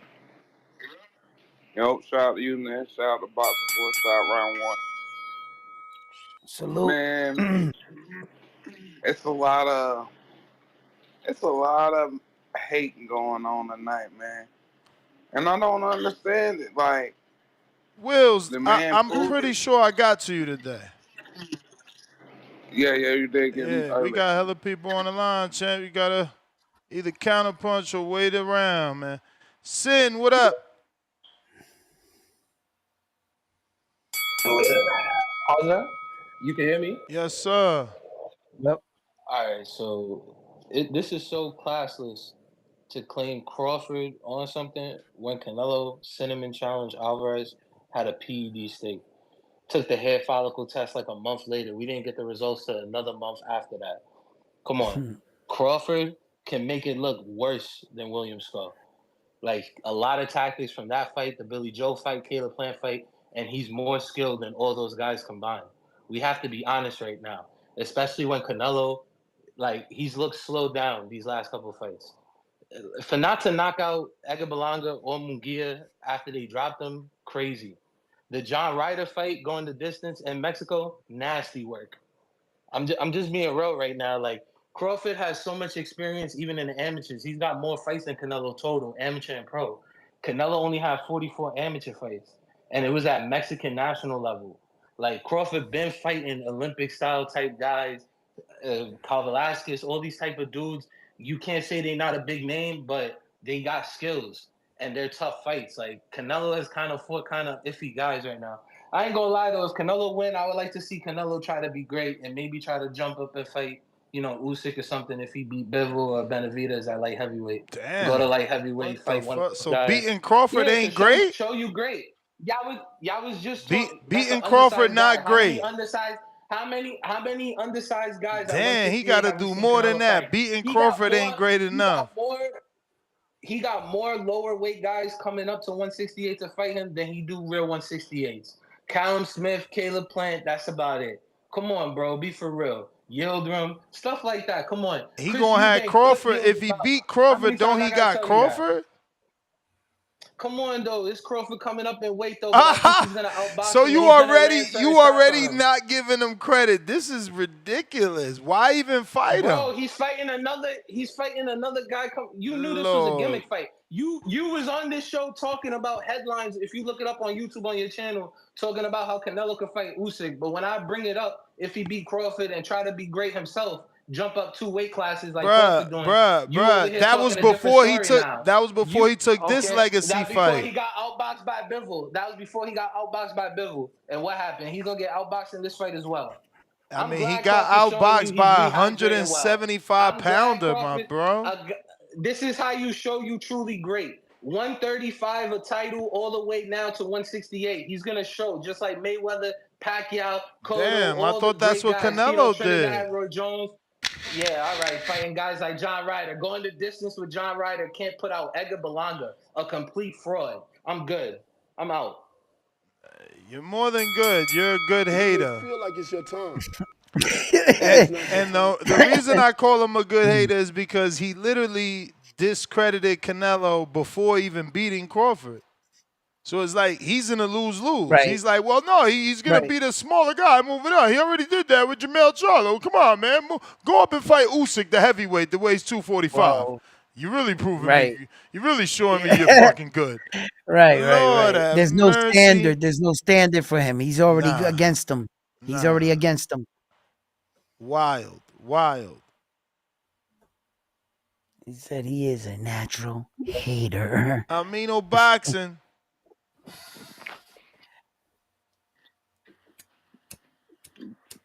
I mean, Yo, what up, oh, Nets round one? yes. What up? What up? Yo, ever since this snack thing came about, I've been thinking about something. I want to know what y'all think about it, man. Victor Conte, man, just the things people doing to this man's name, man, I just don't agree with it. Um, the man was caught cheating in baseball, right? He's caught cheating in baseball. I just think it's a big jump to say I cheated in baseball, so I will also cheat in the most dangerous sport in the world where people die. So I will also cheat to help somebody hit a man in the head. Like, that's a big jump to me. Just because I boost clothes out of a mall doesn't mean I'm a rob a bank. You know, Yeah. that's a big Right. jump to me, man. From baseball ain't a sport where people are getting killed in. So to say Right. he cheated in baseball, therefore he will come over here and cheat in a sport where people are dying. I just I don't think that's fair to the man, and especially since it's been so long. Like, what y'all think? Well, I like your the way you're looking at it. Big thing, but we, as we all know, none of us know what another human is capable of doing. Anybody is capable of doing dumb shit. What you think is logical don't make sense to another person. So, but he has a bad rap. And I could see where that the people quickly tried to connect the dots and find the man guilty. But I also believe I that, just yeah, a man can change and, try to reinvent himself. And do you think that he's going to go and really go into a sport where that he knows that this can come back and say that that's attempted murder with the serums that you're putting out there? You exactly. know? So, And so I yeah. just think that he got caught. He got caught cheating in baseball. He felt bad about it, obviously, and he wanted to do some good with the knowledge that he had. So why not go to the sport which needs him the most to clean it up and try to redeem yourself that way? That's what I think, honestly. You know, Well, the I'm problem not going to comes make in, the leap. right. Well, I'm not going to I make the think where the leap that somebody that boosts clothes is also going to rob a bank. I'm just not oh, going to make that leap, man. It's too big of a leap. Like, right. and Okay, I but and I feel like it's unfair. the thing is that not only did he cheat and make the serum for baseball, but he also did for the Olympics, and he also got Was caught it a there. combat sport?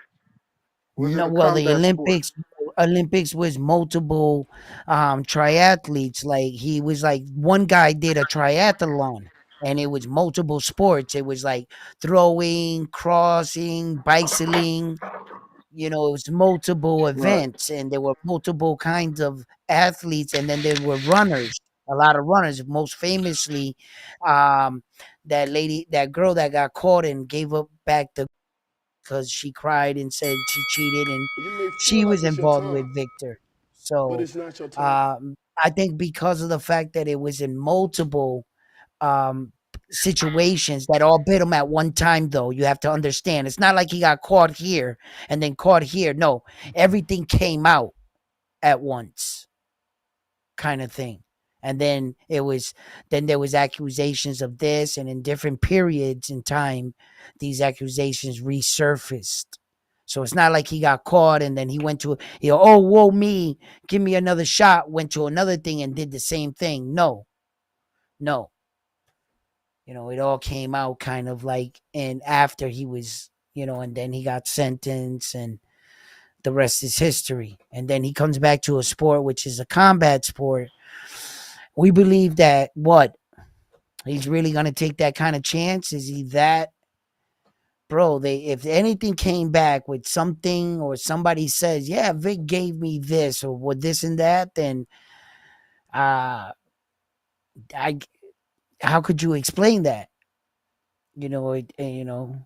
So I'm not sure. I'm not sure. Or can you honestly say throughout Victor's time that cheating wasn't the only thing he learned? I'm pretty sure he was a man that had a passion and wanted to make the serum to make the human body the best. And he also discovered other natural forms of it, and he does know other things, but like everybody in the world, everybody always wants what? The next best thing. It ain't working good enough. You got anything better? And then I'll pay you this. And I don't know if that's how it went or whatever, but maybe. Let me get to this super chat. I got Montez with the $5 Zell. He says, Ness, remember Maul Charlo said the same thing about his brother. He said he put on too much weight and he should have came in smaller. Yeah, I mean, is that you don't want to be too light too, because you're gonna absorb. That man is gonna land. Like, he gonna land. Yeah, I got Mr. listen, Perfect. that man, he took punches by Triple G. I guess. And those are some hard punches. Triple G was a big puncher, man. He never took knocked punches him from down. everybody, bro. Yeah. Dre Day, $5. I'm still waiting on is Eddie Reynoso gonna have an 8th PED fighter show? Salute Ness. Salute emoji. Wow. H-Town, pound for pound number 3 in the chat. $5. These new Bud fans just racist. Crying out loud. I don't like Mexicans. Just get off your chest. But you love Tacos Tuesdays. Conte cheated in multiple sports. Axe Mosley. I guess he meant Conte. Yeah, but that. What up? I mean, Conte actually tweeted out a video on his timeline that says Mosley in a video admitted he knew he was taking EPO. Yeah. But Yo. go ahead. Yo. Yo. Yeah, man. It's crazy. I don't know how niggas ain't do a show. Hold on, let me take this Bluetooth out. Hold on. Yeah, man. Shout out Clarissa, man. 1.5 million gate in Detroit, man. Shout out Clarissa, man. The only female without Jake Paul doing shit like that, man. And I'm mad Rico, lame ass ain't on the panel. He was talking about Nick Ball with that fake ass win over Ray Ford when Ray Ford was drained. And he only took that fight to look out for Eddie when he know he should have moved up and would have never had a loss on his record. But yeah, man, shout out to Nick Ball. Hopefully he don't lose his next fight. But yeah, man, shout out Clarissa, man. 1.5 million gate in Detroit. I don't know how that ain't a story.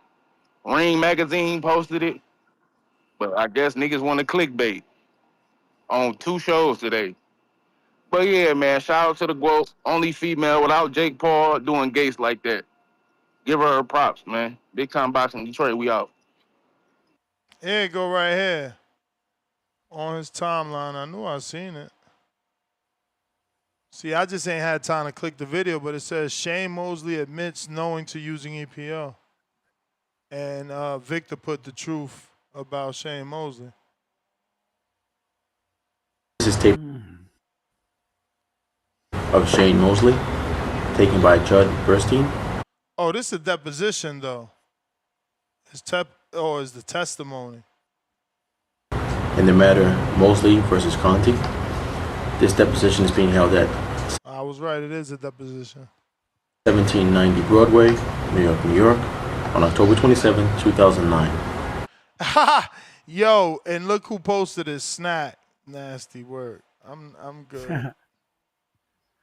Wow. But Chilas, Philly, what up?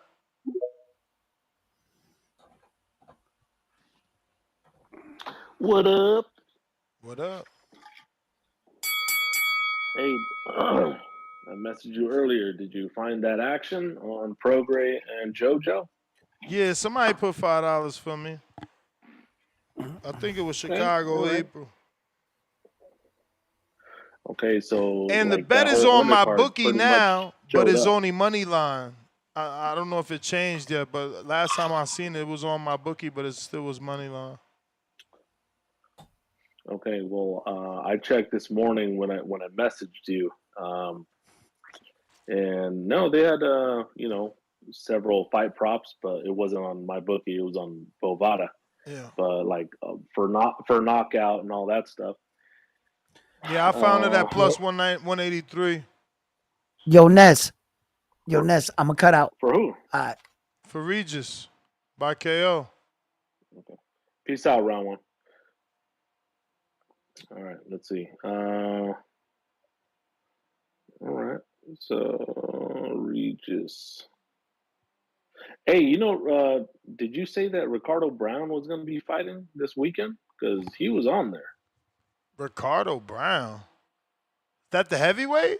Yeah, isn't that Vato that you put all your money in? Is he the heavyweight on though? Ryan? Did you check it? Is he the heavyweight? I mean, I wouldn't put no money on it though. Fuck. I don't. Him against Mekhi Phillips? I don't know who the fuck that is. I mean, again, I wouldn't put no money on him after what the either, fuck happened to me. You tripping? But Mekhi Phillips is like a. Let me see, what the hell is he? He's a 9 wins, 10 losses, 1 by knockout. Yeah, I mean, what the And fuck they're type not of even on odds they box giving rec. you? 1,000 plus 1,000 for Ricardo Brown to win. What the hell? Plus 1,000? Yeah, that must be a mistake. I guess, but I mean, like I said, like this is not even on box rec. So on both of the fighters. So I don't know what the hell's going on. Because didn't he just fight like 2 months ago? Yeah, he got knocked out. I don't even think he fighting.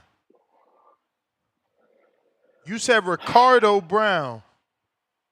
This is what it's saying right here. Yeah, I don't know, man. I don't know, bro. Can't help you. Okay. I don't know. All right. Well, I got 3 parlays. I got Oscar Duarte by KO, TKO, or DQ. Ricardo Brown to win. Prograis by knockout. And let's see. I got Jojo Diaz. But it's not your time. Duarte to win. Bro, you went Duarte by knockout? Crazy, man. Crazy. I got to see that happen. AC done dropped off. Javi, what up? Yup, yo. What up? Hey, I'm at work, man, so let me know if you can't hear me and shit. Make it quick. You sound clear to me. All right, for sure, champ. Appreciate it, man. Put it on the show. Get me through my workday right now. First, I want to say shout out to Elijah Pierce coming on the show, man. I fucked with that dude. It's like every time you see when he gets knocked down, you think, oh man, he's gonna get stopped, but motherfucker just keeps coming back and winning, bro. I mean, he's a super exciting fighter. I'm looking forward to his next fight, man. So I'm rocking with. I'm a fan of Elijah Pierce, man. Good luck to him. See him hit the highest level. No, I'm gonna go ahead and say this right now, man. Crawford is winning. He's gonna fucking. I'm gonna say it right now. I think Father Time is gonna be the time that it's gonna catch up with Canelo in this fight, man. Turkey over here talking about 3 more, 4 more fights and all this, man. He's crazy. I'm telling you right now, after this fight, Canelo's gonna be contemplating if he even wants to keep going, bro. This shit's gonna be tough. It ain't gonna be easy. Everybody talking about the size and this and that. I mean, go and look at that betting line, bro. Vegas ain't tripping on that. It's a 50-50 fight. I think so much money's gonna get poured into it, though. I'm tired of losing on these fucking close fights, bro. I'm gonna put $100 on the draw. I think it's gonna make so much money. It'll be close enough to where they'll just go ahead and fucking rig that shit and make it a draw. The odds on draws are always like plus 14, plus 1200. So, I think Crawford wins though, man. I'm going for Crawford. I think it's time, man. Like that other caller said, everything, all great things come to a fall, bro. I think all this cherry picking is gonna catch up to him. Super excited for it, man. I wish it's like all these good boxing fights coming up. It's like I gotta pick which one I want to go to. So that one would have been a good one too.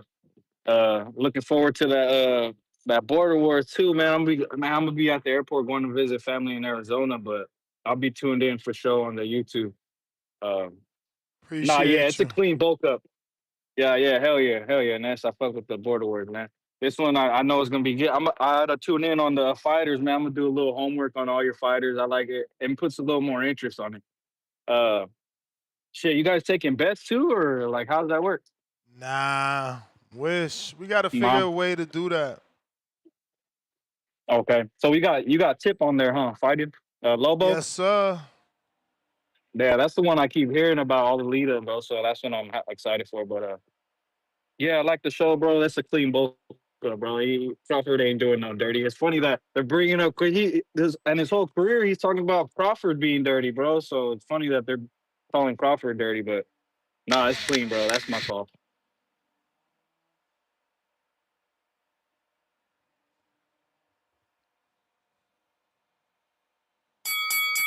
You may feel like it's your time, but it's not your time.